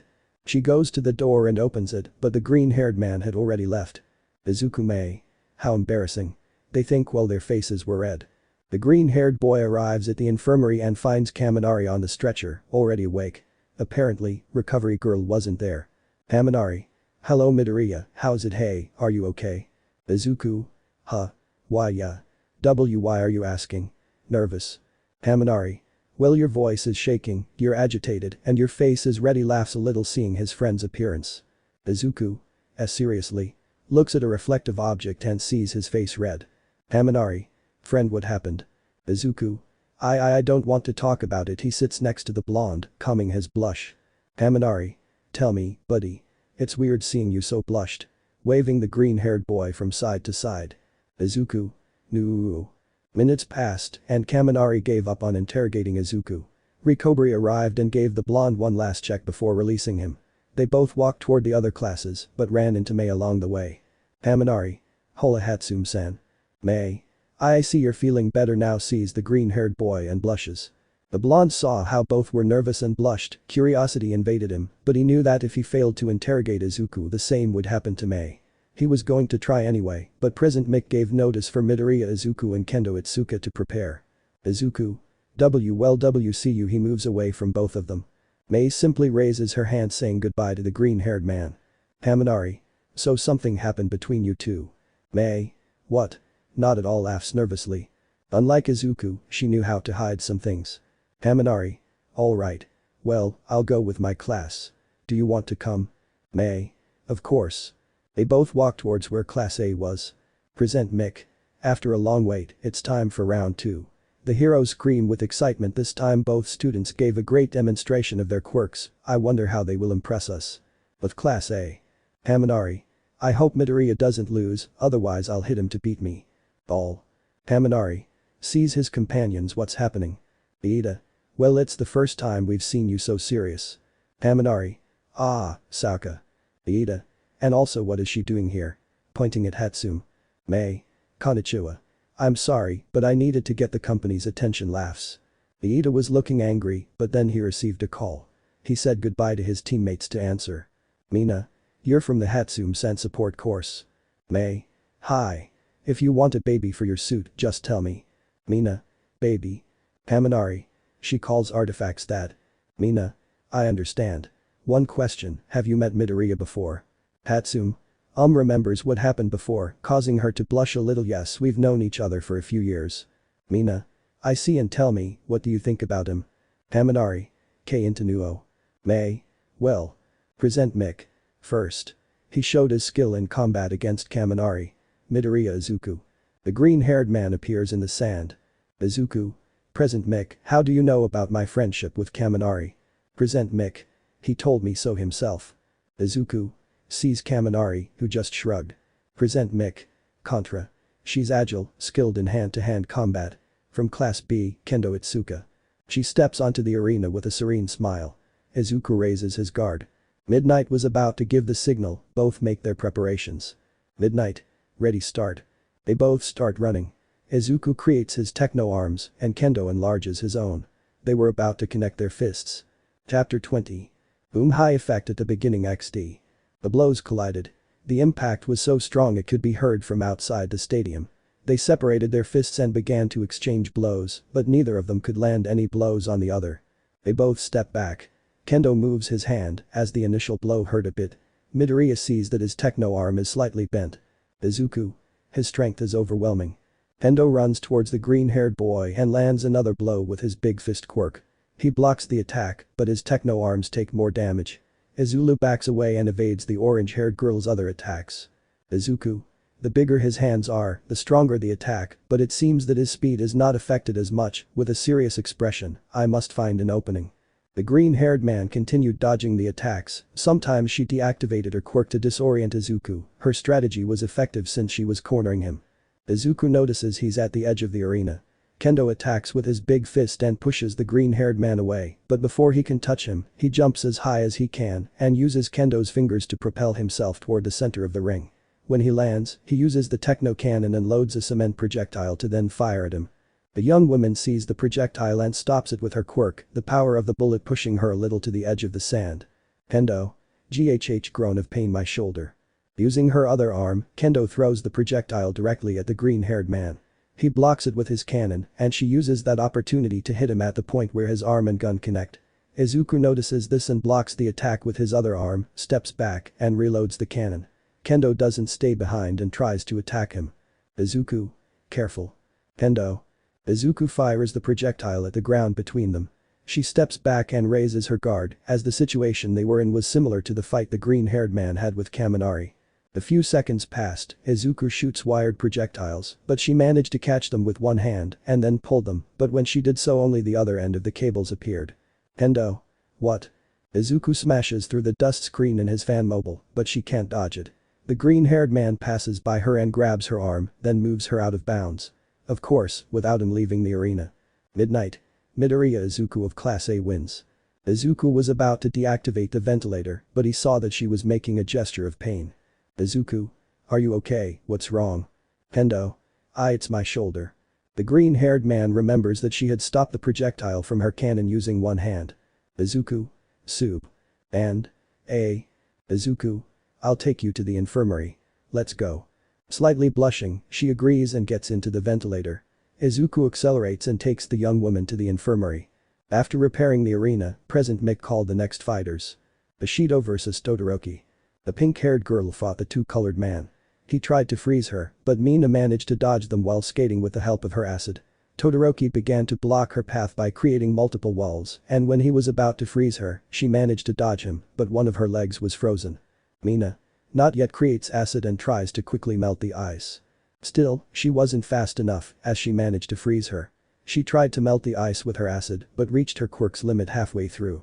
The acid shower began to cool, freezing the pink-haired girl. Mina. IIG give up freezing from the cold. Winner. Todoroki. Kirishima vs Bakugo. Bakugo.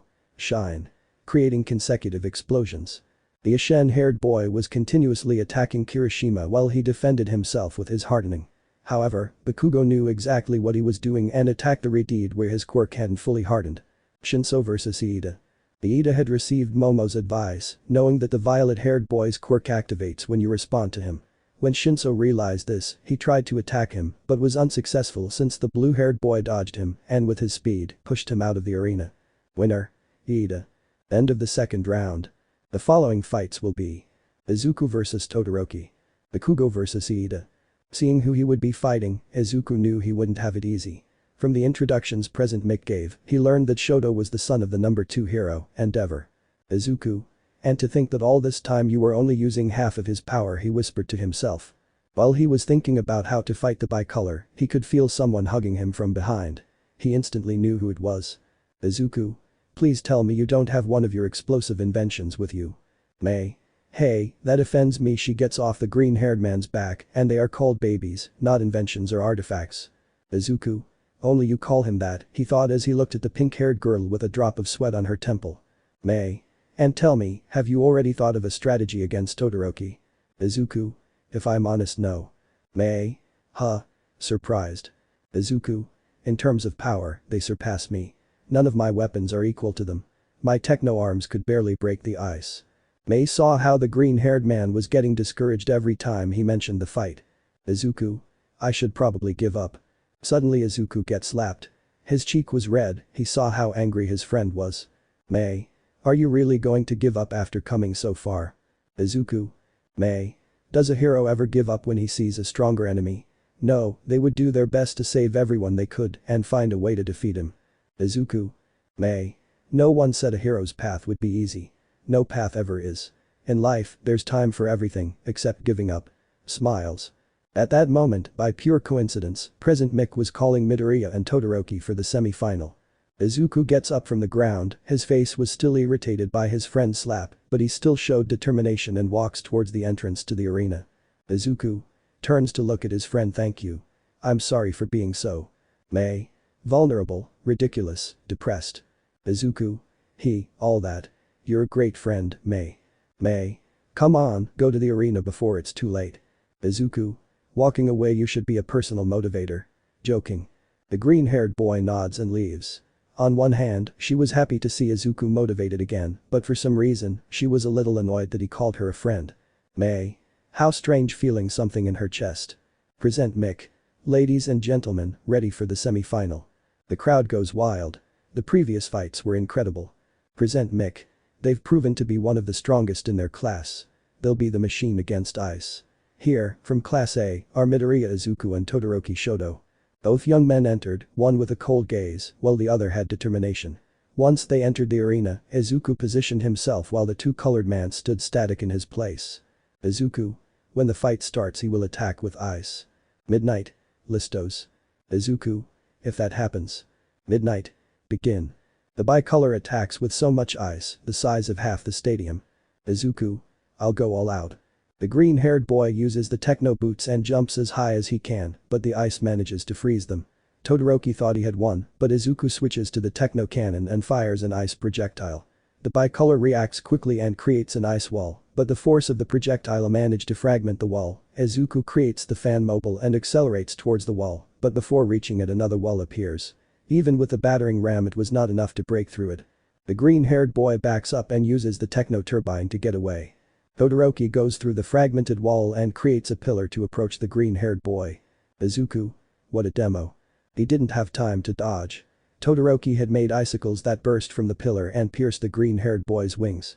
The two-colored boy made a ramp and he hoped to catch him on his way down, but… Present Mick. What the hell? The green-haired boy was free-falling next to Todoroki, with techno cannons on both arms. The young man knew those cannons wouldn't be loaded, but then he saw that the turbines weren't falling. Todoroki. By chance. He quickly creates a wall, but it isn't as strong as the previous one, so he ducks in time to dodge the projectile. Izuku had used the turbine as ammunition. He fired the second one at the ramp, so they were both now in free fall. Izuku. It's over, creates other techno turbines and launches wired projectiles capturing the bicolor. Both were in the air. Izuku had the two-colored one hanging meters from leaving the arena. Izuku. Are you going to let your resentment towards your father cost you victory? Todoroki. How? Izuku. I learned from Present Mick's presentations that you're Endeavor's son. You probably have a fire quirk besides ice. Todoroki. Izuku.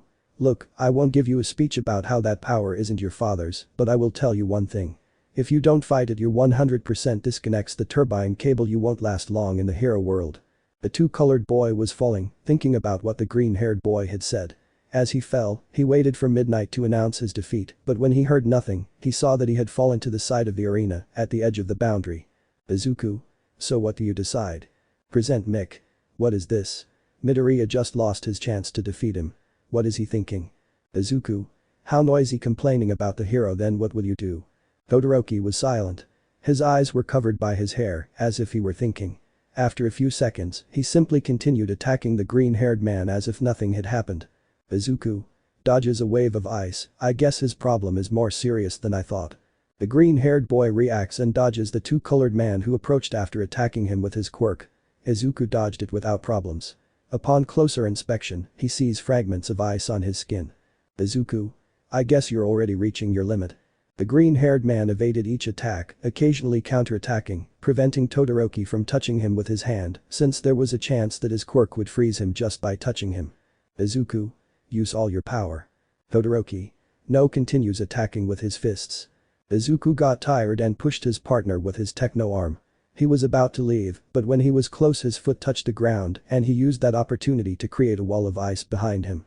Izuku sees his techno arm, most of it was frozen, although he could still move it without problem.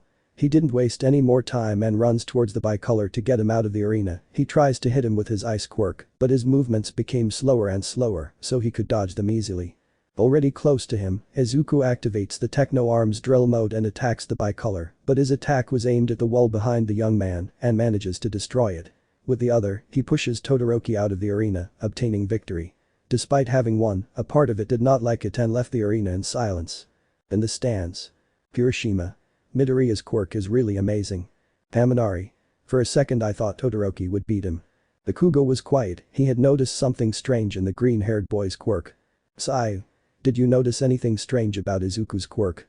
Mina. What are you talking about, Su-chan? Seiya. Izuku's quirk seems to have no limits. Even though the machines were broken, he continues fighting without problems. He doesn't get tired, he doesn't hurt it strange. Momo. I agree with Seiya. It's weird thoughtful. Mina. He probably improved his quirk control and doesn't exhaust it easily. Momo. Probably. Once the ice was cleared from the arena, Bakugo's fight against Iida had begun. The blue-haired boy attacked first, landing an attack on the ash-haired boy. The boy blocked, retreated, and attacked with multiple blasts directly to the boy's face. That attack stunned Iida, but he backs away and starts running around Bakugo, buying time to plan his next move. Chapter 21. While the fight against Bakugo was taking place, the green-haired boy was in the break room drinking coffee to warm up his body.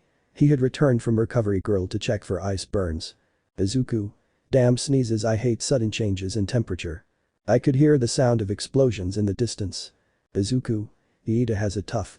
Once he finished his coffee, he went to where his teammates were, and when he arrived he saw Iida kneeling on the ground, exhausted and injured.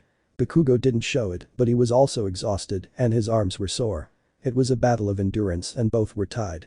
Izuku sees his partner where he was with Class A and decides to sit next to her. Izuku. How are you? May. Ah. Surprised you scared me. The green-haired boy couldn't help but laugh at his friend's reaction. She simply punched him lightly in the arm. Momo, who was nearby, explained to the green-haired boy. Apparently, the two were evenly matched, and after several successful blows, dodges, and explosions, Iida and Bakugo were in that situation. The blue-haired boy uses his last resort, Torque Over. He manages to capture Bakugo and was about to throw him out of the arena, but he realizes that he was very quiet. Then he sees that his hands were closed, he slowly opens them and sees that he had collected all his sweat. Iida. WH. Boom. An explosion resounds throughout the stadium. Iida is thrown out of the arena by the power of the blast, while Bakugo holds his arm due to the recoil of using it. Once he is declared victorious, Bakugo goes to a restroom. Izuku realizes that the ashen-haired boy was staring at him as he left the arena. Izuku. Then it's decided. May. Listen to what he said, what do you mean? Izuku. I mean everything will be decided in this fight. The screens showed the faces of those who would fight in the final round. Class A supported the green-haired boy, who was slightly embarrassed but thanked them at the same time. A certain pink-haired girl felt a little angry and pouted as she saw the green-haired boy's classmates approaching her, but at the same time she was confused, why do I feel this way? Once she returned to reality, the pink-haired girl took Izuku's arm and took him away from there. Izuku. What's wrong, May? May. Slightly angry, nothing. Why do you ask? Izuku. Why have you been pulling my arm for 5 minutes? May had forgotten and lets it go. May. Sorry, discouraged. Izuku. Don't apologize. It was a little funny. Izuku started chatting with her about trivial things related to artifacts in an attempt to cheer her up. Elsewhere. A young man was walking through the city streets. His eyes were covered by his purple hair with black streaks and he was wearing a hood. He was wearing a gray sweatshirt, black pants, and military green shoes. As he walked, he saw an appliance store and a television was tuned to the channel showing the sports festival. He approaches the screen and sees the green-haired man. So you were there. Hey kid, are you coming with me for a second? He didn't have time to respond and was taken to an alley where he was about to be robbed. The criminal pulled out a knife and threatened him, but the young man simply pulled his hand out of his pocket and revealed a black weapon with fluorescent purple details. The criminal became frightened and was about to escape but was grabbed by the young man and then slammed to the ground. "Don't bother me," he walks away, leaving the criminal unconscious. Back to the festival. After their respective introductions, Izuku and Katsuki stood face to face in the stadium. Izuku. "Ready, you have that much mentioned rematch stretching." Bakugo. "This isn't a rematch." Izuku. "Huh. Why do you say that?" Bakugo. "This fight with so many limitations. It's not the rematch I'm looking for. But I'll show you that I've become stronger." His face filled with fury. Midnight gave the signal and the pale-haired boy flies towards the green-haired boy. Izuku. He's fast, dodges the attack and moves away from Bakugo. The ash-haired boy doesn't stop and continues to stay close to the green-haired boy while launching several explosions. In an attack coming from above, Midoriya dodges it and counterattacks with a blow to the stomach, but Bakugo grabs his arm and propels himself upwards, taking the green-haired boy with him. Already in the air, the ash-haired boy begins to spin on his axis next to the green-haired boy. When he gains enough momentum, he throws Izuku towards the sand. When they collide, a small crater is formed, but to everyone's surprise, Izuku managed to land standing up using the techno boots. Izuku. How close?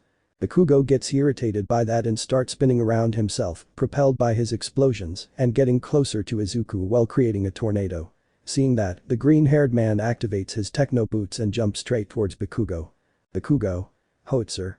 In the air, Izuku undoes the techno boots, creates the techno arms and activates drill mode. Bakugo. Impact. They both collide, and Bakugo's quirk generates a black curtain of smoke. Seconds later, Izuku falls to the ground with both techno arms damaged, burns and his clothes destroyed. Bakugo falls to the other side of the arena, clutching his ribs with one arm and with his suit full of ashes. Neither of them seemed to want to give up or back down, which surprised the spectators. Seeing that Izuku was lying on the ground, Midnight was about to give the victory signal, but then the green-haired man began to slowly get up. Bakugo. Even with my best attack, damn it, kneels down to rest. It was costing him work, even covering himself with one of the techno arms he had taken quite a bit of damage. His machines didn't seem to respond properly, so he dismantled them. Midnight. Midoriya, can you continue? Izuku.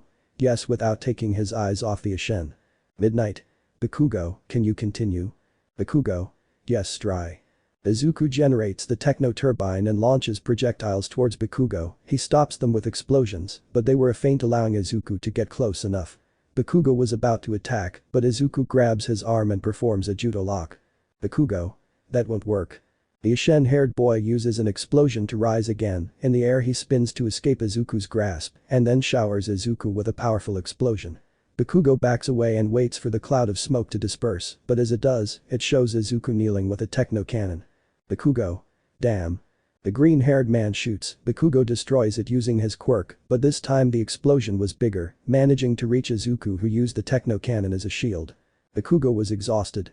Exerting so much power caused the recoil to increase, and his arms began to hurt. Because of this, he dodged the projectile, but what he couldn't dodge was the green-haired man, who used the techno turbines to get close to him and then delivered a double kick, knocking him out of the arena. Midnight gave Izuku the victory. He was surprised to have won the grand festival, but he collapsed to the ground, exhausted. Bakugo got up from the ground while holding his arm and left the arena. Izuku. Hey Bakugo, the Ashen-haired boy stops, you are really strong. Bakugo. TSK leaves the arena. Once the festival was over, Izuku was out of UA. The boys had invited him to celebrate with them just to have more fun, but the green-haired boy rejected the invitation. On the way, he received flattery from some people who passed by, but when he reached a less busy area, someone caught his attention. Wow, you were really amazing behind Izuku. Izuku. Wow, thanks. Or should I say Subject 010, Project Ka. Izuku. Huh. Boom. The green-haired man was hit in the stomach. He stepped back and stood guard, activating his techno arms. How strange you weren't like that at the festival. Are you tired? Izuku. Who are you? And what is Ka? What are you talking about? Ah, you forgot. Well, that's normal. How can you forget the Ka project? Professor Ken's great achievement, my father's. Izuku. Listen, I don't know what you're talking about. I have amnesia. Angry? Well, I'll help you remember. The dark-haired man shows something that shocks the green-haired man. Techno arms similar to his own, only his were completely black with fluorescent purple patterns. Izuku.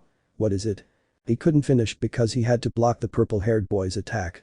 Using his free arm, he tried to attack the young man, but the latter grabbed his arm and used drill mode. Izuku repeated the same action, but turned in the opposite direction. The metal in both techno arms could be heard creaking. Izuku doesn't back down and tries to get away, but he knees the green-haired boy, followed by a blow that he manages to block. Izuku. GHH groan of pain. Give me Omega. Izuku. Who? The purple-haired boy creates the techno cannon and fires a concrete projectile. Izuku was going to dodge it, but realizes that said projectile could hit a passerby, so he decides to catch it with both techno arms.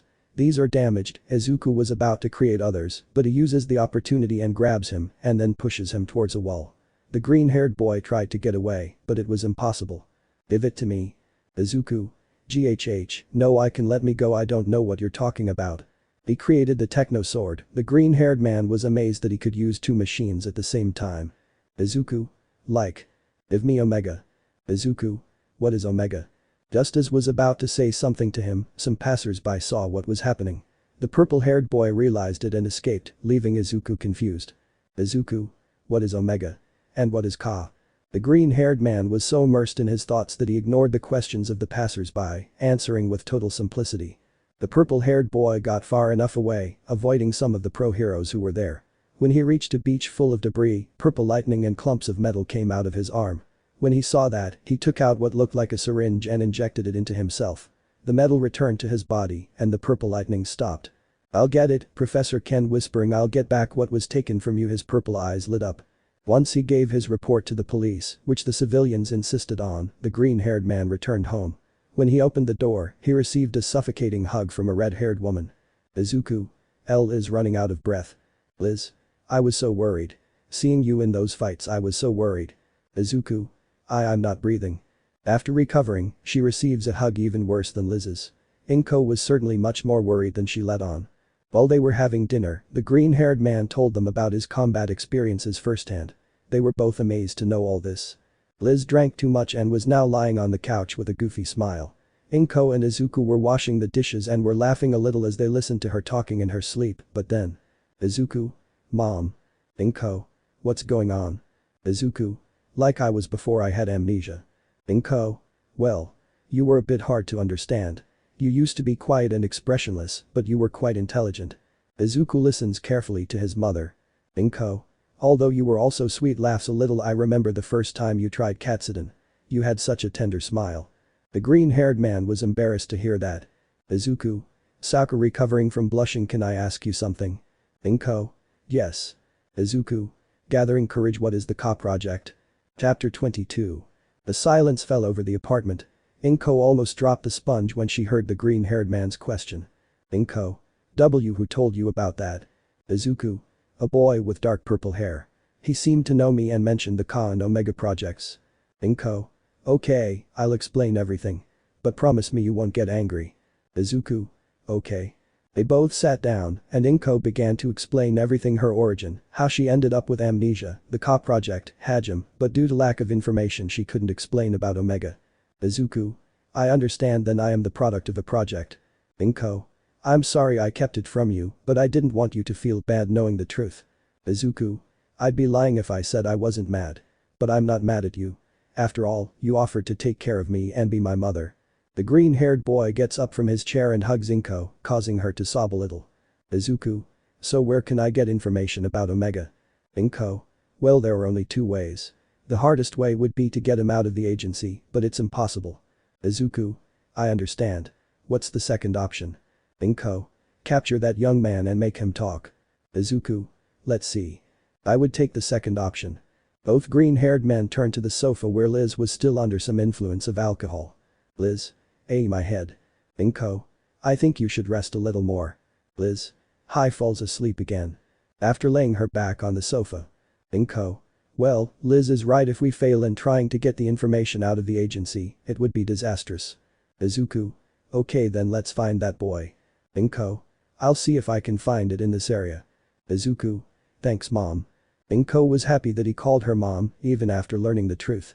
They both went to rest, but Izuku remembered that he would have 2 days off to rest from the festival. It was dawn. Izuku had destroyed the alarm using one of his techno arms. After hearing the noise, Inko went to wake him up and dragged him to the tub of cold water. Minutes later. Izuku. Why did you do that to me? A little angry while eating cereal. Inko. Well, I already had the tub ready. Izuku. Huh. Now that I think about it, where's Aunt Liz?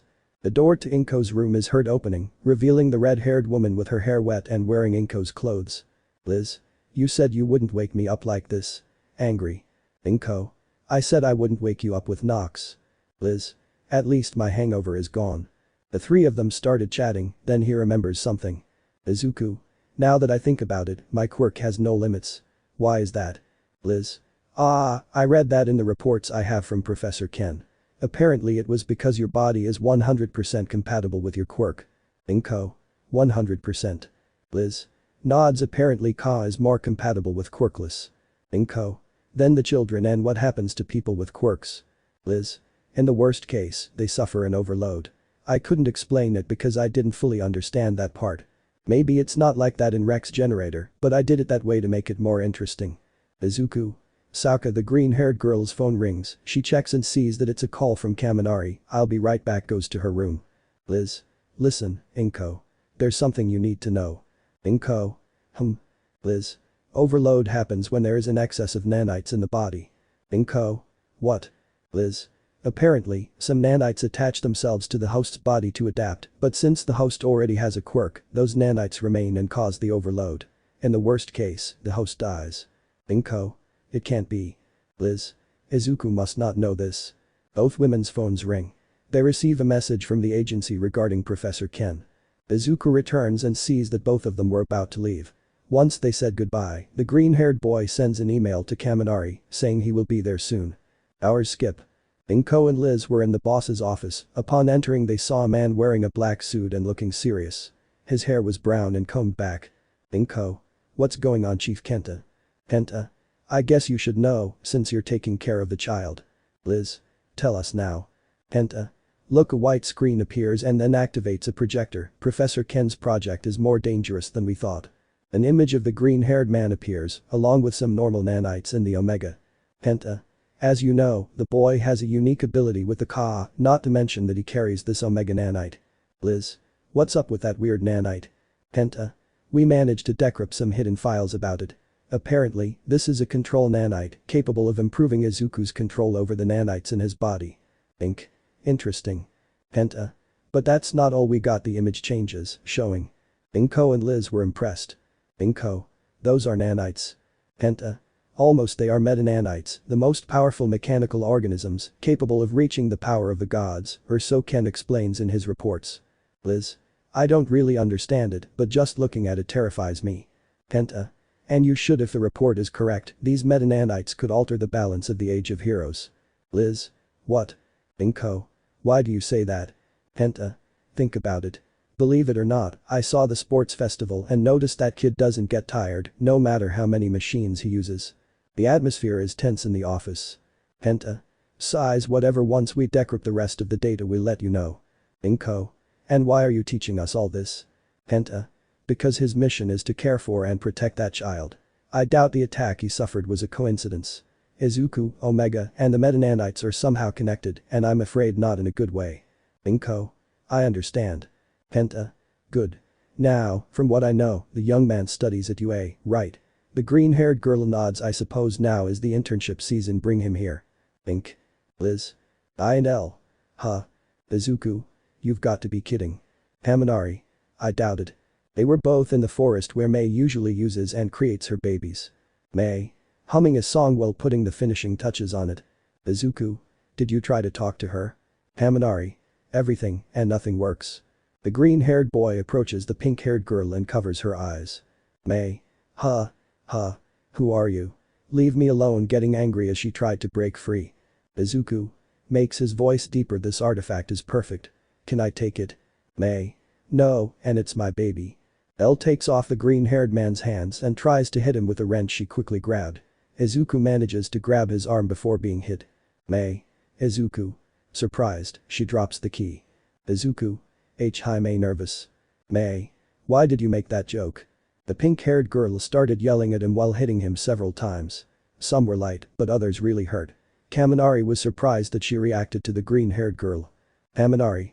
Size. They are the perfect couple. The blonde man approaches and manages to stop Mei's blows. Once everything has calmed down, she explains to the young men what she was doing. Izuku instantly recognized the artifact. It was the jetpack she had used for the sports festival. May. Thanks to you I was able to find some flaws giving the final touches and that's it puts on the rocket backpack. Izuku. Wait, what? May. Why take off? May activates the thruster, a few seconds passed and there was no response, but then it suddenly activates surprising the three. Izuku was happy since it was 5 minutes and he didn't seem to explode. Haminari. What are you doing? Go with her. Izuki. But.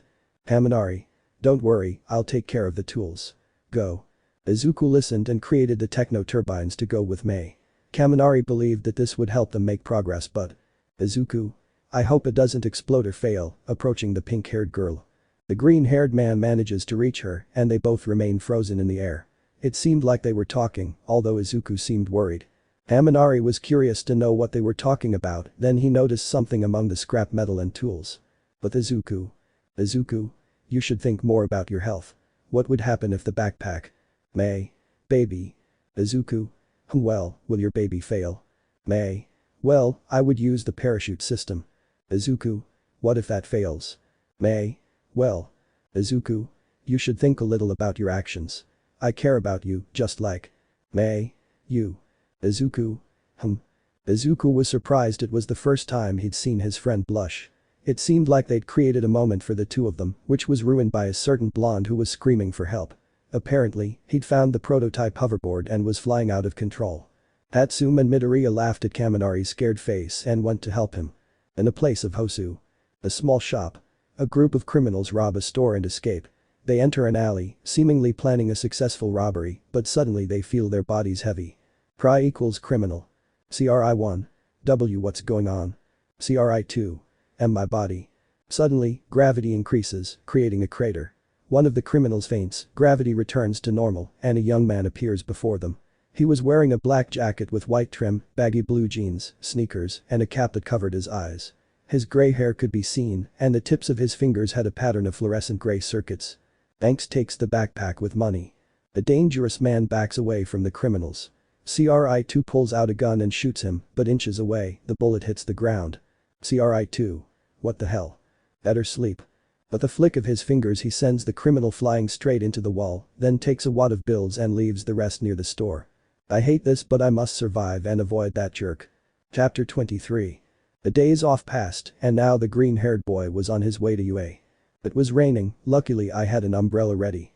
By the time Izuku got on the train, he'd received tons of compliments from those there, something that embarrassed him. Upon arriving at the academy he met Iida and was going to greet him, then he remembered the news. Izuku. This Iida. Iida. Don't worry he's fine goes to the living room. Apparently, Iida's brother, the hero Ingenium, had been seriously injured in a confrontation with the famous hero killer. The injuries were so severe that he will have to suspend his activities as a hero for a while. Iida's behavior was quite different from normal, but he tried to act as usual. In the classroom, the green-haired boy could hear how the others went through the same thing as him, although Shiro didn't take it very well, since some elementary school children tried to comfort him. Izawa enters the classroom, and everyone, ignoring the laws of physics, is already in their seats. The hero explains that they'll be having a special hero computer class. These words tense the atmosphere for the youngsters. Is it a test? Is it a law class? The answer was. Izawa. They will decide their hero names. This excited the students, but their excitement was quelled by Izawa's quirk. After a brief explanation, including that the internships would last for a month, a list of applications was shown, and most of them were focused on two people. Bakugo and Todoroki.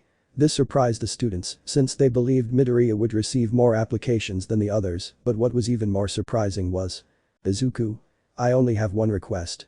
The green-haired man asked confused and at the same time didn't show much interest, but inside he was in shock. But that said, Midnight enters the room to decide on the names. One was a complete sentence and another seemed to be based on the movie Alien. This caused a bit of tension, but a certain green-haired girl calmed the atmosphere. Izuku. Thanks Asui-san. The green-haired man decided to show his name. Izuku. Hero Metal. Kikai Machine. Midnight. Interesting, I approve. After the long list of names, in which some used their names and others were not approved, Bakugo, Midnight was in charge of delivering the lists with the agencies that sent applications to their respective students. Those who did not have such an application were given a list of agencies to choose from that accepted students. Izuku received a letter instead of a list, but its content only confused him more. Izuku. Tell your mother to take you to the agency. Sincerely.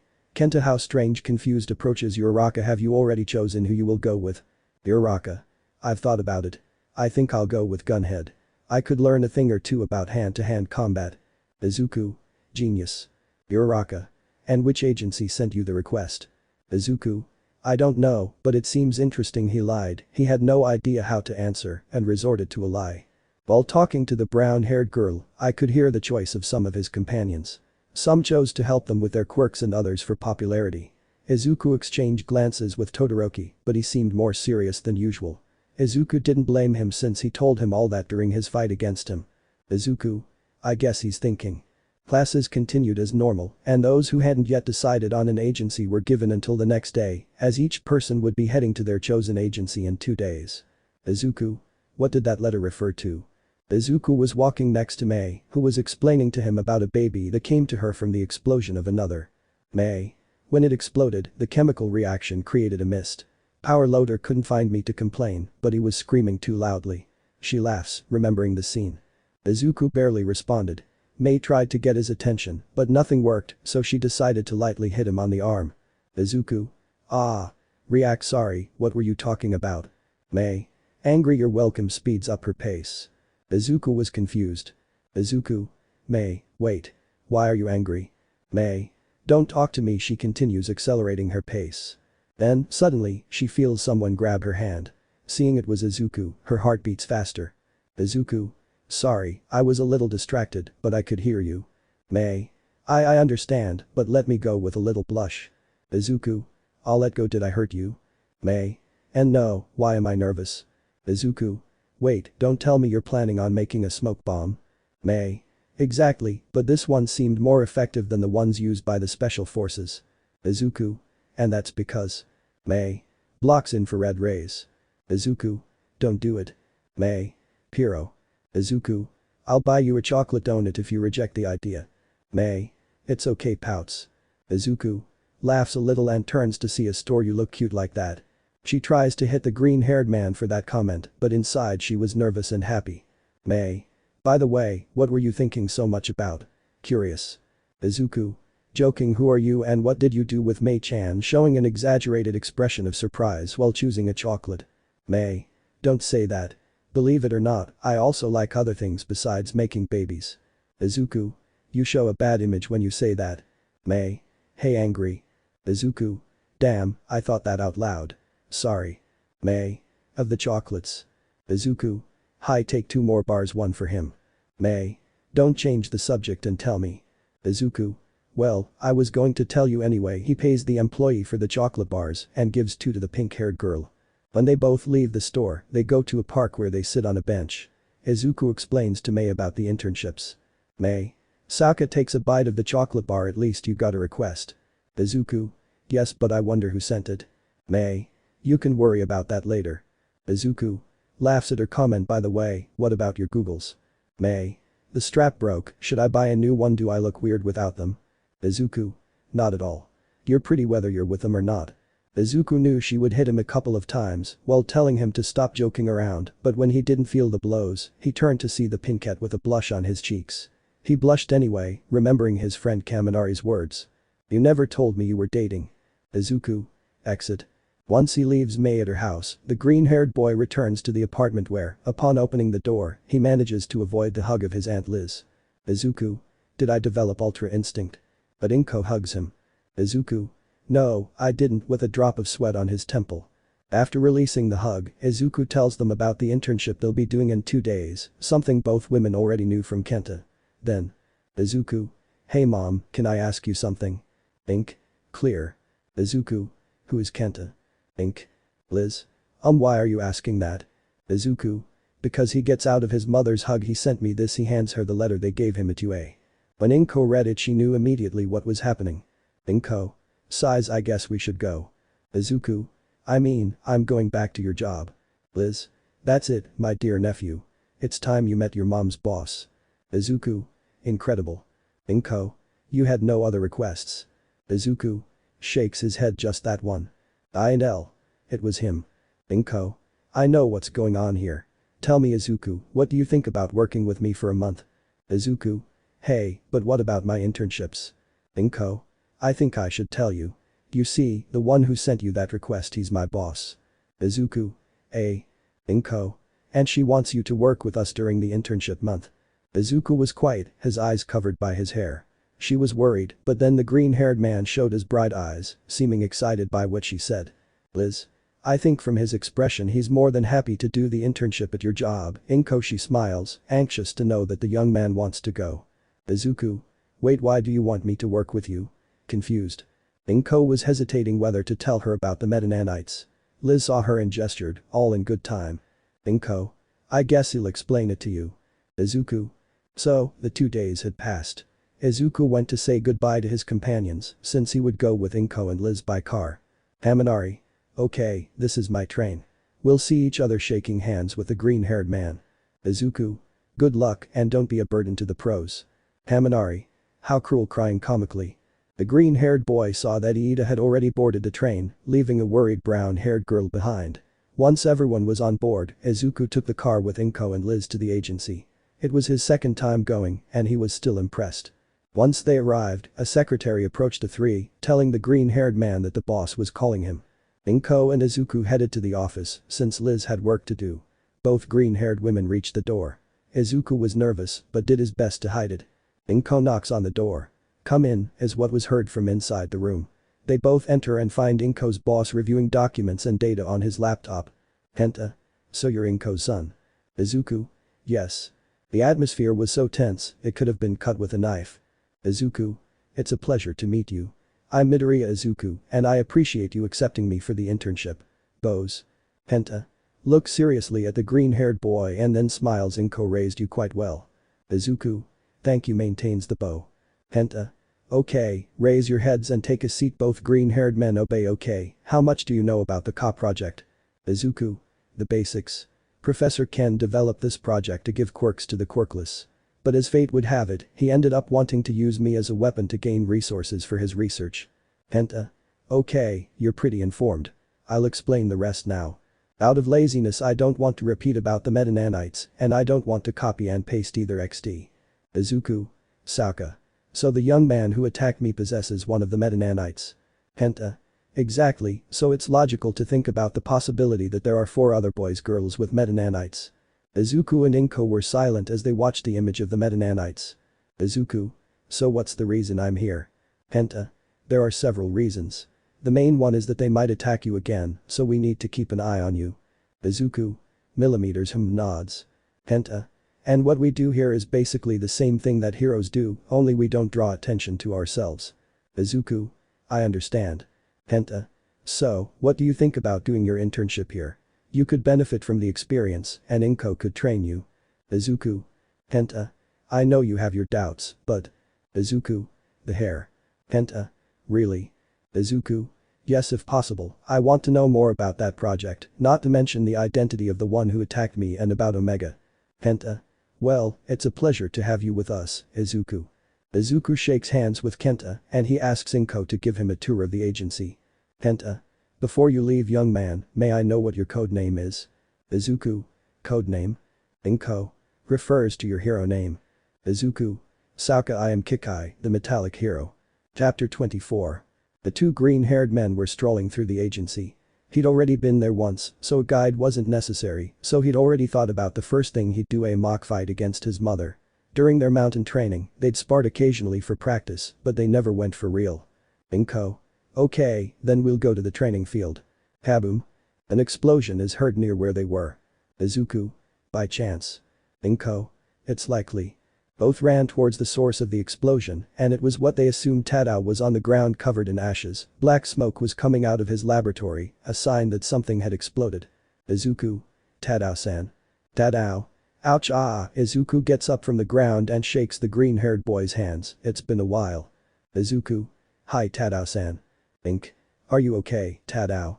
Tadao. Don't worry, I'm used to it. Smiles. By the way, Izuku, it's ready. Izuku. Chance. Tadao. Yes, your new suit. Come in.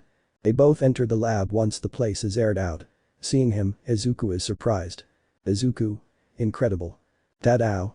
Haha, I'm glad you liked it.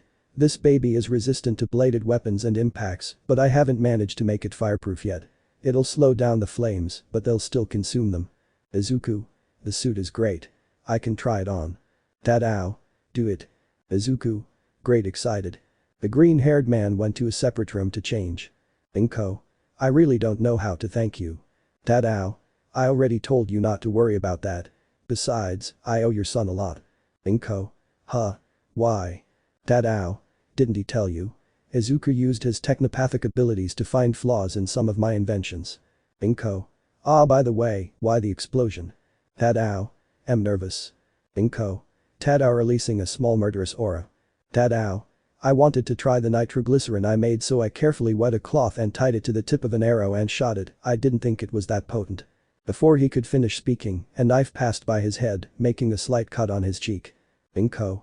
What did we say about using explosives inside a building? Tadao. Stop doing that and use them outside away from the building and any life form within 100 meters nervous. Inko. Exactly. If you try anything like that again, I'll take away several of your privileges, cracking his knuckles. Izuku watched as Tadao's face turned blue with fear. Izuku. Mental note, don't make mom angry. Once Izuku checks the comfort of the suit, he was about to take it off, but Tadao recommended him to keep it on because you never know when they will call. Izuku didn't understand much. Inko called him to go to the training camp. SOLDIER1. Are my eyes deceiving me? SOLDIER2. No, I'm seeing the same thing too. SOLDIER3. It's incredible. Why were they so surprised? Well, Inko and Izuku were in a mock battle, but what surprised them most was that the green-haired young man was holding out for quite a while. Inko was known for defeating her inferiors in 5 moves, and they'd already been at it for 5 minutes. The green-haired girl threw her knives and controlled them with her quirk to change their trajectories and confuse Izuku, who deflected and blocked the bladed weapons with his techno sword.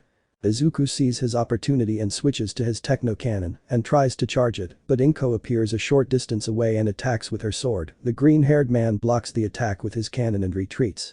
He manages to reload but collapses on the ground, avoiding 3 knives that had flown towards his back. They return to Inko and float in her hand.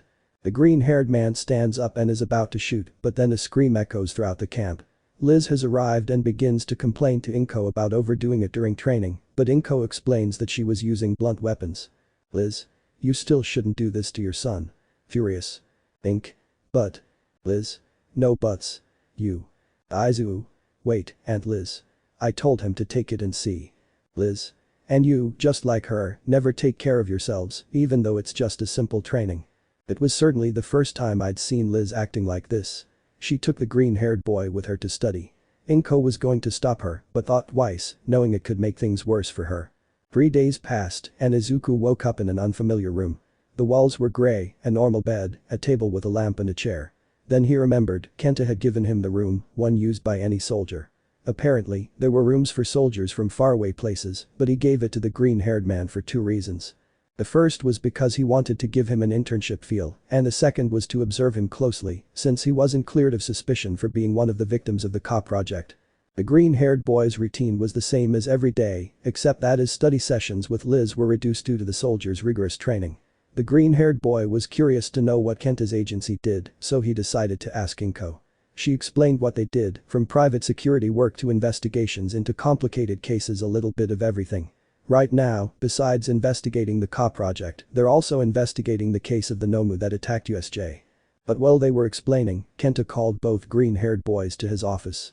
Both green-haired men arrive and open the office door. Inko. What's wrong, boss? She asked as Izuku entered normally. Kenta.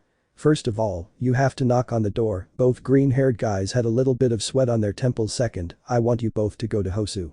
Izuku was surprised about what he said. Izuku. I remember correctly, Iida is there. Kenta. You see, some agent saw the USJ infiltrators around there. They might have information about that creature. Inko. Saka, okay, let's get everything ready to go. Kenta. Well, by the way Izuku, I see you don't have a weapon with you. Izuku. Don't worry about that, I have my quirk. Kenta. It's true that your quirk is quite versatile, but only in open spaces. Izuku. Kenta. Think about it. What would happen if you were to fight someone in a hallway or in a place where your movements could be restricted? Izuku. I didn't realize. Kenta. I guessed it. He opens a drawer in his office desk and takes out a couple of objects. Here he throws them towards the green-haired man. Izuku manages to catch them. Izuku. These are. Imagine 2. Kenta. Yes. I used to use them when I was doing field work. They're quite useful. You can put them together to make a baton and they have a Taser function with enough voltage to paralyze an enemy. Just don't use that function too much as they consume a lot of energy. Izuku. I understand, I'll give them back to you. Kenta. They're yours. I haven't used them in a long time and it's better to keep them than let them gather dust here. Take them to Tadao for maintenance and then leave when he's done. Izuku. Hi. Thanks boss leaves the office. Kenta. What's up with calling me boss? Inko. So many years as the head of Providentia and you still can't get used to being called boss. Kenta. Sighs I'll never get used to it. Inko.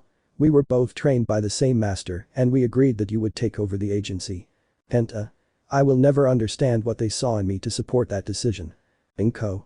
Keep looking for that answer. See you. Boss slightly mocking. She leaves the office leaving an angry yet smiling Kenta, remembering the old times. Once Tadao had done the maintenance, which took him no time at all, the two green-haired men were waiting for a train, wearing casual clothes to hide their identities. While they were waiting, Izuku received a message. It was May, asking how he was doing.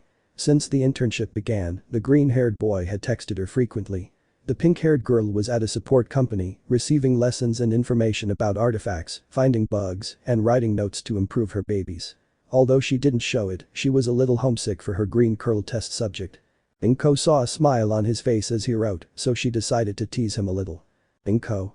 Dime Izuku. Izuku. Inko. When are you going to introduce me to your girlfriend? That question made the green-haired boy nervous and because of that, his cell phone slipped from his hands, but he managed to catch it before it fell. Izuku. DD what are you talking about mom? She.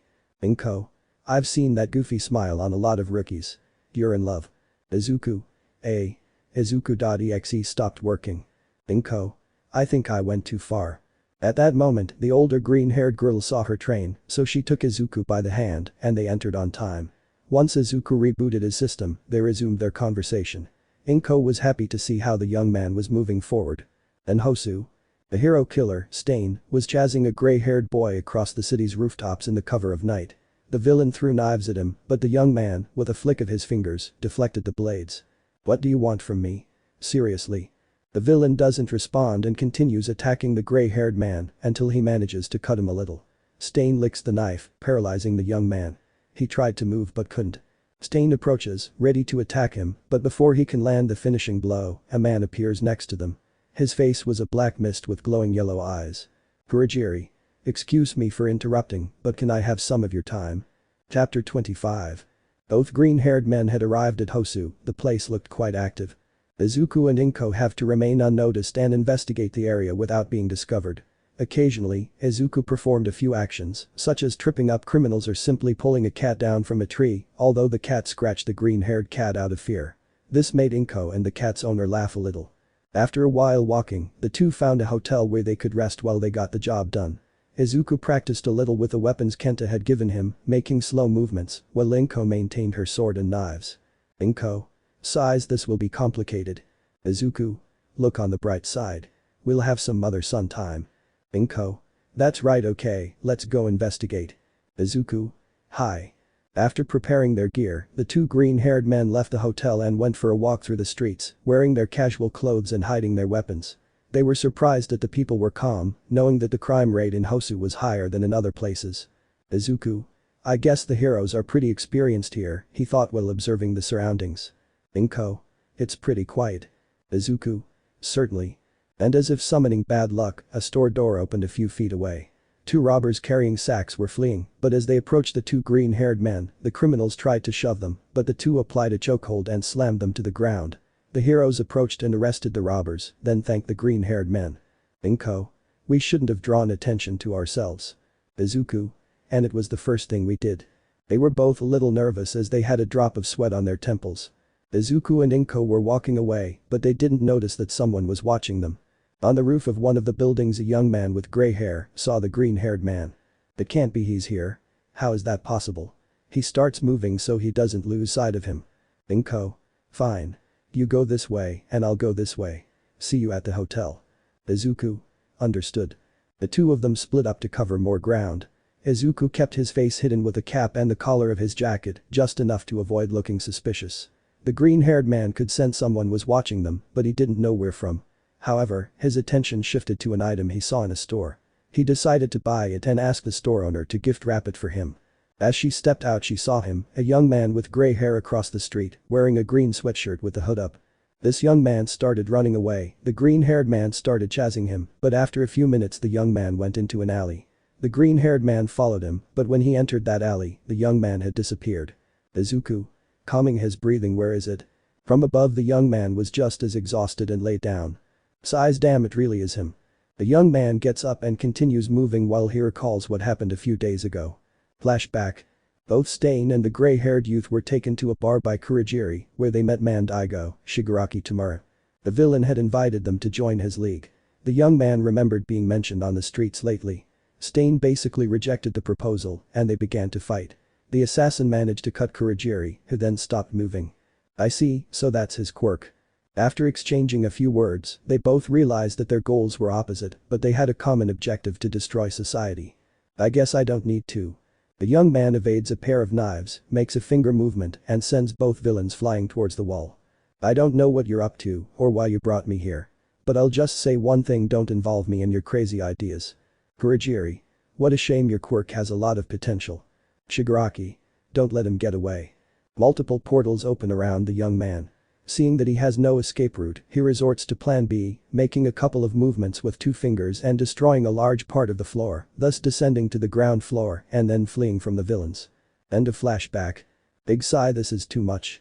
First that idiot who almost killed me, then they took me to a villain's lair, and now that jerk. Izuku. Sokka, and do you remember where that hideout is? Not at all, I just ran away. Turns around slowly from sees the green-haired boy sitting in a skylight next to him there. When? Izuku. Calm down, I won't do anything. He uses his power and throws one of the ventilation ducts that was on the roof at the green-haired boy. Izuku dodges it and approaches the young man, but when he was already a few meters away he suddenly feels his body heavy and kneels down, noticing how the ceiling was cracking. Izuku. This quirk. Ken sent you to capture me. Izuku. Ken. Tell me. He takes a knife out of his pocket. I won't go back to that place. Izuku. Listen, Professor Ken, he had trouble speaking because of the force of gravity. I know he was captured. But how loyal are you to him? Izuku. I don't even remember, not even you. Huh? Izuku. Let me explain it to you, but first free me. The young man hesitated for a few minutes, but then released him from his quirk. Izuku. Tell me, what do you know about Ka? Well, let's say he takes off his hood and cap. I am a product of one of his experiments. Izuku was shocked to see him. At the bar. Kurogiri. That young man is impressive. Shigaraki. If we had captured him, the master would have taken away his quirk. Kurogiri. Don't worry, we'll find it. For now, let's focus on the plan. Shigaraki snorted, but agreed with what Kurogiri said. It had gotten dark. Inko returned to the room and heard sounds from the kitchen. Izuku. Hello, Mom. Leaving the kitchen. Inko. Hi Izuku, there's still a sound from the kitchen. Did you bring someone? You know WH. Izuku. Actually, Mom, I think you should see it. Hey, come here. The young man appears from the kitchen.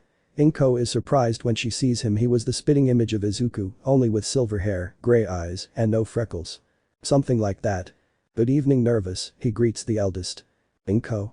Hello Izuku, who is it? Izuku. Is one of the carriers of the metananite. Inko. What? Takes out one of the knives. He was about to use his quirk, but both were stopped by a green-haired man. Izuku. Wait, Mom, let him explain. Inko thought for a moment and put the knife away again. The three of them went to the kitchen and sat down. Izuku managed to prepare his favorite dish, katsudon.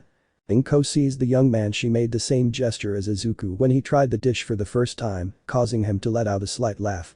Once they finished, the young man proceeds to explain to them about one thing, but… Inko.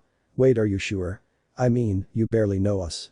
I've actually spoken with Izuku, and I know they're trustworthy. After all, just by looking at them, I know they don't see him as a weapon. Izuku. Eating his second bowl of katsudon. And Inko. Anyway, see, I don't have a name, I'm MN03, I'm one of the 5 metananite possessors. Inko. 5. That explains the 5 metananites. MN03. Nods. I possess the metananite of gravity, which I can control with the tips of my fingers. Shows that his fingers have a pattern of fluorescent gray circuits. Certainly the control of gravity is complicated. Normally when I use it, I create an area in the shape of a pillar where I increase or decrease gravity. Izuku. So when you used your quirk on me. MN03. Yes. I made an area similar to the pillar, but I don't know how high it extends. Creating a more precise area is a pain. While he was explaining to them, the young man noticed that Inko was looking at him with curiosity. MN03. Are you stunned by my appearance? Inko. Huh. MN03. Calm down, it's normal for someone to be surprised to see two identical people, except for our hair and eyes. Izuku. And the freckles. MN03. Freckles. Oh, right. He laughs a little and then turns to Inko. I'll be direct and won't beat around the bush. I'm a clone of him. Inko. Ah. Izuku. Ah, clone. MN03. Exactly, it's a bit long to explain. Izuku. Wait, picks up the plates from the table and brings a bottle of tea along with some glasses. Now yes. MN03. Okay. Narrates MN03. I leave the work to your imagination for the assembly, with computers, scientific devices, etc. Professor Ken considered Izuku the perfect being for nanite assimilation, since when he used other subjects after him the compatibility was barely 10%, a failure. So he turned to cloning research with the help of a shareholder and researcher whose name I couldn't find no matter how hard I looked. He performed two methods of injecting nanites in the metananite. The first was through the development of the clone, while the second was at the end of the process. I narrate. Izuku. Saka, how much was my compatibility? MN03. 97%. Inko. Wow. Izuku. But if my compatibility was high, why did you resort to other methods with the clones? MN03. Even if we were clones, we are not exactly the same. MN03. We weren't perfect. We'd made several attempts before, but there was always a failure. In the worst case, they died. Narrates MN03.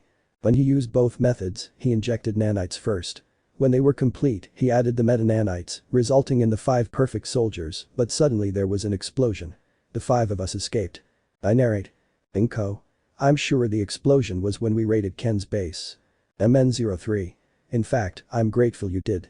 You saved Izuku and gave us freedom, although one of us doesn't agree. Izuku. Perhaps the one who disagreed has purple hair. MN03. He attacked you, right? Izuku. That's right. He said he was looking for Omega. MN03. Saka, then he wants to do it. Inko. What do you mean? MN03. I mean. MN03. To the nanite event. Chapter 26. Inko and Izuku were surprised by what MN03 said. Inko. Evento nanite. MN03. That's right. I wish I could tell you more, but only MN05, who attacked Izuku, knows about that event. Izuku. I understand. Do you know about the location of the other clones? MN03. Unfortunately not. We barely escaped when the lab was attacked. Inko. And why did they separate? MN03. It was because of the idea of the nanite event. When MN05 offered that idea, we didn't like it and ran away from him. Izuku. Didn't you say you didn't know? MN03. I don't know exactly. Just the purpose of that event. Inko. And what is that objective? MN03. The creation of an army. I swear that's all I know. Scared and nervous. Inko. Don't be scared. If that's all you know, we can't do anything. Izuku. Just a second. What's the requirement to develop that event? MN03. If we escaped when he had that idea, what do you think? Izuku. The metananites. MN03. Exactly. To create that event, you need all 5 metananites and the Omega nanite. Izuku. And with Omega again. Who has the Omega nanite? MN03. You. Izuku. What? MN03. Didn't you tell him? Looking at Inko. Inko. Wait, how do you? MN03. If MN05 said he had the Omega, it's clear he does. Unlike the 4 of us, MN05 knows about Omega and how to locate him. He sees Inko's worried expression. Don't worry. If he wanted to, he would have attacked him again. Izuku. Holds the young man in the sweatshirt. What do you know about Omega? MN03.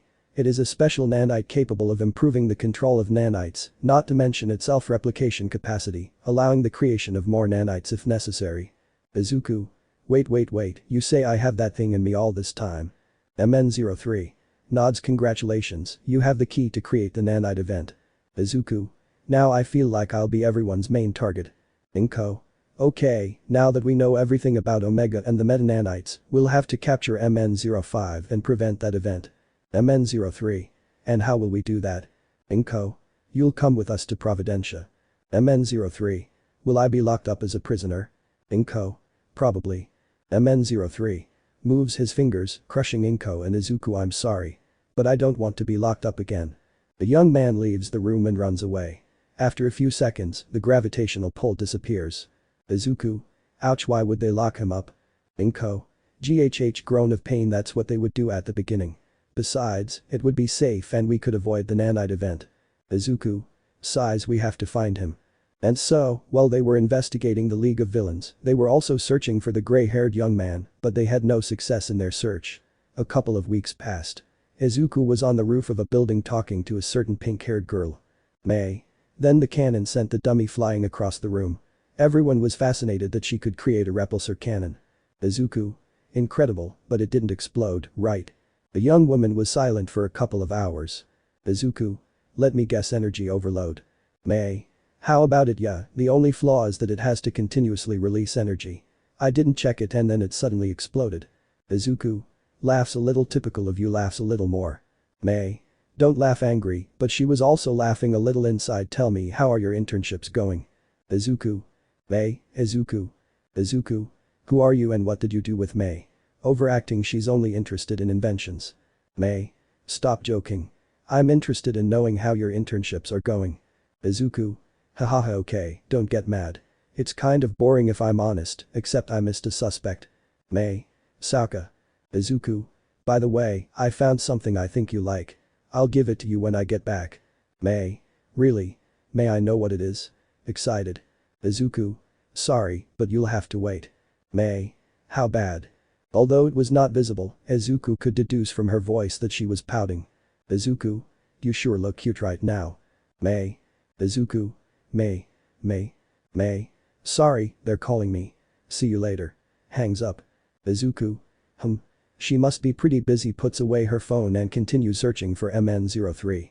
After a few minutes of searching, the green-haired man saw that a mugger was trying to rob a woman. Izuku knew he should keep a low profile, but he couldn't ignore what he saw. The green-haired man decides to manifest a techno cannon and uses some leftover bricks as a projectile. He fires from above and hits the criminal, knocking him unconscious. The frightened woman retrieves her purse and flees the scene. Izuku. Well now, where will you be? Looking at the night sky. At that his communicator is activated. Inko. Izuku. Izuku. Mom. What's going on? Inko. Venahay NFCZZZZZ. The communication is cut off. Izuku removes his civilian clothes, revealing his combat suit, made by Tadao. He manifests the techno turbines and flies towards the location. It was the longest 10 minutes of flying for the green-haired boy. He was distracted thinking about the possible scenarios for what his mother was going through until then a croak roar was heard. The green-haired boy turned to see where it came from and there he received an attack to the torso. Izuku. The air escapes from his lungs, a Nomu with wings. Izuku ran as fast as he could, the Nomu chasing him effortlessly. When he caught up with him, he used his claws and grabbed the green-haired man's wings, then ripped them off. Izuku began to fall as the creature released its turbines and tried to catch him. Izuku was in trouble, he was falling from great heights and the creature was approaching with claws for feet. If he blocked the attack he wouldn't have time to switch machines, but if he used the turbines he wouldn't be able to evade the Nomu's attack in time. He decided to create the turbines while taking out the short sticks to block the attack, but then he remembers something. Izuku. Concentrate, let's go. 5. The sound of metal hitting the metal echoed. Izuku had successfully blocked the claws that pierced the techno fists. Izuku managed to manifest 2 machines simultaneously. He was surprised, but for now, he focused on fighting the creature. The green-haired man wields Nomu and launches the wired projectiles at him, successfully binding his wings. He then retracts the wires, bringing him closer and activating drill combat mode, or drill for short, landing 2 blows. One to the stomach and one to the exposed brain. The creature stopped moving with that blow and began to fall. The green-haired man disconnected the cables and dropped the creature, but not before tying the wings and limbs with the cable, before continuing to fly. Izuku. I did it, great, looking at his techno arms. At the same time, elsewhere. An army of Nomus were attacking civilians, but the heroes did everything they could to suppress them. Among them was Endeavor, who managed to burn one of them, but he got distracted and didn't see another Nomu get close enough to some civilians. He was about to use his flames to attack it, but then some throwing knives managed to stab the creature's legs. A green-haired woman, wearing a special combat suit, lands behind the creature and uses her quirk to attract the knives, causing the creature to fall to the ground and be drawn towards her. The Nomu gets up and tries to attack the woman, but she manages to dodge it, stands behind the creature, uses the sword she had, and cuts the tendons of the legs and feet, causing the Nomu to fall and be unable to get up. Endeavor. Approaches the woman impressive. But, where is your hero license? I don't have it. I'm Agent Midoriya Inko, from Providencia. Endeavor. Providence. Ah, the agency, what are you doing here? Inko. I'm helping with the League of Villains search. Have you seen a green-haired freckled boy with the ability to manifest machines? Endeavor. No. Inko. Okay, see you later. Runs in search of the green-haired boy. But Izuku. The green-haired boy observed the Nomus were destroying Hosu, but the heroes were managing to slow or stop them. Izuku was about to go down to help them, but then a pillar of ice had suddenly appeared. The green-haired boy thought about it for a few minutes, but then remembered who such power belonged to. He flies straight there and sees a disturbing scene. A badly wounded professional hero and two young men he recognized almost instantly. But those young people. Iida Tenya, brother of the hero Ingenium, was badly injured in the arm, along with his partner Todoroki. They were facing the worst possible opponent, the hero killer, Stain. Said villain was about to execute a hero when they appeared. Annoyed by the distraction, he decided to fight them, but it was somewhat complicated by the young bicolor's quirk, although he managed to seriously injure the blue-haired man. Now Stain himself began to attack from the front. Todoroki used his quirk to create a wall of ice, but that was planned by the assassin, who appeared behind Iida and then dealt him a horizontal kick, sending him straight into the wall of ice. Todoroki was going to help him, but some throwing knives prevented him from doing so. They hit his clothes and pinned him to a wall. The young man was making an effort to free himself, but Stain approaches, takes one of the knives that managed to cut the shoulder of the bicolor, and licks the blood from it, freezing the young man. Todoroki. I can't move, this is his quirk. Stain. You'll be a great hero in the future if you manage to resolve your affairs. If you'll excuse me, I must cleanse this society of false heroes. He takes his sword and approaches Iida and the hero. The blue-haired man was blinded by rage, which suppressed his fear of dying. He kept staring at the villain who was slowly approaching with his sword in hand. Iida. No. Stain. Iida. I won't forgive you, I'll kill you. Stain. Points the tip of his sword at the unconscious hero. Save him first. Think things through and save others. Don't use your powers for yourself. Getting carried away by hatred and trying to fulfill your desires, that's the furthest thing from being a hero. Points his sword again at Iida, that's why you'll die. The villain stabs Iida in the shoulder. He was already badly injured from the fight. Stain licks the blood off the sword, rendering Iida unable to move. Stain. Goodbye. You'll be a sacrifice for a better world. Iida. Shut up. Shut up. No matter what you say, you're the villain who hurt my brother. Stain was about to deliver the final blow, but suddenly a sleepy sound invaded the alley. A silhouette approached the villain at high speed. Izuku. Combat drill. Hits with his techno arm in the mud drill. The power of the attack pushes the villain a few meters. Iida. Midoriya. Todoroki stared at the green-haired boy, remembering the fight they had at the festival. Izuku. I came to save them. Can you move? Iida. And no, it must be because of his quirk. Izuku. Sees the young people and the hero. I don't think I can take them all. We should go to a busy place and ask the professionals for help. Iida. Don't get involved. Izuku. Iida. Don't interfere, Midoriya. Stain. What are you saying? Getting the attention of both young men, your partner came to save you, isn't that a good line? I have the duty to kill him, so don't interrupt, kid. If we fight, the weakest will die, releasing a murderous aura. Izuku. Then deactivates one of the techno arms and the techno turbine and manifests the techno sword. We will be here for a long time, placing himself on guard. Chapter 27. Both Stain and Midoriya stood face to face, analyzing the other, without moving. Izuku. Without taking his eyes off his enemy Todoroki-san. Todoroki. Izuku. When you can move, take the wounded hero and call for reinforcements. Todoroki. Nona. Izuku. Don't worry, I'll keep him from following you. Besides, you see, some areas were dark. You've done enough. Well done, Todoroki-san. Todoroki didn't like that idea, but seeing him serious, not to mention that he had already exchanged attacks with the villain, he knew it was the only way. Todoroki. I understand. Izuku. Okay, here I go. Izuku charges at Stain and slashes with his sword. The villain dodges and counterattacks with a diagonal sword strike. The green-haired man blocks it with his techno arm and uses the drill function to damage the blade. Stain. TCH steps back. Not bad, kid. Izuku. Heh, you're not doing bad either, sweats a little from the tension. Deity was watching the fight closely while cursing himself for not being able to move and exact his revenge. Izuku switches the techno arm for the techno cannon and fires a projectile at the villain, who jumps to dodge it and then throws some throwing knives. Izuku, damn, evades two of them, but the third hits him in the arm. ONA. The green-haired man noticed that he only had a slight scratch. Izuku. The Sutanks Takeo loads the cannon and fires again. The shot manages to graze the villain's leg. Todoroki notices he can now move and picks up the wounded hero along with Iida, but when the blue-haired man regained mobility, he proceeded to attack the villain. Todoroki decided to leave him and get the wounded hero to safety. Iida charges at Stain and attacks with a kick. The villain dodges and tries to stab him with his sword, but Izuku quickly reaches them with the techno turbines and blocks that attack with his techno sword. Iida. Don't interfere, Midoriya. I have to finish him, avenge my brother. Both young men walk away from Stain. Stain. Like your brother, you are not worthy of being a hero. Iida. Shut up. My brother is one of the best heroes, and with my quirk I can see him. 5. Stain. The green-haired boy had hit the blue-haired boy on the head. Iida. Ugh, what are you doing, Midoriya? Izuku. Trying to train you.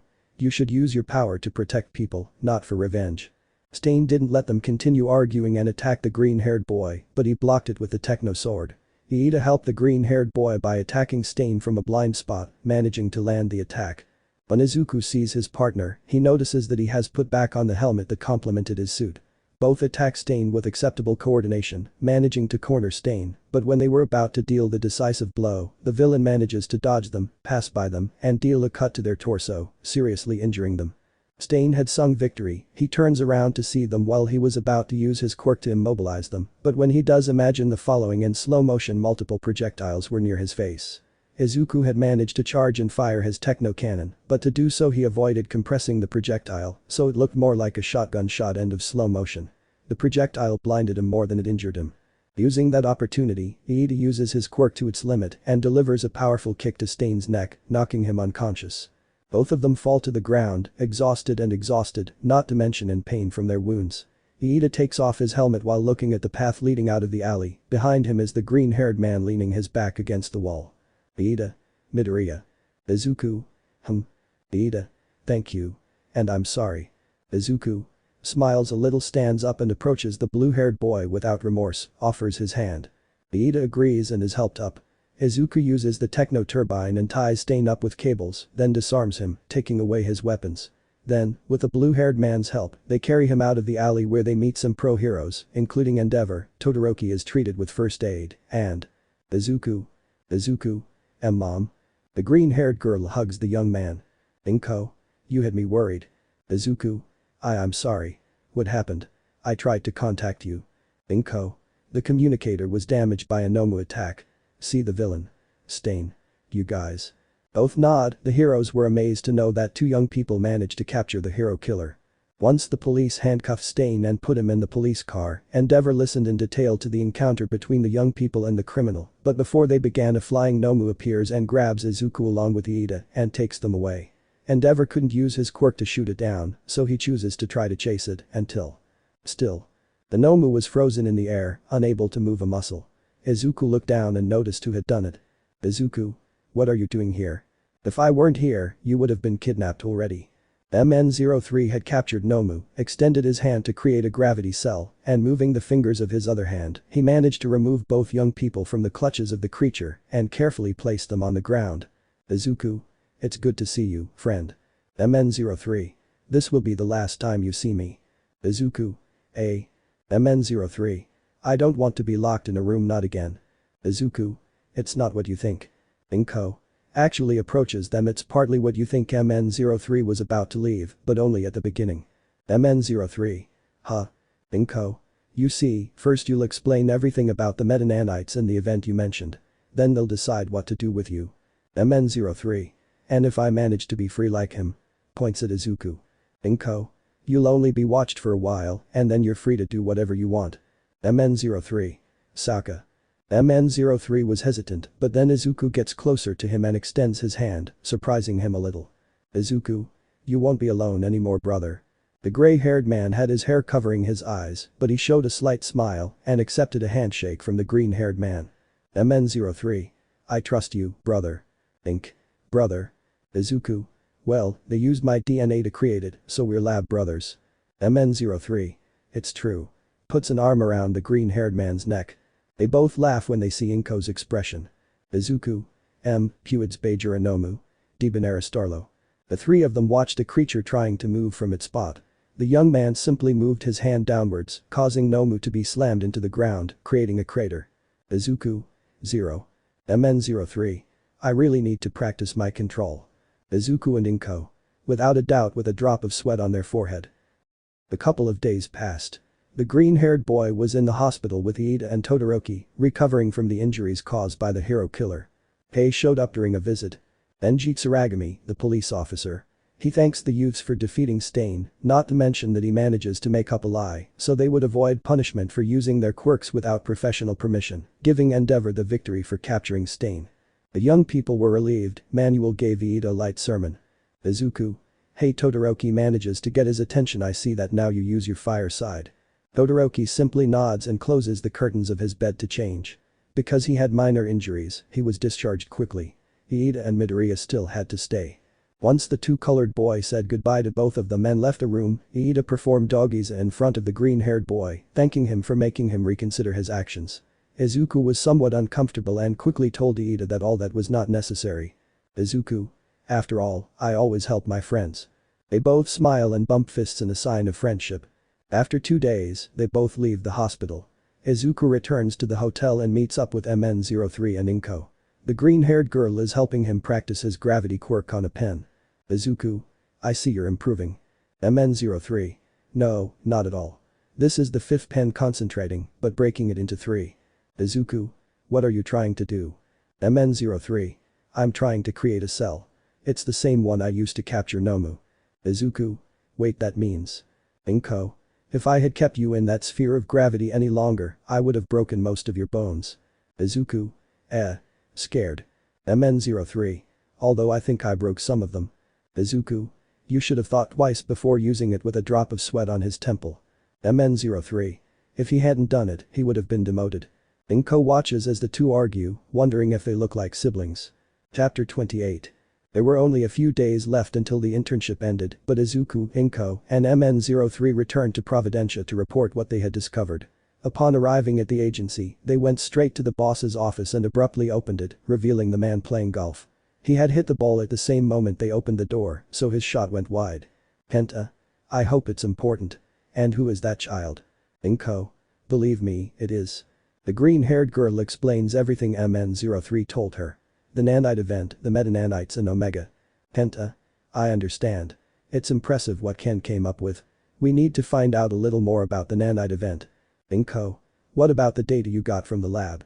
Penta. Only 50% could be decrypted. Inko Izuku. Penta. Now, about MN03. The young gray-haired white man was worried about Kenta's words. Penta. What do you think we should do? Penta. We know he's a key component in making that happen. I suggest he stay under Providence's protection and help with training and inform us of what he remembers about his brothers. MN03. Then I'll be free happy. Penta. Not exactly. You'll have freedom in the area of Providence, but when you leave, you will be observed 24 hours a day, not only for your protection, but also to ensure that you don't commit any crimes. MN03. Saka. Well, it's better than how I lived before. Besides, I won't be so lonely anymore. Smiles. Penta. Good. Now, Midoriya's, I need you to help the heroes with a hostage robbery case on a 24/7 basis. Midoriya's. High C. Veteran. Penta. Now. Boy. MN03. Child. Penta. I think we have a way to locate your brothers. But I need to know what you think about this idea. MN03. Bien. Explain. In the Musatafu area, a hostage situation was developing at a convenience store. The police and heroes were in front of the store trying to negotiate with the criminals. While they did so, Izuku and Inko were watching in the distance with binoculars. Izuku. From what I see, there are 2 criminals at the entrance switches to infrared and by the silhouette a third one watching the hostages. Inko. Okay, what do we do? Izuku. We could try attacking from behind, but that might alert them if we don't do it quietly. Inko. Saka. And what about the vents? Izuku. It would be possible, but you'd have to attack first. If I get out of there, I'm sure I'll alert them. After a discussion, they managed to decide on a plan. Izuku used the techno turbines to carry the green-haired girl quietly, landing slowly on the roof of the tent. Inko warned the police to stay back. Izuku entered through the vent while the older girl used the back entrance. Upon entering, Inko knocks out one of the criminals guarding the back and continues on her way until she reaches where the hostages are being guarded by a villain.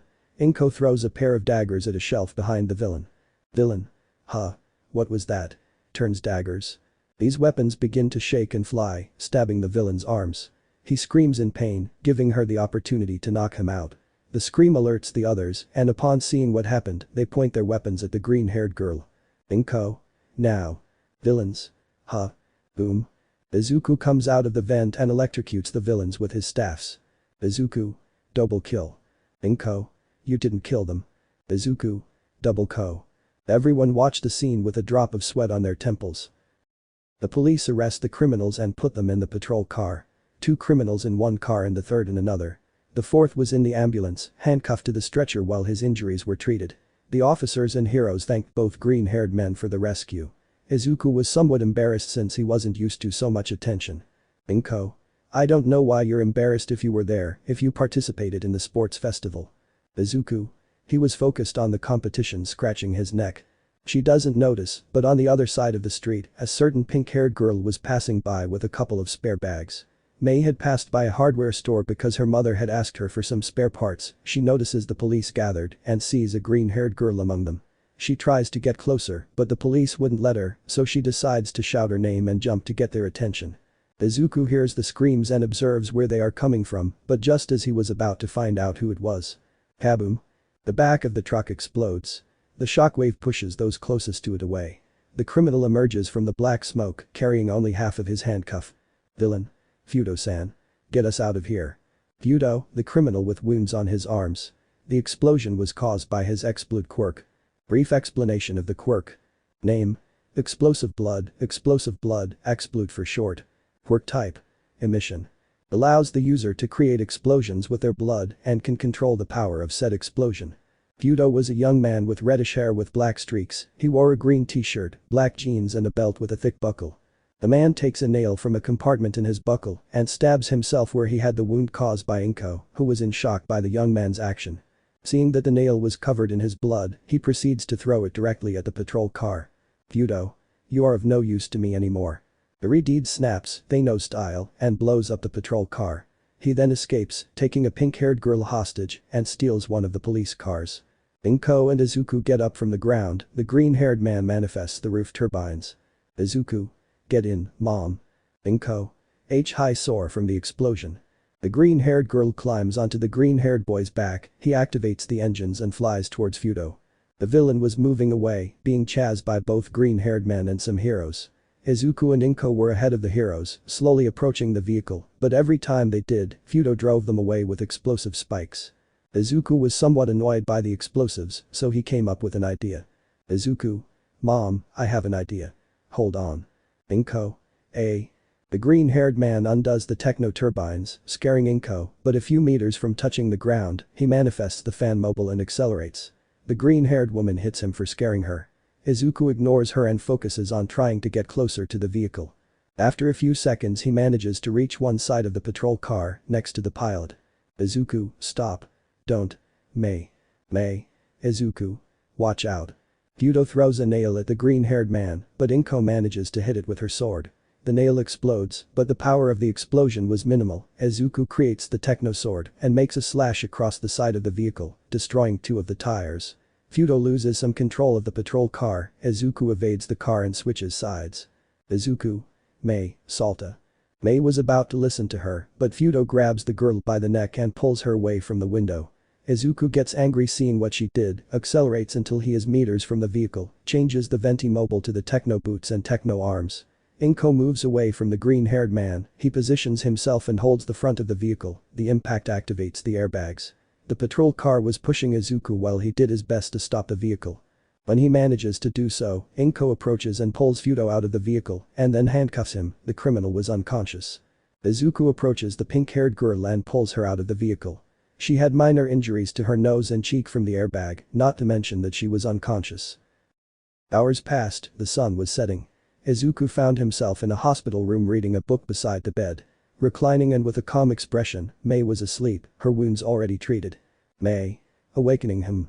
Izuku. Izuku sees Mei, throws down his book, and hugs her. She was a little blushing but still sleepy, so she proceeded to hug the green-haired boy back. She asks him what happened because she doesn't remember anything after Izuku got in front of the patrol car. The green-haired man explained everything while cutting an apple into slices shaped like a bunny. Mei. I'm not a little girl, pout. Izuku. Laughs a little. By the way, how did it go with the support equipment company? Mei. Pretty good. I was able to learn a lot and made a friend at that company. Izuku. Great. And done. He hands her the bunny-shaped apple slices. Mei.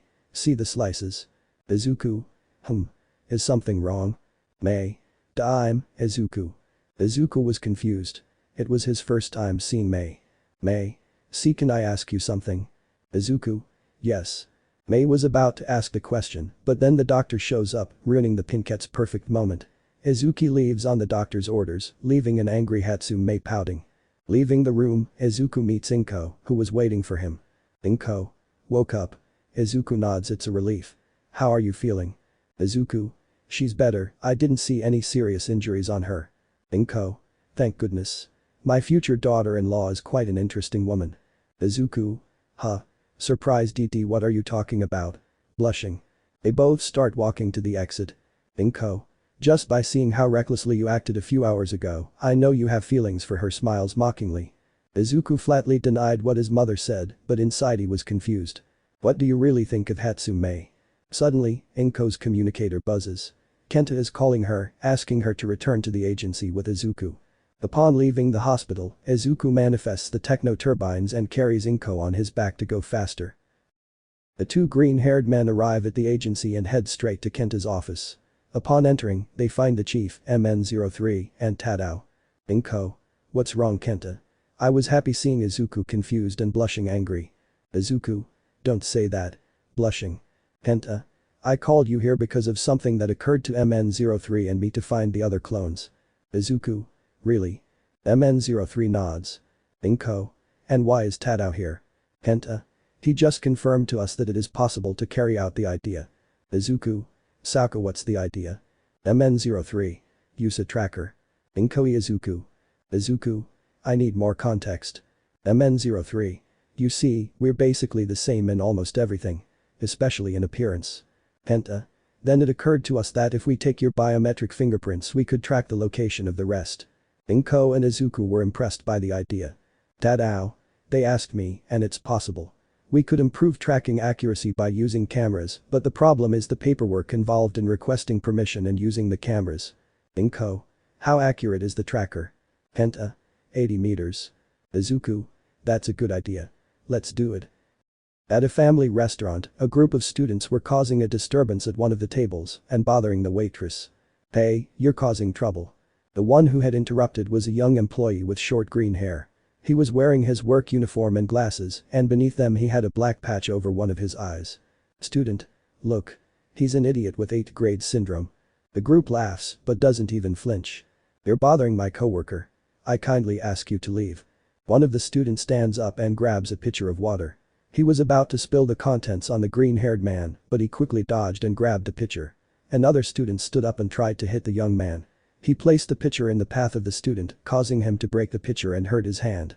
Young man, I must ask you to step aside and pay for the jug now with a murderous aura. The students apologized in fear and left, leaving behind extra money. He gave the extra money to the waitress. Approaches the young woman's ear, whispers say it's the tip, winks with his good eye and walks away. The young woman thanked him for the help, trying to hide her blush. He went to clean another table, not noticing that his patch had a fluorescent green circuit pattern on it. In one part of the city, a pair of criminals had stolen a car and were driving at high speed. They had fun for a few minutes until, suddenly, the car slammed on its brakes. Criminal. Come on, speed up. Steps on the accelerator. Seconds later, the front of the vehicle lifted a few inches. Both criminals got out of the car and saw that the front of the car and the wheels were covered in ice. Criminal2. What a demo. Villages, villages, villages. From an alley, a hooded young man appeared. He was wearing a sleeveless hoodie, black pants, and red sneakers.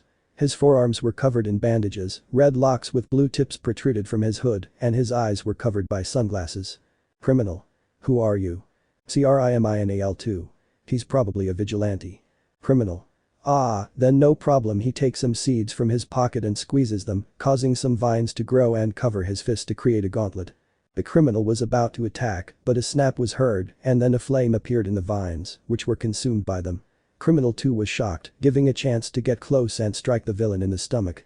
The police were arriving, so he decided to flee the scene. Damn, don't let them catch me. While running, one of his bandages came loose, revealing a circuit board with the colors red and blue on it. It seemed like the colors didn't mix. Might have to buy some things, closes the refrigerator. A young man with green hair and orange streaks was leaving his apartment and taking an elevator. As he left the building, he encountered some perverts with their phones in hand, apparently trying to take a picture of a woman up her skirt. The young man, opening his palm, absorbed the phone's energy without them noticing. He laughed at the look on their faces. Once he does, the glove covering his hand falls apart. Damn, I always forget. The young man takes off his glove, revealing a fluorescent orange circuit pattern across his hand before putting it in his pocket. Chapter 29. Before we begin, I want to let you know that I looked up biometrics and didn't find much information about tracking through it. The only reference or example I have of it is from the movie Fast and Furious 9. I apologize if there is a mistake about it. Second, thanks to everyone for collaborating on the names for MN01 to 05. I'll use some suggested by since some are related in personality. Inko was talking with Kenta and Tadao about the idea. Izuku? Who would have thought you'd have that idea? MN03.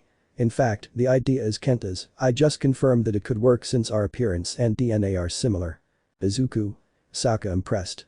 Kenta? Okay, getting the attention of both young men, Tadao will be in charge of designing the tracking program. Izuku, go with MN03 and enjoy the 2-day break you earned. MN03. Yoshio. Kenta? MN03 Yoshio. Lamam Yoshio. Kenta? Understood. Yoshio smiles. Izuku? Okay, Yoshio. Come, I'll show you where I live. Yoshio. See. Both go to the exit of the agency. Kenta? Inko. Inko? You are? Kenta? Take care of both of them. Inko? I will leaves the office. Being crash. Yoshio. Stupid alarm. Sleepy breaks the alarm clock with his quirk. Izuku. Izuku. ZZZZZZ. Ronkando. Yoshio. You asked for it. The gray-haired young man uses his ka and suddenly decreases the gravity around the green-haired man, causing him to float and hit the ceiling hard. He then deactivates his quirk and drops him onto the bed. Izuku. It hurts. Why did you do that? Sleepy. Yoshio. Your alarm went off. And you didn't wake up. Sleepy. Let him sleep. Covers his head with a pillow. The green-haired man gets up and walks to the bathroom. After cleaning up, he goes to the kitchen and prepares breakfast for Inko. Yoshio would continue sleeping since he was exhausted, since Tadao asked him many questions that would help him in the manufacture of the biometric tracker. Once he has made breakfast and eaten his own, he decides to head out to the station. Izuku takes an umbrella out of his backpack. Yes, I brought it. Puts it away.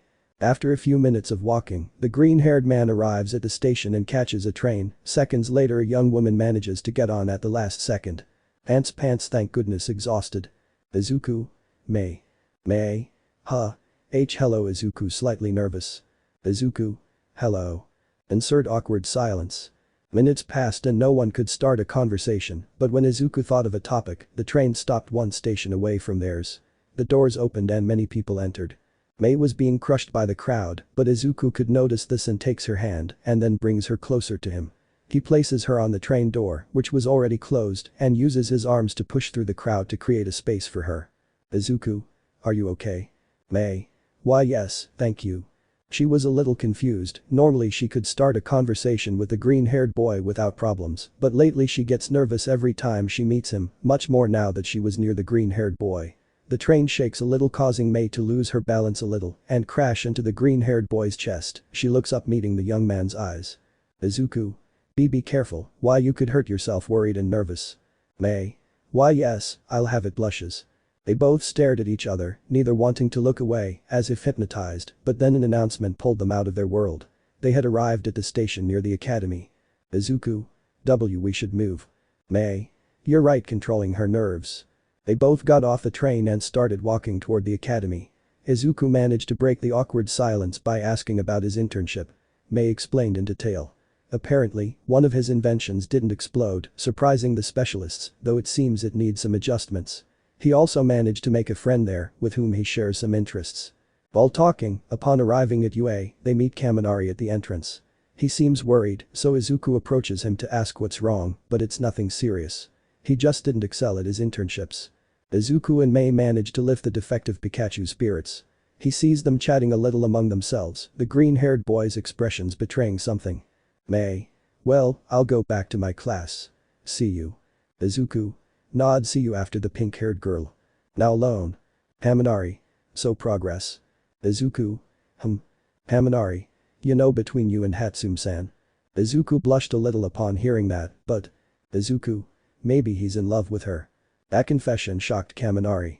He would never believe his friend would confess something like that, since, even though he lost his memory, he never spoke of love. Kaminari. Izuku. Kaminari. Kaminari. Who are you and what did you do with the real Isaac? Ouch, gets hit on the head. Izuku. I confess something personal to you and you act like this, slightly angry. Kaminari. What did you expect? You were never interested in those things, although I was a little suspicious of you guys since the fest. Wait, you think? Izuku. Nods. I've never been in love, I don't know what it feels like. But this feeling in my chest I don't know. Kaminari. You're in love. Izuku. Redeed. Kaminari. And now you blush. Think about it for a moment, imagine her by your side. The green-haired man does it and after a few seconds he smiles unconsciously. Kaminari. Yes, you're definitely in love. Izuku. But, what do I do? Kaminari. I can't tell you what to do, this is up to you now. Izuku. Kaminari. Cheer up, pats him on the back. At least you admitted it. Smiles. Izuku. What are you talking about? Kaminari. I knew you had feelings for her. I could tell from your behavior the last few days. Izuku. Sighs. How embarrassing. Covers his face with a hand. Kaminari. Don't worry, I doubt anyone else noticed. Besides. Izuku. Kaminari. I'm 100% sure she feels the same way about you. Izuku was silent for a few minutes, then they both went to classroom 1 before Izawa arrived. Upon arriving, they find several groups of their classmates talking about their internships. Kaminari approaches Mineta to talk about his internships, but when he did, he saw that the purple-haired boy had an expression as if he had suffered. Izuku saw his classmate Uraraka, who was releasing a distinct aura. Apparently, his internship with Gunhead was quite beneficial. Some of the youngsters approached Iida, Todoroki and Izuku, having discovered that the Elus had confronted Stain, the hero killer. They explained, just like on the news, that they had been rescued by the number 2 hero, Endeavor. The classroom door opens. One of the heroes has arrived to teach the regular classes.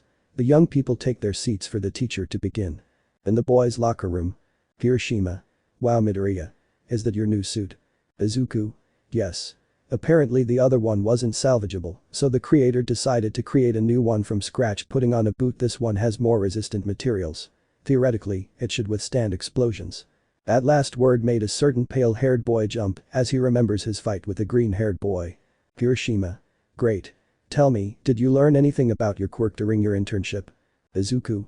Actually shows 2 fingers. I learned a couple of things with pride. Hiroshima insists that he explain, but they see that they were a bit late and hurry to get ready. Industrial's own Gamma territory. Class 1 is stood before Principal Nei, accompanied by Ectoplasm.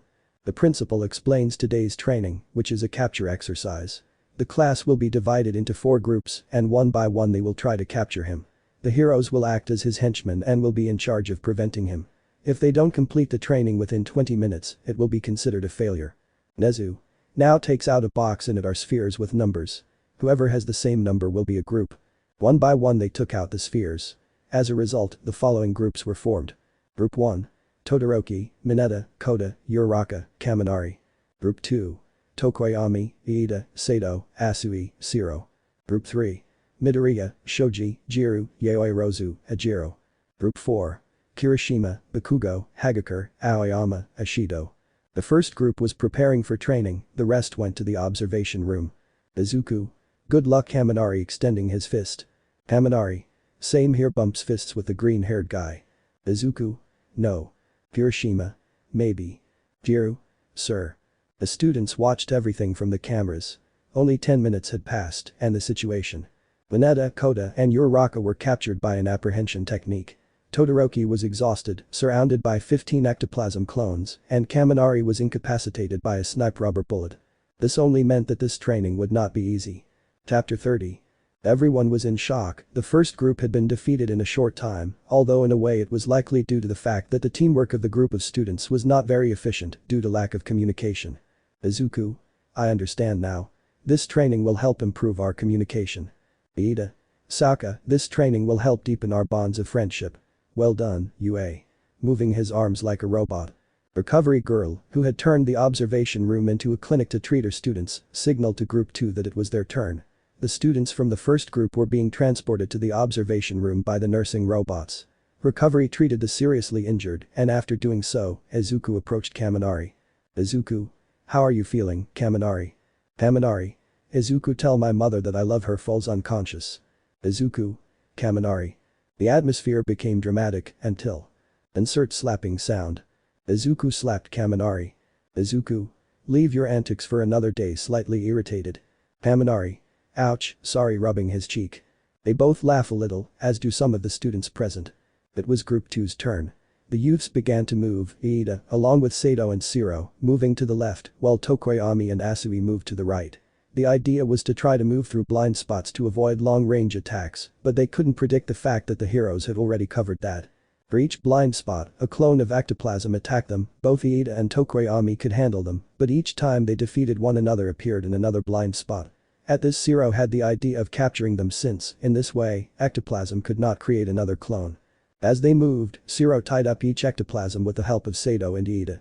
They managed to move to the middle of the territory and joined up with the other two, but were surprised to find only Tsuyu. Iida. Asui-san, donde está Tokoyami? Tsuyu. Many ectoplasms surrounded him. I didn't want to leave him, but I would only hinder him, Jiro discouraged. Elsewhere. Tokoyami. Dark Shadow. The bat chicken had captured 2 ectoplasms with Dark Shadow and threw them at others. But he didn't notice one that appeared behind him. But the group. The youngsters moved, avoiding the ectoplasms who were monitoring the surroundings. Everything seemed to be going well. Bang. GHH groan of pain. Iida. Shiro whispers. Shiro. I am fine, here moves the bullet as he falls to his knees. Tsuyu. Shiro-san. Whispers worriedly. Shiro. I don't feel my leg. Iida. It's probably a paralyzing agent, but where does it come from? Bang bang. Iida hears 2 gunshots and pushes Tsuyu and Saito away, taking both shots himself. One of them hits the armor, but the other hits a part where it's not protected, the right arm.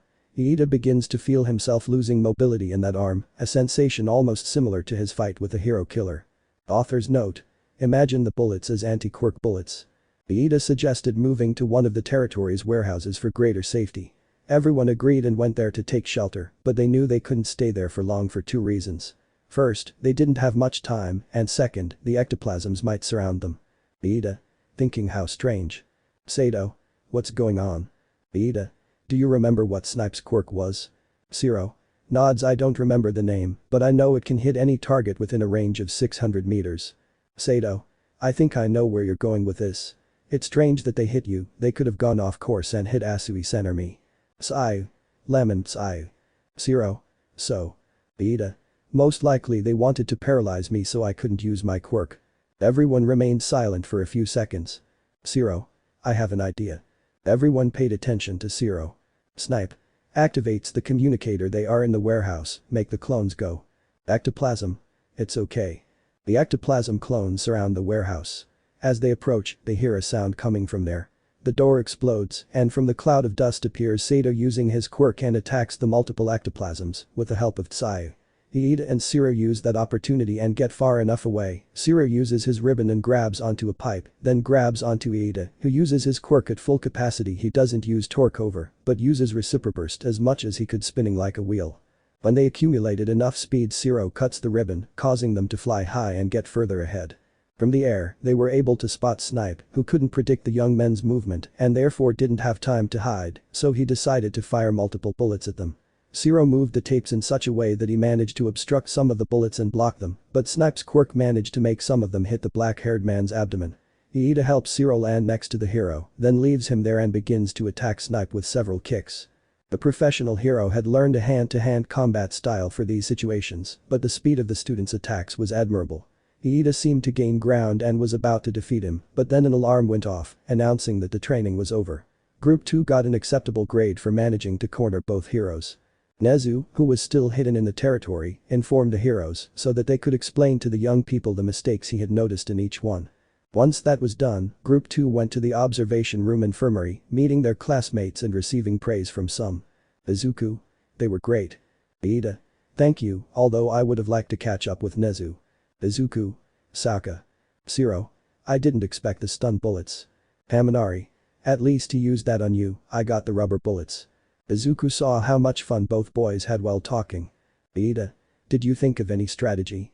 Izuku. Nods. I just hope it works. Izuku. Okay, it's our turn. The green-haired group was preparing at the entrance to the territory. Izuku. They understand the plan. Everyone nods. Izuku. Good. The training begins. Izuku manifests the techno-turbines and launches one of the wired projectiles at one of the tall pipes. He releases the turbine cable and Shoji climbs up the cable, carrying Jiro.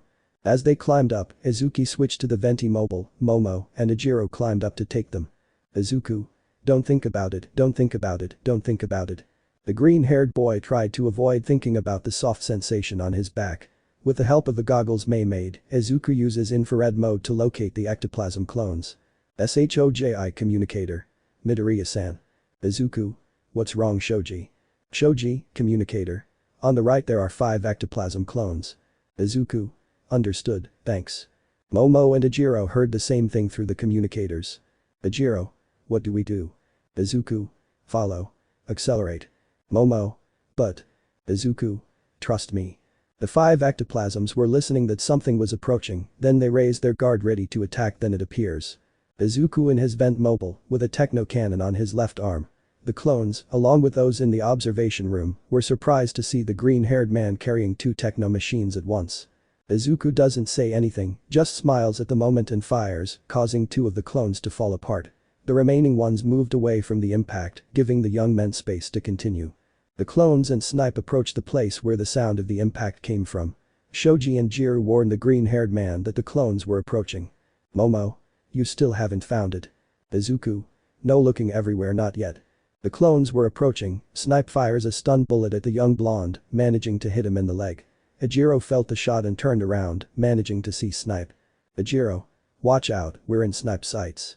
Izuku was going to take evasive action, but knew it would be useless due to Snipe's quirk.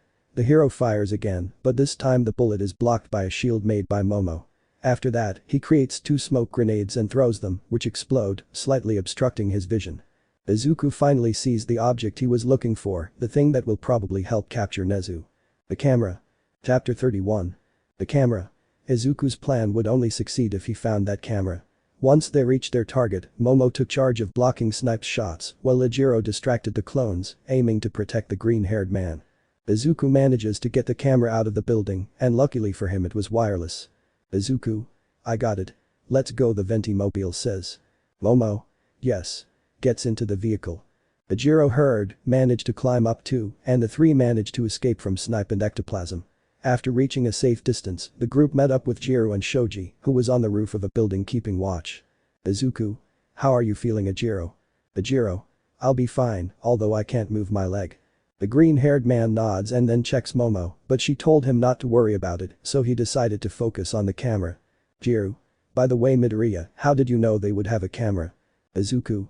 It would be weird if UA Academy didn't have cameras, not to mention that Snipe and ectoplasm appeared quickly too much. Momo. Do you suppose the director is giving him our locations? Izuku. It's most likely. Well, let's try it. Jiro. Try WH. The violet-haired girl remained silent as she watched a circuit pattern appear from the green-haired man's hand, with a fluorescent blue color and extending towards the camera. Izuku was using his technopathic abilities to locate the director, but the camera was connected to several systems. From that, he assumed it was being used as part of UA's security system, so it would take a few more seconds to locate the correct signal. While he was doing his thing, Jiro and Shoji began their surveillance. Momo was preparing some flash grenades, and Ajiro was trying to regain feeling in his leg. After a minute, Shoji quickly shielded himself with one arm as a bullet aimed at his torso shot through the air. Shoji. Curse. My arm, here they come. Walks down to the group. Jiro. They're too fast, feels the vibrations from the hero's footsteps. At that moment, Izuku opens his eyes. He had managed to find the director, so he quickly manifests the techno turbines and deploys the cables. Izuku. Hold on, quick. Everyone complies and grabs onto the cables. The green-haired man activates the turbines at full power, taking flight. Snipe sees this and prepares to fire, but Momo throws an object that he can instantly spot. He covers his eyes, but ectoplasm doesn't react in time, being blinded by the flash grenade. The boys were approaching the principal, but on the way, the time alarm sounded, indicating that the training was over. Izuku landed on one of the buildings and collapsed due to the mental exhaustion caused by using his technopath abilities. Luckily, Jiro caught him before he hit the ground. Jiro. Help collapses, ending up under the green-haired boy.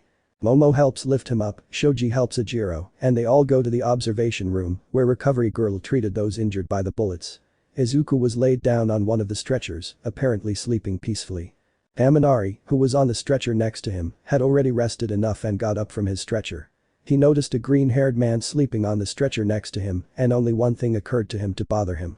The blonde man approaches the green-haired man's neck, generating electricity in one of his fingers. Just as he is about to do so, Jiro sticks her earphone jack into him and activates them, causing Kaminari to fall to the ground. Kaminari. What are you doing? Paralyzed on the ground. Jiro. You should let him rest. It seems his new ability is leaving him mentally exhausted. Kaminari gets up from the floor a little sore. He knew he was exhausted, but he didn't know it was a side effect of his quirk, so he let the green-haired boy rest and bother him later. A few minutes passed, and it was Group 4's turn, made up of Bakugo, Kirishima, Hagakure, Aoyama, and Ashido. During training, Bakugo attacked aggressively with support from Aoyama from a distance. From time to time the Ashen-haired boy shouted, "I don't need your help, extra." While Kirishima and Ashido attacked ectoplasm. Everyone was somewhat surprised, since they believed that they would have a somewhat more disastrous development due to Bakugo's behavior, but Izuku, who had already woken up after a rest, had noticed something. Where was Hagakure? Due to his quirk, he could go unnoticed by the professional heroes. Izuku. Now I understand. Jiro, who was standing to the side, had heard the green-haired man speaking. Jiro. What's wrong, Midoriya? Izuku. I think I understand Bakugo's strategy. Jiro was curious to know. Izuku. They plan to distract the heroes to give Hagakure the freedom to search for the director. Jiro. Sokka, who would have thought they could plan something like that, slightly surprised. Everything seemed to be going well for the group, but there was a small problem. Crash brush. I don't know the onomatopoeia for a collapse of objects. A large amount of dust had been raised in an area of the territory. The observation room changed the cameras, and there they saw it, a large amount of debris had fallen, blocking all the paths, leaving a clear area in the middle. A speaker activated, the director's voice could be heard apologizing for the scare. He also explained that he had used a domino effect to capture Hagakure. Bakugo clicked his tongue upon hearing that. So he was going to resort to plan B, but Snipe managed to shoot a couple of paralyzing bullets into his arms, causing him to fall to the ground. One by one, they fell, ending their training prematurely. Ectoplasm helped carry the youngsters and freed Hagakure from her captivity. Of the four groups, Midoriya's group and Bakugo's were the closest to reaching Principal Nezu. He explained to them the mistakes they had made and how to overcome them. He's the smartest animal in the world, after all. The young men were already in the locker room. Izuku was still slightly dizzy from the side effects of the technopath's power. As she was leaving the locker room, her phone rang. She checked the ID and saw it was Inko. Izuku. Answers the call. Hello ma. Yoshio. Izuku. We found him. The young gray-haired man had shouted, causing the green-haired man to become a little stunned. Izuku. Ouch, calm down. Yoshio. Sorry. Listen to me, it worked, we found our brother. Izuku. Who? Yoshio. I couldn't tell you, but don't worry, it's not MN05, although if we found it we could avoid that. Izuku.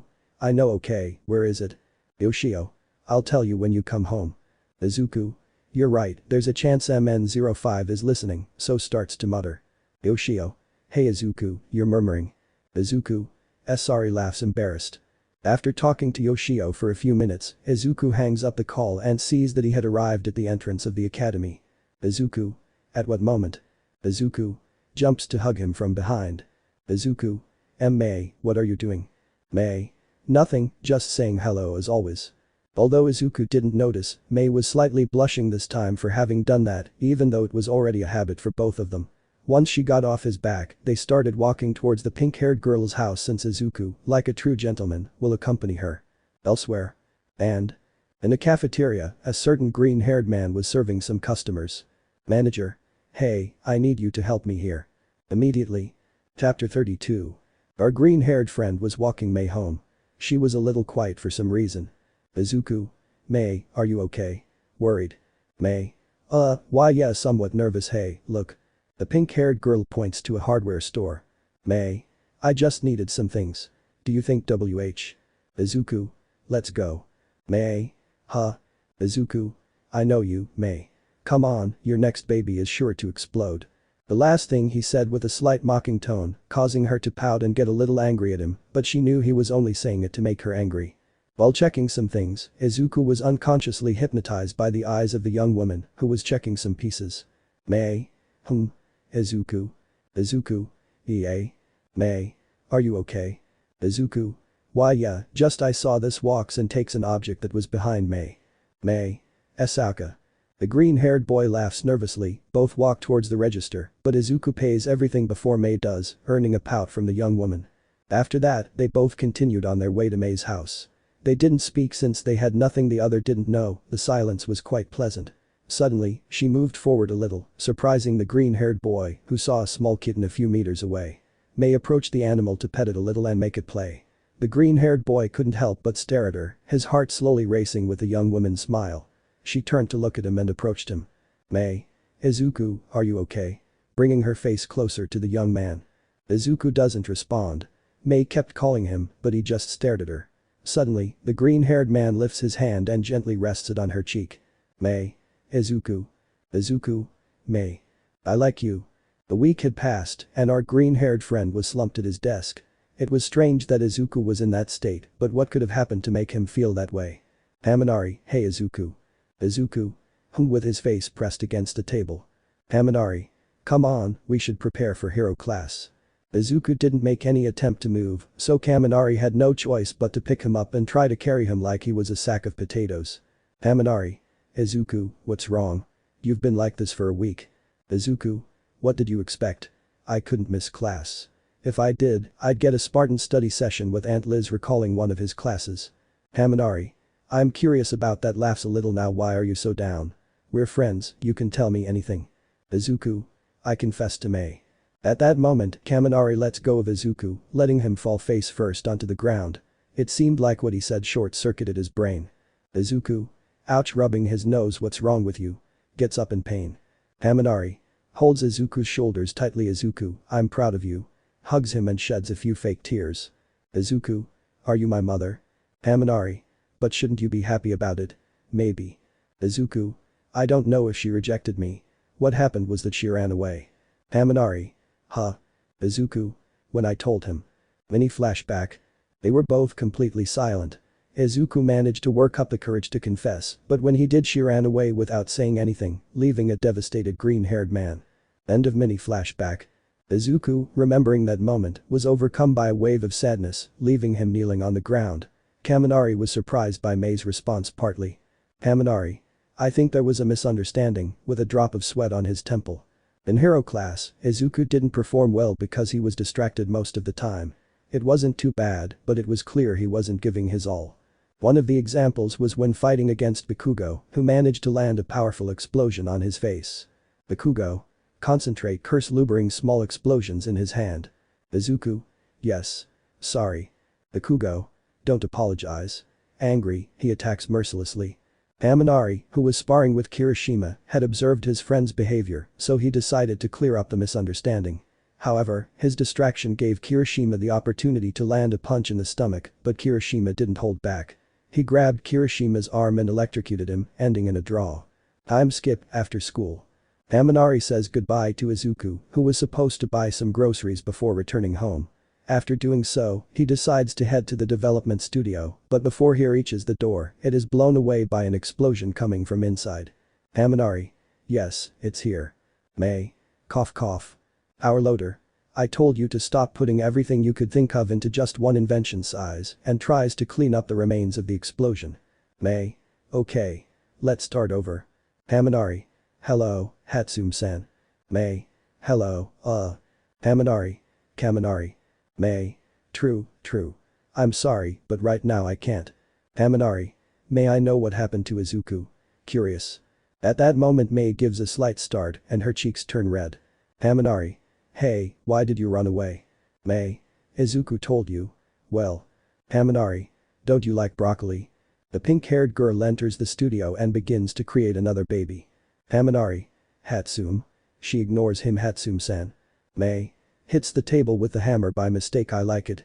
The blonde man was silent for a few seconds. Luckily, Power Loader left a few minutes ago to get some papers. Mei. I like Izuku. Haminari. Then why are you hus? Mei. I didn't know what to do. It's the first time I feel this way about someone. Turns to look at him, even though I already accepted my feelings for him when he told me, I didn't know what to do. I felt confused, nervous, and before I realized it I was already running. Sighs and slumps her head on the work table. How embarrassing. Izuku must be sorry or angry. Haminari. He is devastated, with a drop of sweat on his forehead. Tell me something. Mei. Looks up a little. Haminari. Do you like Izuku? Mei. I already told you. WH. Haminari. He's in love with you. He told you, didn't he? Mei. Yes, but. Haminari. Then stop giving me excuses and go see him. You haven't spoken in a week. Didn't you see him? Mei. No. Haminari. He's very depressed, but not because you rejected him. It was just because you didn't talk to him all this time. Now he thinks I ruined his friendship with you. Mei felt a little guilty about it. Mei. Suddenly gets up. Where is it? Hamina. Huh? Mei grabs him by the shoulders and asks again. Kaminari explains that he has to go to a market. She doesn't hesitate, grabs her belongings, and quickly leaves the studio. Kaminari. Sighs. What would they do without me? By that time Power Loader had returned. Power Loader. Huh? And Hatsum-san. Kaminari. She had something important to do with superiority. Power Loader. Damn, he probably escaped because it was his turn to clean up. Slightly frustrated. Fine, you'll help me. Kaminari. Huh? But. Power Loader. No buts. Grab a broom. Kaminari. You owe me one. Izuku. Discouraged, he goes and takes a broom, and while cleaning he notices through the window the size of the clouds. Kaminari. Perhaps. Izuku. Here you go. Gives him the money. Cashier. Thank you very much, have a nice day. Smiles. The green-haired boy already had all the ingredients and it was time to head home. As he was about to leave the store, he noticed it had started raining a few minutes ago, so he decided to take the umbrella out of his backpack. As he walked home, he heard footsteps behind him. Izuku turns around, instantly recognizing the young woman's pink hair. Izuku. Mei. What are you doing here? The green-haired man approaches her. He is still wearing his mechanic suit, so Izuku decides to use his uniform jacket to cover her at least a little. Izuku. Wait here. I'll get a towel and a meat bun. That'll probably warm you up. He was about to go to the store, but he feels someone grab his shirt sleeve. Izuku thinks it was Mei, so he turns around, but when he does, she hugs him tightly by the torso, covering her face with the young man's chest, and they both fall to the ground. Izuku. Hey, are you okay? Mei. As. Izuku. Huh? Mei. Shows her face, she was sobbing from nerves and blushing at the same time. I like you too. Izuku. Hey. In shock. Mei. I don't know how long, but I like you. Izuku. You were the first one who wanted to be my friend despite my personality. Because of that. Izuku suddenly hugs her, surprising her, then pulls away slightly and they stare at each other, then he slowly approaches her and kisses her on the lips. She is surprised again, but then kisses him back. Chapter 33.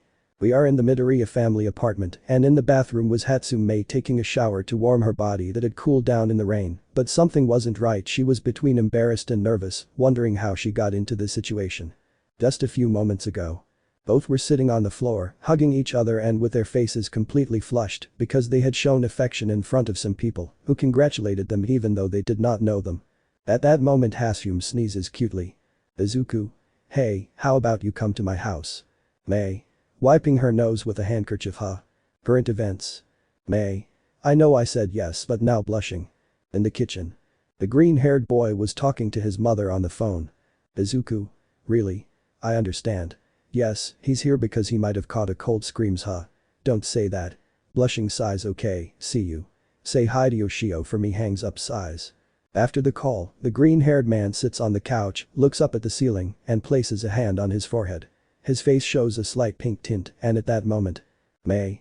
Thanks for letting me use your bathroom. Izuku. And for the clothes. The green-haired man turns around and is mesmerized by the sight of her. Izuku. Stares at her. Mei. Don't look at me so much. It's embarrassing, slightly blushed. Izuku. Sorry. The green-haired man quickly turns around and gets up from the couch to then walk towards the bathroom, but she grabs one of his shirt sleeves. Izuku. Huh? Mei. Aren't you forgetting something? Looking away. Izuku was a little confused. Seeing Mei, who seems to say everything she thinks, now indecisive, is certainly quite cute. Izuku. This. Hugs her and kisses her forehead. Mei. That was cute, but no blushes, covers her face with the green-haired boy's chest. Izuku. You're really cute when you do that, laughs a little. Mei. Don't make fun of me. Izuku could barely hear her as he continued to cover his face with his chest. At that moment, he decides to gently hold her cheeks and makes her look directly into his eyes. Izuku. Slightly blushed. I know it's not the correct order, but Mei, do you want to be my no? Mei. Yes. Hugs him tighter. Izuku did his best to avoid falling due to the pink-haired girl's excitement. They were both undoubtedly happy. Once Izuku is free from his girlfriend's grasp and takes a quick shower to warm up his body, the two decide to cook dinner. To the green-haired boy's surprise, Mei knows how to cook. Mei. Why are you surprised? Somewhat angry, peeling some vegetables. Izuku. I didn't know. That's all, stirring the curry. Mei. Well, now you know more about me, smiles. Izuku. That's right. I have a cute girlfriend who knows how to cook, laughs a little. Mei. Laughs with the green-haired boy. By the way, do you live alone? Izuku. No.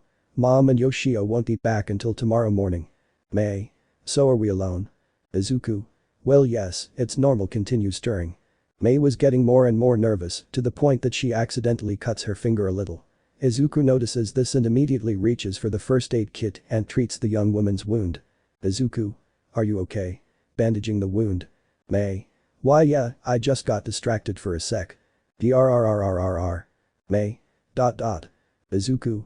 Pfff. Mei. Don't laugh, she pats him with her good hand. Although she seemed angry, she was actually laughing inside. While enjoying their time together, they both got distracted and almost burned the curry. Luckily, they reacted in time and avoided the worst. Izuku. Places both plates on the table and after sitting down joins his hands. Itadakimasu. Mei. Imitates the green-haired boy's action. Itadakimasu. Time skip. It was dawn. Yoshio and Inko had returned home. The young man was about to rest a little in his shared room, but when he opened the door he got a surprise. Yoshio. Inko-san whispers.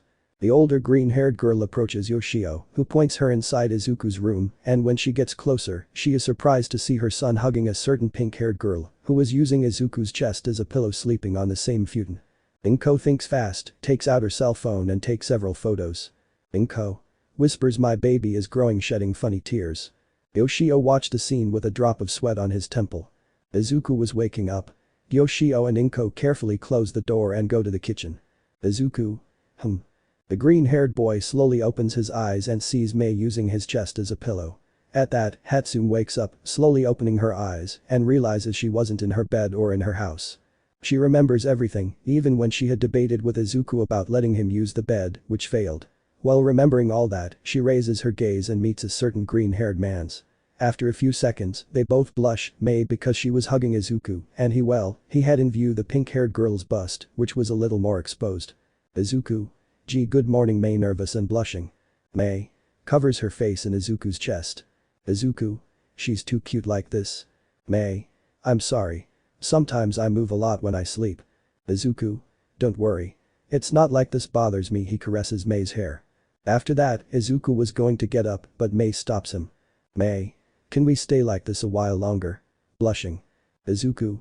Blushes, I would like to, but mom will probably come back and… Inko. In fact, we already know from the other side of the door. Izuku and Mei were redder than Kirishima's hair. Inko. By the way, she opens the door slightly and sets Mei's now dry clothes aside. This is ready. I'll leave you two alone, she closes the door. I&M. Yoshio. I'm so jealous, Izuku. The three young people were in the living room. Inko had gone out to look for Liz, meanwhile Mei was somewhat confused because there were two Izukus with her. Yoshio. To think you'd get a girlfriend first. Izuku. Don't say that, blushing. The green-haired boy was in the kitchen, preparing breakfast for himself and Mei. Izuku was already dressed in his UA uniform except for his jacket, with an apron to keep from getting dirty. Yoshio. It's definitely very pretty. Mei. Thank you. She was embarrassed, because she didn't think her first impression with the green-haired boy's family would be like that. Yoshio. Oh, sorry, I forgot to introduce myself. My name is Yoshio and I'm Izuku's brother. May. Brother. Yoshio. Don't we look alike? May. Well, except for the hair. Yoshio. Haha, it's just that I dye my hair so they can tell us apart. May. I understand. Izuku looked at Yoshio confused by what he said. Once he made breakfast, he gave it to May. Yoshio didn't want it since he had just eaten breakfast. Yoshio. By the way, what will they do? Izuku and May. Yoshio. I mean, there's 1 hour left until classes. Izuku. That's true eating. May. Don't worry, I brought my uniform before looking for you. I'll be fine. Izuku. You really are cautious. May. Thanks, Miles. Izuku. You should do the same so your babies don't explode. May. Hey hits him on the shoulder. The green-haired boy laughs at his girlfriend's behavior. Yoshio watched the scene while he had his arm on the table and his head resting on the. Yoshio. This I'm still here. May. Well, I'll go change. She gets up and then goes to Izuku's room, but stops for a few seconds and turns to the green-haired boy. Don't spy on me. Izuku. I wasn't going to do it. Slightly blushed. May smiles, having returned the joke from a few moments ago. When she enters the green-haired man's room. Izuku. So, dye your hair? Yoshio. What did you want me to say? Izuku. Well, you could have told him that your quirk affected the color of your hair. Yoshio. I didn't think of it. Facipum. Izuku. Hahaha. Well, what about MN01? Yoshio. We have the location. Well, we know it's there, but we don't know exactly where. Izuku. I understand. Yoshio. I'll probably take a couple of weeks with help from Takeo. Izuku. Then there's a little longer until the family reunion. Yoshio. Heh, you could say so. Izuku. Well, with that in mind I'll have to train a little more. Yoshio. You have the opportunity for that after all the holidays are coming up. Izuku. It's true. While they continued talking, May had already dressed. Once they both had their belongings, they said goodbye to Yoshio and ran towards UA. Chapter 34. May. 3 Izuku, don't go so fast. Scared, covering her face with Izuku's chest and holding him tight. Izuku. Sorry, May, but we won't get there in time like this. Just hold on a little. Why was May scared? Well, a few minutes ago they saw that the train they usually take had already left and running wouldn't make it in time. Izuku had an idea, but there were 2 problems. One was that there was a chance he'd get in trouble, and secondly, May wouldn't like it, but there was no alternative. Izuku takes May to a place where not many people passed by. May. What are we doing here, Izuku? Izuku. May puts on some goggles. I'm sorry. May. Wait. Izuku grabs May and carries her princess style, then manifests the techno turbines. May. Izuku, no Pansaris. Izuku. It's the only way we'll get there on time. May. Wait, can we have a ta? Izuku. Hold on, activate the techno turbines. And that's how they got to that situation. Izuku was flying higher than he had when he carried May last time, with the goal of not being noticed by the pro heroes. After a few minutes, he managed to see UA Academy, but how would he get down? If he did it normally, other heroes would probably be able to see him. Izuku. Analyzes the situation, static in the air. May. May. Why yes. Still covering her face. Izuku. Sorry. May. Sigh. Izuku increases the power of the turbines, trying to go faster in a dive, but before he touches the roof of the academy, he manages to slow down a little and switches the techno turbines for the techno boots, landing with a slight skid. May is startled when she feels the landing and holds on tighter to Izuku. Izuku. Why, you can let me go now. I was nervous because I felt something soft. May lets go and walks away from Izuku without saying a word. I think he's mad, the green-haired boy thought as he walked towards his classroom, but before he could get there, something similar to a bandage was attached to his torso. Izuku turned to see where the bandage came from, but unfortunately, he found Izawa, who was using his quirk, making him look threatening. Izuku. Izawa-sensei assistado. Izawa. Could you come here for a moment, Midoriya? Izuku. TT, just in case. Comically crying face. Unfortunately for the green-haired boy, the cameras managed to catch him using his quirk in public. His punishment would be given later, something that confused Izuku a little, but he didn't relax at all, since it probably wouldn't be a pleasant punishment. Author's note. No punishment is pleasant XD. Izuku caught his classmates' attention when he arrived with Izawa. They were about to ask him why, but Izawa calmed them down using his quirk. Once the students calmed down, the teacher proceeded to inform them about an exam they would have in a week, which was divided into written and practical. The results of both exams would decide who would go to the UA camp. Once he reported about it, and after today's class those who weren't very good at written exams started to panic. One example was Mina, who was ranked 19th, last in her class in the semester exam, accompanied by Hagakure, 17. But at the same time both were surprised, since Mineta was ranked 13th in said exam. Iida wanted to support his classmates, but for them he was the least suitable since he occupied the second place shared with Midoriya. The reason is that they always got the same score in the exams. For that reason it was a hassle for Izawa to have to decide who to give the second place to, therefore he decided to place both in the same place. While they were suffering, Momo, ranked 1, caught their attention and offered to help them study, but she became depressed when she realized she couldn't help them with the practical part. To cheer her up, Zero and some other kids asked her for help with certain subjects, to which she instantly perks up. Semester exam table. 1 Momo. 2 Iida and Izuku. 3 Bakugo. 4 Todoroki. 5 Kaminari. 6 Jiru. 7 Seiya. 8 Uraraka. 9 Ijiro. 10 Shoji. 11 Koda. 12 Sato. 13 Mineta. 14 Kirishima. 15 Tokoyami. 16 Zero. 17 Hagakure. 18 Aoyama. 19 Mina. Izuku helped Kaminari study. Once, she accidentally slapped her classmates with social differences and Kirishima asked Bomberman for help studying. Anytime skip, cafeteria. Izuku. So, what do you think the practical exam will be about? The green-haired boy was sitting at the same table with Kaminari, Iida, Hagakure, Seiya and Uraraka. Hagakure. It's probably something similar to what we saw in the first semester. Seiya. Or at least that's what Izawa-sensei would say. Uraraka. That would be things combat and rescue training, as well as all the basics. Izuku. Then we must train our physical condition, in addition to studying, planning a study plan in his mind. Uraraka. Esto Midoriya-san. Izuku. Expands yes. Uraraka. Do you think I can join her study session? Izuku. Uraraka. You see, I've been having some trouble with some subjects and I wanted to know if you could help me. Seiya. I would also like to join. Izuku. Kaminari. Oh, that would be a good idea. Izuku. Well. Kaminari. Come on, Izuku. It's our duty to help those who need help. Izuku. Seiya's okay. But I warn you, I'm not good at teaching scratching his neck. Hey, UYT. Yay. Jiro. Kaminari. Hey Hagakure, wanna join? Hagakure. Sorry, but I'll go with Mina and the others to Yaomomo's house. Kaminari. I understand. Izuku. Good luck, gives thumbs up. Hagakure nods encouragingly. Izuku stretches out his arm a little, but accidentally knocks someone's tray over, causing their food to fall on him.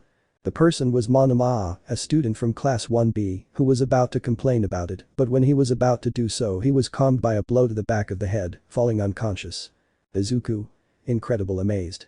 I regret my partner's behavior, makes a slight reference. Izuku. Behavior. Didn't it bother you or anything? Izuku. To tell the truth, no. How strange. Oh, I forgot to introduce myself. My name is Kendo Itsuka, from class 1B. Nice to meet you. Izuku. Midoriya Izuku. Kaminari. Kaminari Electricity. Uraraka. Uraraka Chako. Seiya. Asuit Seiya. Hagakure. Hagakure Toru. Kendo. A pleasure. By the way, were you talking about not knowing what would be on the exam earlier? Izuku nods at the question. Kendo. It's likely to be a robot fight like the entrance exam. Izuku and Kaminari. Seriously? Kendo. Nods. A friend from the senior class told me, although it's like cheating, scratching the back of his neck. Monoma. What are you doing? Kendo waking up. We had the advantage of information. We could have finished off the nasty class AGH. The blonde falls unconscious. Kendo. They are not unpleasant, dragging the aforementioned to another table. Izuku. She's like the older sister of class B. The others? Yes. Everyone watched the scene with a drop of sweat on their temples. Kaminari. So you fight robots. Izuku. It's good that we have this information in advance. Haguruk. But wouldn't it be cheating to know? Kaminari. It may seem that way, but this is probably part of the exam. Izuku. Nods at Kaminari's words. Before a big battle it is necessary to gather information about your opponent. Uraraka. Sokka. Kaminari. Besides, if it's against robots it will be easy for me. Hagakure. That's true. Your quirk can hurt your allies. Kaminari. Yes, I still don't know how to use it over long distances. Seriously thinking. Izuku. And if. There, Izuku and Denki start thinking about multiple ideas, forgetting that the girls were with them. They saw both of them with a nervous smile and a drop of sweat on their temples. Chapter 35. Hagakure. Esto. Mina. I knew Momo had a lot of money but this. Both. It's too much. Those who asked Momo for help studying, Mina, Hagakure, Ajiro, Shiro, and Jiru, had arrived at her house. The grounds of the Aoi Rozu residence seemed to go on forever. Jiru approaches and rings the doorbell. Momo answers immediately, showing excitement. The gates open automatically, surprising the young people. After walking for a few minutes, they arrive at the mansion, where a butler guides them to the main hall. At first, they were uncomfortable feeling out of place, but upon reaching the hall, they meet their jet black-haired companion, who was so excited that the young people lost their discomfort upon seeing her.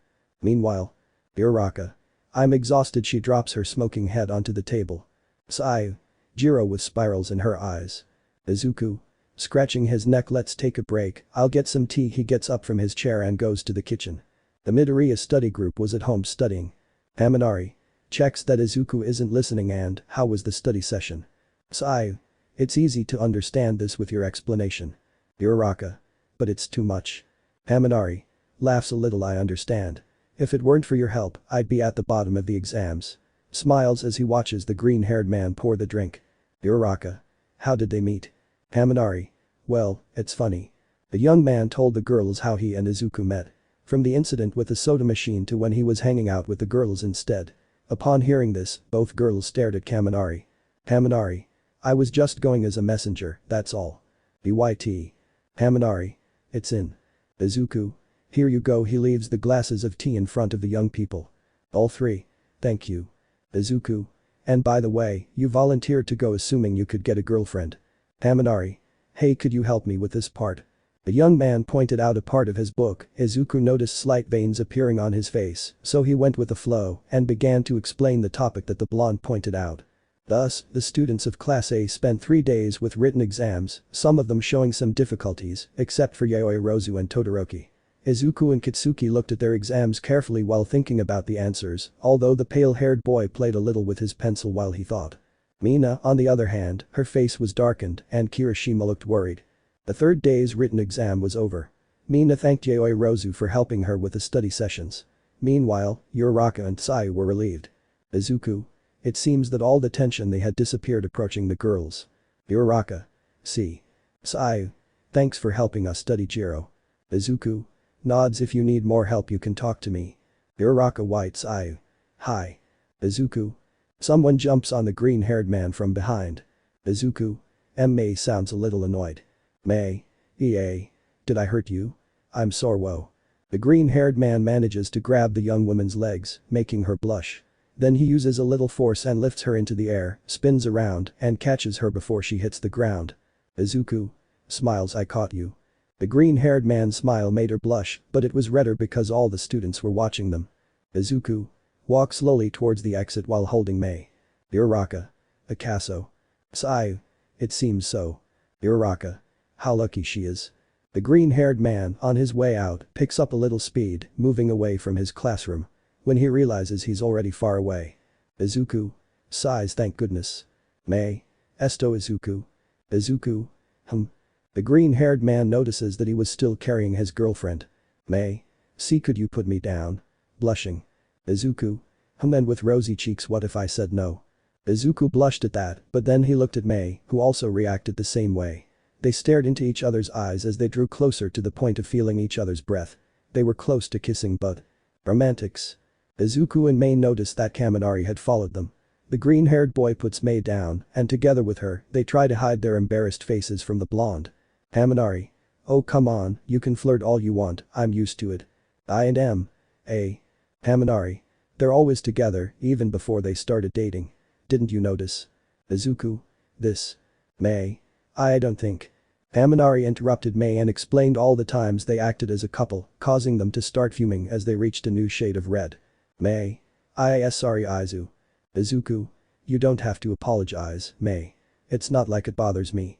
They both looked at each other while smiling and letting out a slight laugh. Kaminari. Clear his throat. Well, sorry to interrupt, but I need you to come here. Izuku. Aizawa-sensei wants us to dress up in our hero outfits and head to the beta field for the practical exam. Izuku. Okay. See you me. She takes Izuku's arm and pulls him towards her, then gives him a kiss on the cheek. Izuku's brain shut down for a second as he placed his hand on her cheek. May. Good luck smiles. Izuku. Why yes. Haminari. Grabs the green-haired boy's shirt collar and drags him. Let's go, it's getting late. Both were already far from the pink-haired girl, who returned to her classroom. Izuku. Haminari. How envious. Izuku. Haminari. I wish I had a girlfriend like May. Izuku. Puff, good luck with that. Laughs a little, although I know someone who always watches you. The students of Class A had already arrived at the summoned location. Izuku and Kaminari arrived 5 minutes after the others, but luckily Izawa didn't notice that, but when they arrived Izuku noticed something strange. There were more teachers with his teacher. Izawa. Now you'll begin the practical exam. It's possible to fail this exam, so don't make any mistakes if you want to go to camp. Some in the class became tense. Izawa. I hope you have gathered information before and that you know what we will do. Haminari. We'll fight robots. Right. Mina. Fireworks. Curry. Test of courage. No. Izawa's scarves moved. For various reasons the exam will be different this time. From the teacher's scarves appears the director whose species is unknown, Director Nezu. Nezu. For certain reasons, this time we will do the exam differently. Class A- Izuku, Shoto and Bakugo. The principal. Momo. Different. Nezu. Gets off Izawa using his bandages. This time we want them to have experience in combat and working in teams. And at the same time, we want them to feel the real stress of a fight against villains. Izawa. For that, teams of 2 will be formed and they will fight against one of us, referring to the teachers, including the principal. Jiru. Against the teachers. Izawa. Also, the teams and who they will fight against have already been decided based on their fighting styles, grades, and relationships. Izawa. First, Todoroki and Yaoi Rozu will team up and they will go against me. Todoroki showed no signs of weakness, but Yaoi Rozu was somewhat nervous to see who she was up against. Izawa. Midoriya and Bakugo will be another team. Bakugo. Annoyed. Izuku. I have a bad feeling. Izawa. And his opponent will be. Someone falls from the sky, making a superhero landing, raising a cloud of dust and dirt. When it dissipates, the number 1 hero is seen with his signature smile. Almight. It'll be me. IYB, Almight. Both young men were in shock. How could they defeat the number 1 hero? Almight. Work together if you want to beat me, clenching his fist in front of them. Izuku and Bakugo see each other, but the green-haired boy didn't know how he could work as a team with the pale-haired boy. Nezu tells the youngsters which teachers they would face. Primer Combat. Cementus vs Kirishima y Sato. Segundo Combat. Ectoplasm vs Tsai y Tokoyami. Third fight. Our Loader vs Iida and Ajiro. Fourth fight. Eraserhead vs Yaoi Rozu and Todoroki. Fifth fight. 13 vs Aoyama and Uraraka. Sixth fight. Director Nezu vs Mina and Kaminari. Seventh match. Present Mick vs Koda and Jiru. Octavo Combat. Snipe vs Hagakure y Shoji. Ninth match.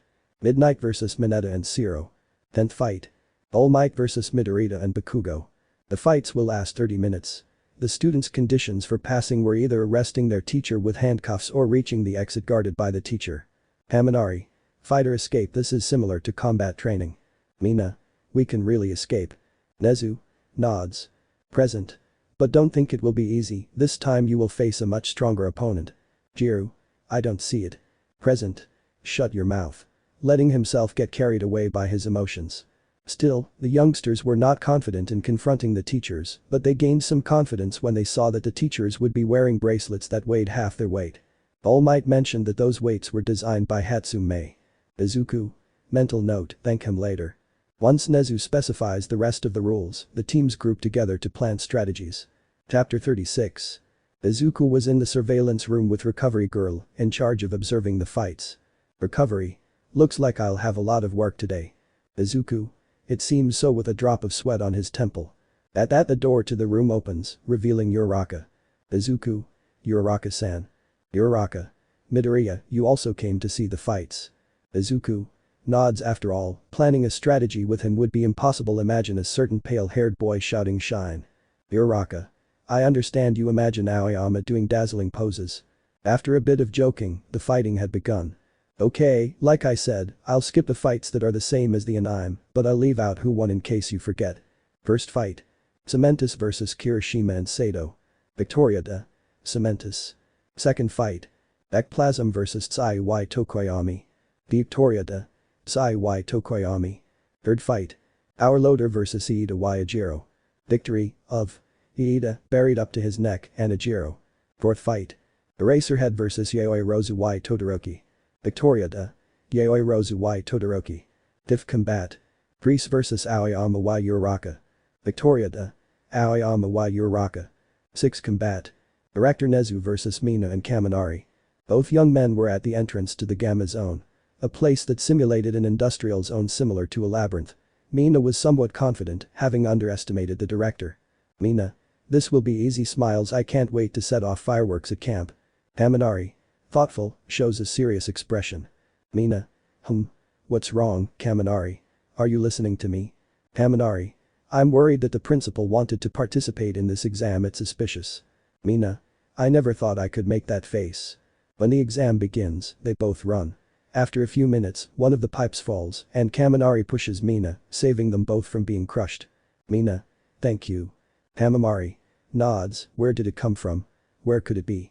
At that moment another pipe falls, both of them dodge it by a hair and start moving. From the surveillance cameras, Izuku, Recovery, and Uraraka watch the principal operating a crane, destroying some pipes to cause a domino effect, causing the entire disaster to fall on both students. After a few minutes, the young people hid in one of the warehouses to rest and think of a strategy. Mina. What do we do, Kaminari? Kaminari. Calm down, Mina thinks I think I have an idea of where he might be. But to get to him, I'll need your help. Mine? Huh. Nezu. Where could they be? Checking the cameras. Just then, he sees the two young men moving above the pipes. Nezu makes some quick calculations and throws a piece of debris toward them. Kaminari and Mina manage to slide, with the help of Mina's acid, and avoid the thrown debris from below. Kaminari. Lista. Mina nods and takes Kaminari by the arm, then spins him around and throws him onto the crane. The blonde man had a metal bar in his hand which he used to break through the windshield. Nezu. Ku. Kaminari. 2 million volts. Kaminari manages to electrocute the crane, but before it went into idiot mode, he notices that his attack didn't reach the director. He gets out of the heavy machinery and sees Mina approaching them, but when she was about to reach the director, an alarm indicated that time had run out. The pink-haired girl felt dejected for not having passed, while Kaminari stood with an idiot face, giving the thumbs up. 7th fight. Here is Mick vs Kota and Jiro. Victory of Kota and Jiro. 8th fight. Snipe vs Hagakure y Shoji. Victory by Hagakure and Shoji. 9th fight. Midnight vs Mineta y Zero. Victory of Mineta and Zero, asleep. 10th fight. Almight vs Midoriya and Bakugo. The green-haired boy says goodbye to Uraraka and heads to Ground Beta, where he and Bakugo will begin their exam against Almight. During his journey, he begins to plan multiple strategies to try to defeat him, but he knows his goal far surpasses him in terms of power. Slowly, his worry begins to take over, but when he least expects it, his phone rings. Izuku checks it and… Izuku? May? A message from his girlfriend had arrived. He checked it and saw that there were several good luck emojis. Just seeing that made him feel more relaxed. Izuku? Smiles. I really have to get him something. Now recovered, Izuku quickens his pace until he reaches the entrance to Ground Beta. There he sees his paleontologist companion staring at the door. Izuku? Inhale, exhale. Hello Bakugo. Bakugo? Izuku? Do you have any? Bakugo? Don't talk to me Midoriya, don't help me face him either. His mind shows his characteristic smile. The green-haired boy gets a little irritated by his companion's behavior. The doors open and the two enter the territory. A voice announces the start of the practical exam as the doors close behind the students. Izuku is about to manifest one of his machines when he sees the ashen-haired boy start walking. Izuku? He approaches Bakugo. What are you doing? Bakugo? What do you think? I'm going to defeat All Might. Izuku? Listen to yourself. He stands in front of his partner. Are you crazy? We're talking about the #1 hero. Bakugo? Shut up and get out of the way. He pushes the green-haired boy with his shoulder, but he holds him. What are you doing? 5. Those watching through the cameras were shocked. Izuku had hit the ashen-haired boy in the face, causing him to fall. Izuku? Shut up. You're being irrational. Bakugo is surprised by the green-haired boy's action and was about to return the blow he had received, but when he was about to do so, a powerful wave of wind approaches them from the other end of the territory. Izuku reacts quickly, manifesting the techno sword and stabbing it into the ground while Bakugo grabs onto a lamppost.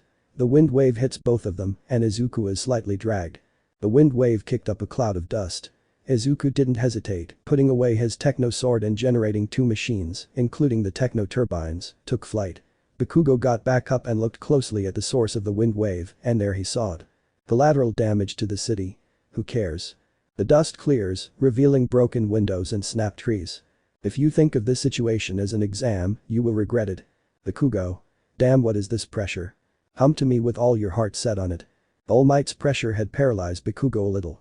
The villain attacks the little white-haired boy head-on, who tries to stun him with his stun grenade technique, but said technique was not very effective, giving the villain the opportunity to grab his face and slam him against the ground. The little white-haired boy does not give up, extends his hand towards All Might's face, and begins to use small explosions. This irritates the villain, and slams the little white-haired boy against the ground again, and then throws him towards one of the stores. All Might. Not bad shonen weight, where's Midoriya-shan? Izuku. Combat drill. The green-haired man appears above All Might and strikes a blow to the head with his techno drill mode fist, but the power was not enough to subdue him.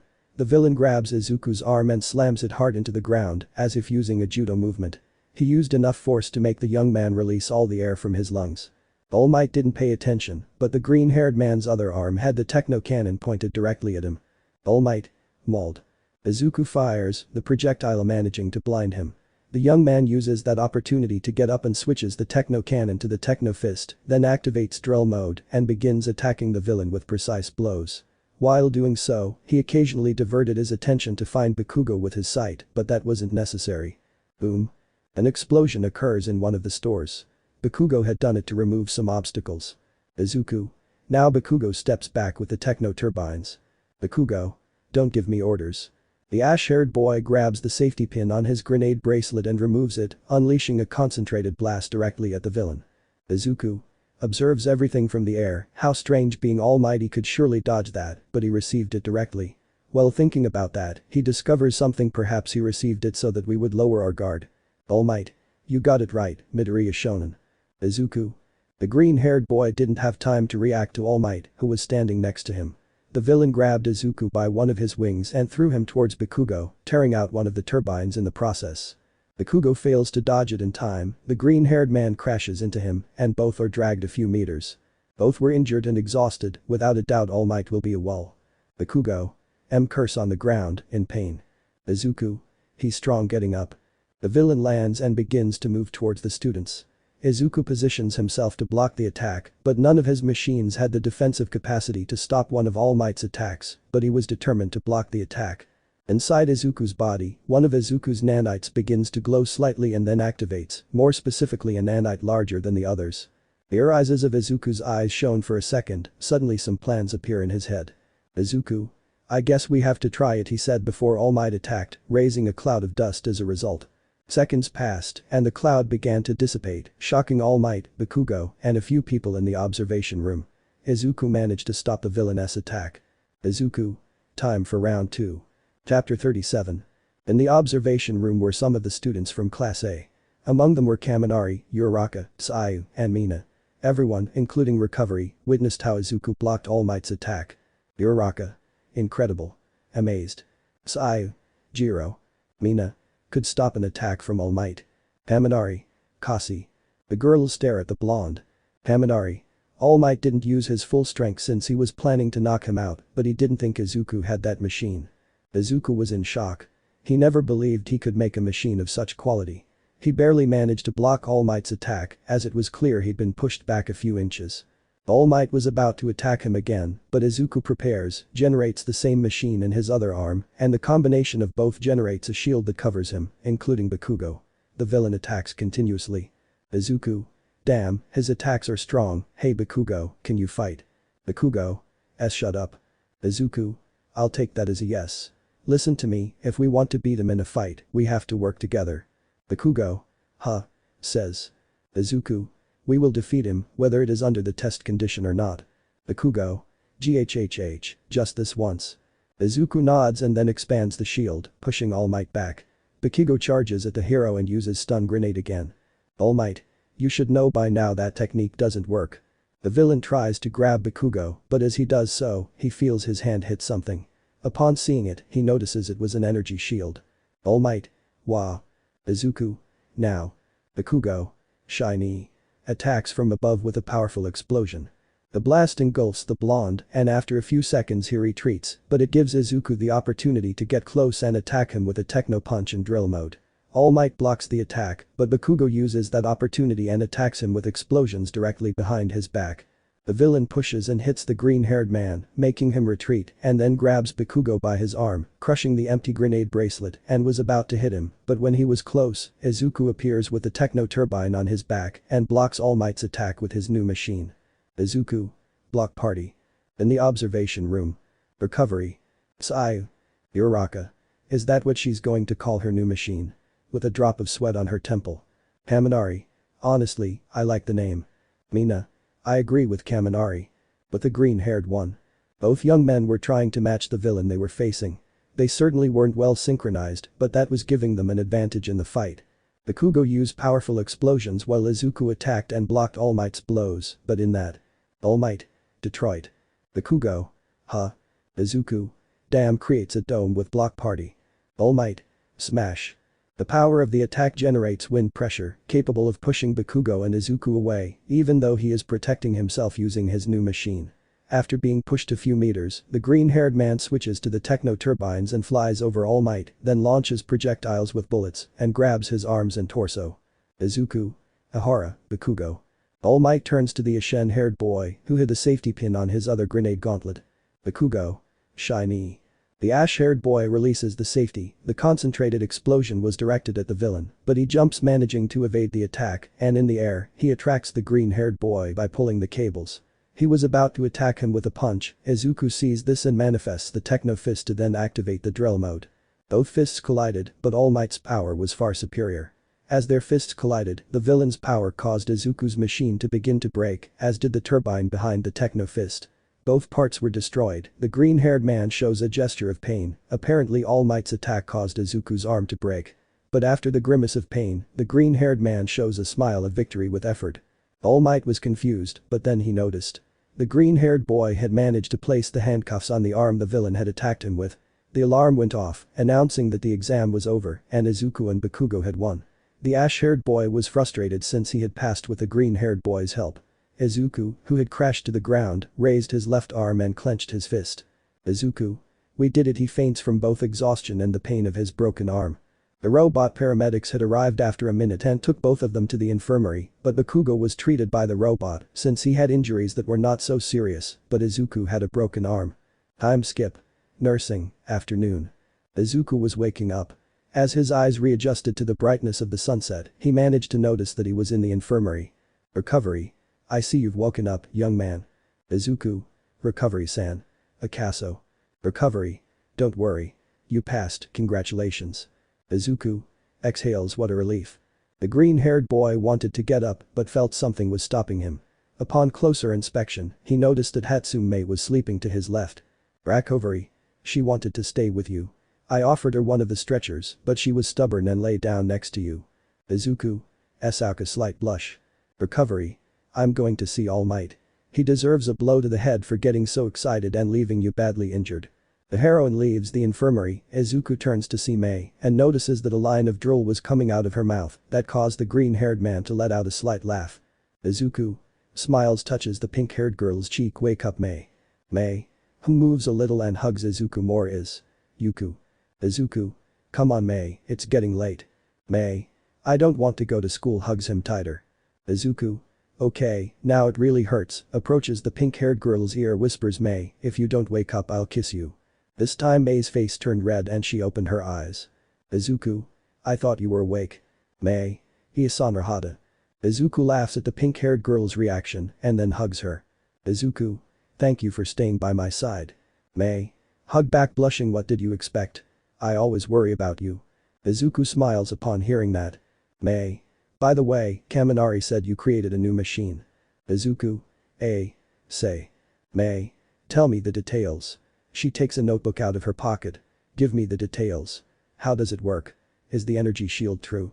How much power can it withstand? Is it true that? Izuku. Mei places his index finger on the pinkette's lips. I'll give you the details later. For now, let's get out of here. Mei. Why, you're right, I'm sorry. Izuku. Don't worry, he puts on his red sneakers. Damn, I'm still in my hero costume. He walks towards the exit. May, could you wait for me to change? May. Claw, that's right. Here she hands the UA uniform to the green-haired boy. Kaminari brought it. Izuku. Wow, how convenient. The green-haired man approaches his stretcher and closes the curtain. After a few minutes, he opens the curtains and reveals himself, now in his school uniform. May. Sees Izuku's hero costume. Where did I see this before? Izuku. We're going. May. Hi, smiles. After Izuku puts away his hero suit, they both leave UA and go to May's house. Along the way, Izuku explains a little about the new machine he created during the exam. May. That's amazing, with this information I can probably make a similar baby. Excited. Izuku.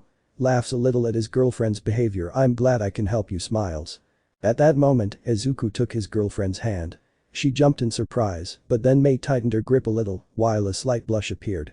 Izuku. Who would have thought? May. Izuku. You and I hanging out together as a couple. May. Why do you say that? Confused. Izuku. It still seems like a dream to me. Squeezes his hand, and I don't want to wake up. May made a confused gesture for a few seconds, but then showed a slight smile and kissed the green-haired boy's cheek. May. Silly, this isn't a dream. This is all real. Stop talking nonsense. Laughs. Izuku blushed a little. When they reached the entrance to May's house, the green-haired man surprised her by hugging her and carrying her like a princess. May. Why?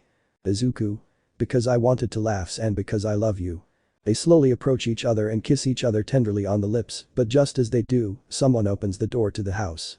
Both young people turn to look. May. Dad. Izuku. Daddy. You can't tell me, Pa. Wait, that voice. Izuku. That voice. Tadao. Izuku. Tadao-san. Chapter 38. There he was, Midoriya Izuku, sitting in front of his friend and his mother's co-worker, Tadao. May was next to the young man, holding his hand, trying to calm his nerves. Tadao. Izuku. How could he not have noticed? Tadao stared at the green-haired boy, as if the friendship they had formed had disappeared in an instant, but that changed when a certain someone hit him on the back of the head. It was May's mother, Hatsumiko. She really did look like May, except for the color of her eyes. Aiko. I'm sorry for my husband's behavior, he always wanted to make a scene like that. Smiles, embarrassed by Tadao. Tadao. Heaven, you didn't have to say that. Izuku. Was it an act? Surprised. Aiko. May, could you help me with the food? May. Yes. Stands up and approaches the green-haired boy's ear. Whispers, don't let him intimidate you, he is a very kind person. Tadao. I can hear you, daughter. May. I know. Laughs. Goes to the kitchen. Izuku. Wow, I never thought she would be your daughter. Tadao. Indeed, stepdaughter. Izuku. Tadao. Certain things happened. The surname Hatsum is hers, that's why I don't have it. Izuku. I understand. Thoughtful. Tadao. He certainly had a plan if May brought a guy home, though he doubted anyone would come out for her because. Izuku. His obsession with inventions. Why does he tend to call every gadget he creates baby? Tadao. It's my fault for the first thing, I got her into the world of gadgets. Izuku. Laughs a little. Now it makes sense. That's how they both look alike. Tadao. Laughs with Izuku. You know, now that I know my daughter is with you, I guess I can relax a little, right? Looks at the green-haired boy with a withering look. Izuku. Yes, don't worry, I promised to take care of your daughter. Although he was scared, he managed to maintain his composure to answer her. What Izuku didn't know was that May had heard that last thing, making her blush. Aiko, who was next to the pink-haired girl, had a slight smile upon hearing those words from May's boyfriend, not to mention the expression her daughter had. After having dinner for the first time with his partner's parents, Izuku says goodbye to them and heads home, where he is greeted by a strong hug from his Aunt Liz. Liz? Izuku. Inko is being mean to me. Izuku. Indifferent. Now what did you do, Aunt Liz?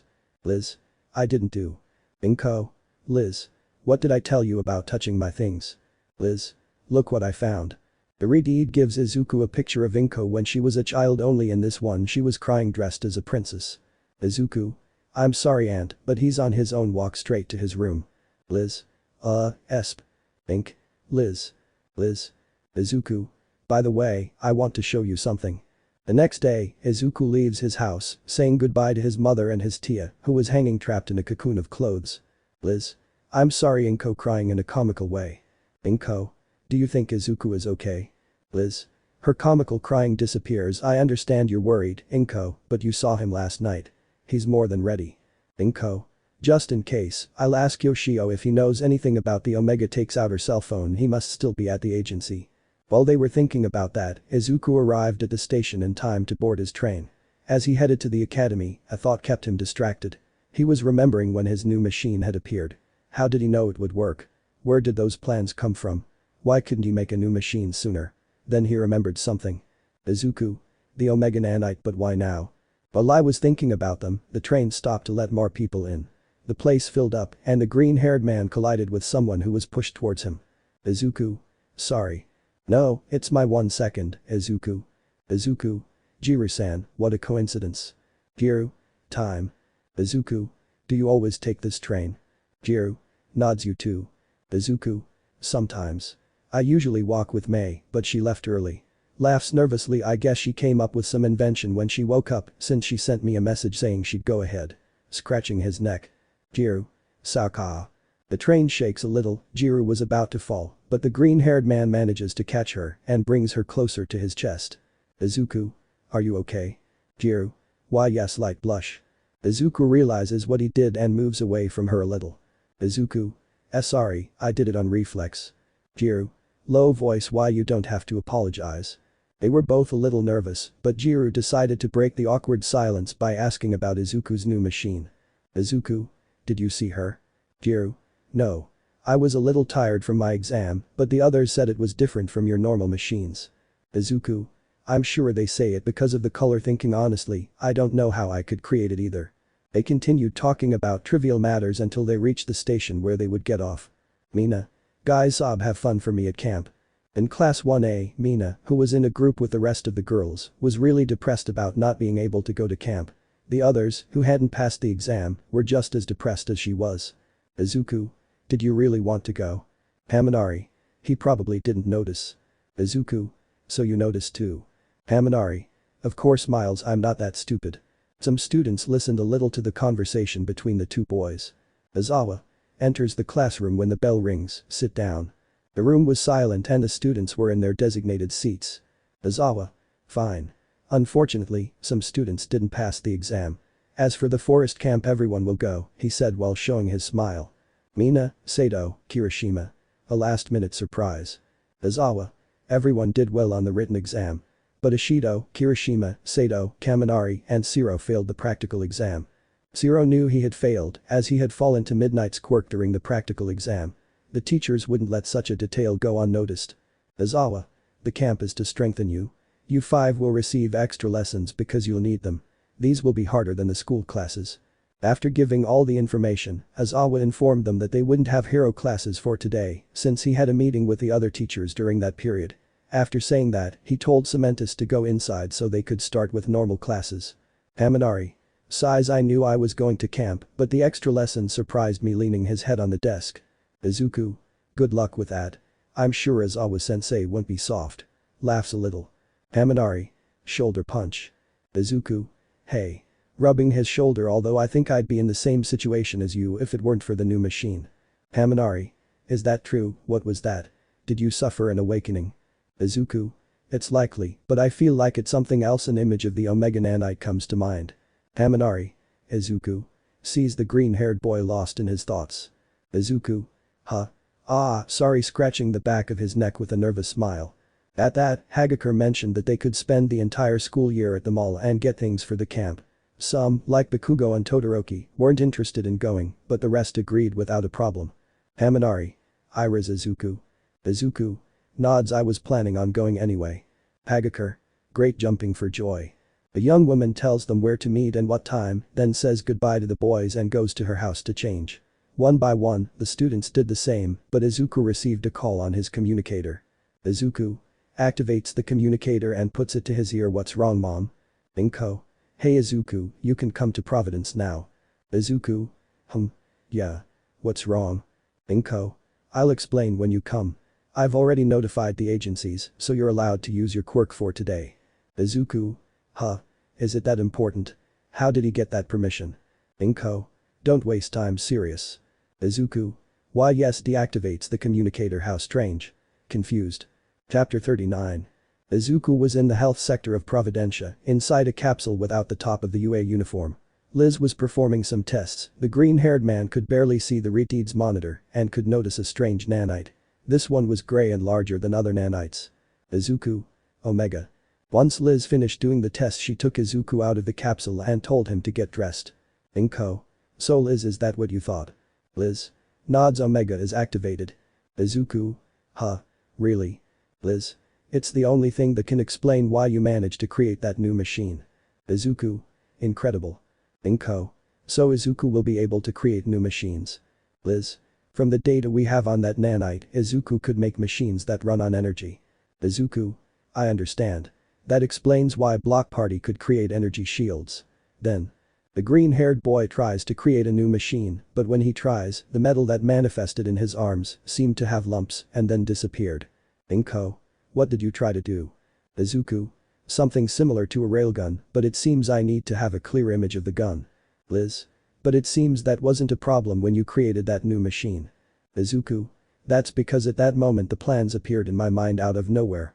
The three of them thought about the subject for a few seconds, but Izuku remembered that he had to meet with his colleagues in a few minutes, so he went to a room he had in the agency and dressed in black cargo pants and a green short-sleeved t-shirt. After changing, he left the room and met Yoshio. Izuku.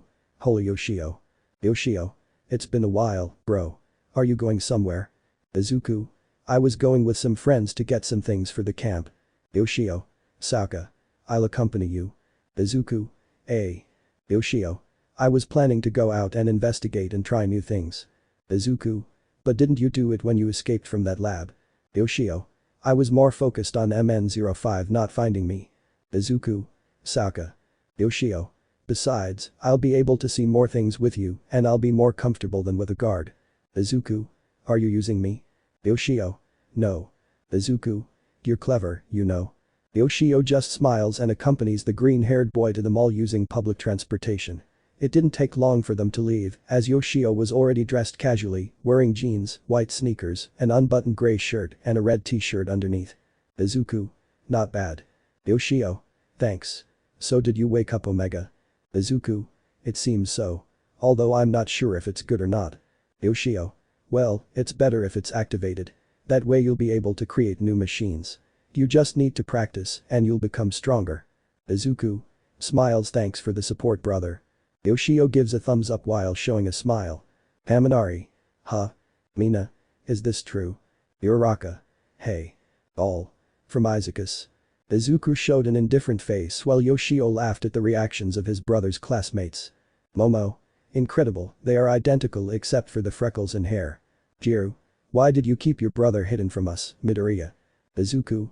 I didn't think it was necessary for you to meet him. Yoshio. You're cruel sometimes, Izuku. Stands in front of his brother's classmates. Nice to meet you. My name is Midoriya. Yoshio bows. Mina. Tell me. Invades Yoshio's personal space. How old are you? Yoshio. See Catters. Mina. You say that, but physically you look like Izuku. Yoshio. Lucky for me with genetics, I guess. Laughs a little nervously. While some were talking to Yoshio, Jiru approaches Izuku. Jiru. So, a brother. Izuku. I'm sorry for hiding that from you. Jiru. I must admit that they look alike, although sees Yoshio I think he is more expressive than you. Izuku sees how Yoshio gained the friendship of his companions by using a little of his quirk on some coins and making them float. Uraraka. Wow, your quirk is similar to mine. Copies Yoshio's trick, but hers kept rising. The brunette tried to catch them, but they flew too high. She was about to unleash her quirk, but then they slowly began to descend. Yoshio. There they are. Uraraka. Thank you. Releases her quirk and you take the coins. Yoshio. You don't mind if I accompany you? Mina. Not at all. Come on. Takes Yoshio's arm and starts pulling him. Izuku sees this and laughs a little as he watches Yoshio being dragged away. Hagakure suggested splitting up the group to get things done faster. Izuku ended up in a group with Mina, Yoshio, Uraraka, and Kirishima. Kirishima. Wow, Midori bro, your brother is too charismatic. Izuku. I must say I'm surprised too. They both see how in a matter of seconds the little Retied manages to make friends with Mina and Uraraka. They call the boys to go check out the shops. Izuku.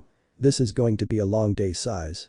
The group wandered between various shops, checking out what was on sale, while searching for what they would need back at camp. Mina then pulled everyone into an arcade to play for a while.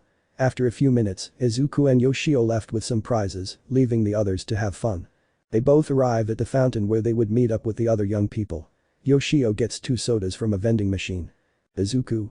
Thanks receives one of the soft drinks. I could have gone and got them. Yoshio. You could, but you'd probably use your technopath powers to get them for free. Izuku. With a small drop of sweat on his temple. I don't do it sometimes. Yoshio. Laughs. I knew it. Opens the can and takes a sip. Izuku. Tell me, what do you think? Yoshio. All of this nice, I must admit. I can enjoy myself without having to worry about MN05. Izuku. I'm glad. While they were talking, someone suddenly appears behind Izuku and places his arm around the green-haired boy's neck. Hey, are you from the sports festival? You were amazing. Izuku. Oh, gra. Yoshio. You. How long, brother Omega? Izuku. Surprised. So here you were. Yoshio. MN05. Yoshio was going to call the attention of the mall security, but MN05. MN05. No, I wouldn't recommend you do that. With his hand pointing at the column. I think we both know what would happen if I create the techno sword. After all, I just need you alive. Yoshio was sweating cold as he tried to think of a plan. MN05. Better not think about doing anything crazy and let's talk a little. Izuku. It's okay. Serious. MN05. I'm glad you understand Izuku. Izuku, call me Izuku. Yoshio. It's me, Yoshio. Both look angrily at MN05. MN05. So now you have a name. I'm happy for you. Both young men did not react to the purple-haired man's comments. Yoshio. What are you doing here? MN05. Well, nothing, I just came to visit my brothers and ask about the location of the others. Izuku. Yoshio. What are you talking about? MN05. Come on. With all the time that's passed, they should already know each other's location. Right. Smiles maliciously. While MN05 was talking to Izuku, Yoshio puts his hands together and prepares a trap. MN05. So do you know the location of any of them? Uraraka. Izuku, Yoshio. Who is he? Both young people turn to see Uraraka, who was next to Mina. MN05. Oh, nice to meet you. Still behind Izuku and Yoshio. Mina. Huh. It's surprised. Uraraka. Just like Izuku and Yoshio. Surprised. Izuku. Now, Yoshio. Yoshio, who had one hand on top of the other, changes the position of these. Yoshio. Repulsion.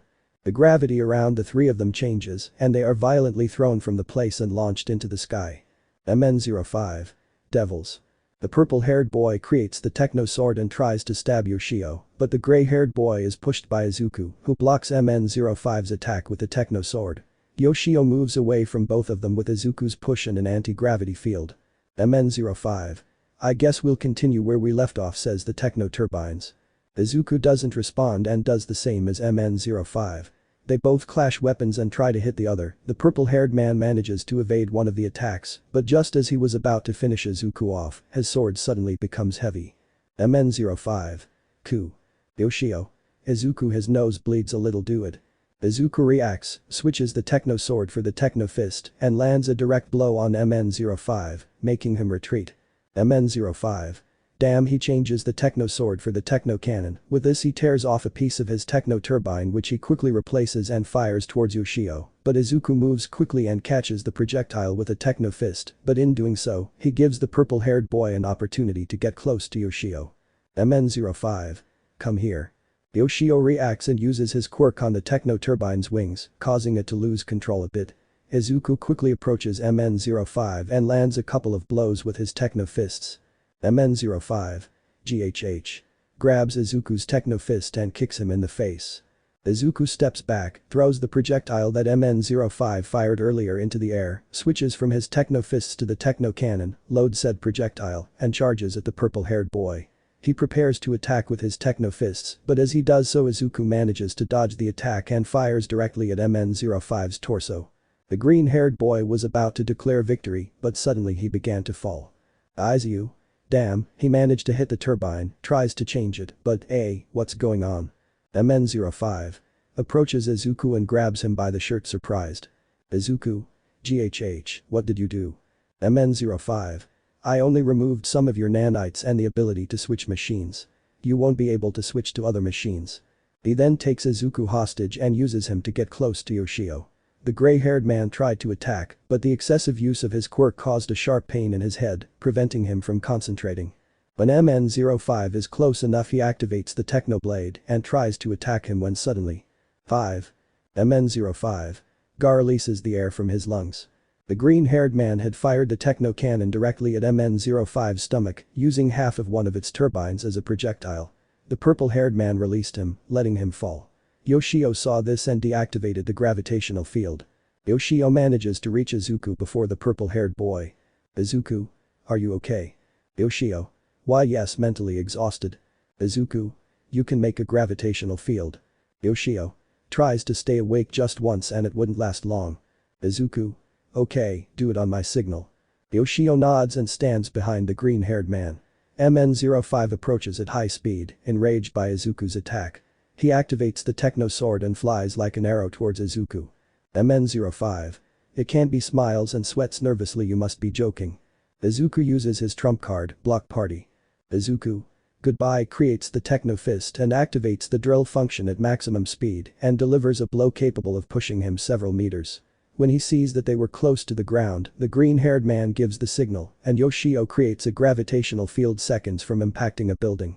This did not last long and is deactivated instantly, allowing both to impact against the roof of a tall building. Izuku. Pants exhausted. Are you okay, Yoshio? Yoshio. Dormer. ZZZ. Izuku. I'll take that as a yes. The phone rings. Izuku checks the ID and sees it's Uraraka. He answers the call and manages to convince her that he and Yoshio are okay and that they should go ahead. After ending the call, he dials Inko's number. Inko. Hello son, how are you? Izuku. Mom, I need you to do something for me. It was the day of the camp and the students were excited about it some more for other things. Mineta watching the girls of Class B. Izawa. Come on, we have to go. Mina. Wait, Midoriya is missing. Izawa. He won't be coming to camp. I've already been informed of the reason. The young people were surprised by the news. In another part of the city, two boys were dressed in less conspicuous clothing and caps covering their faces and hair. Yoshio.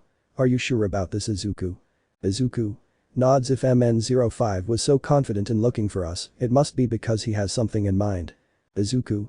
We must find the others. Let me know in the comments below if you guys want the next part. Also check out my other video that has been shown and left. Thank you for watching. If you enjoyed this video, please like and share this video. And have a fantastic day. Bye.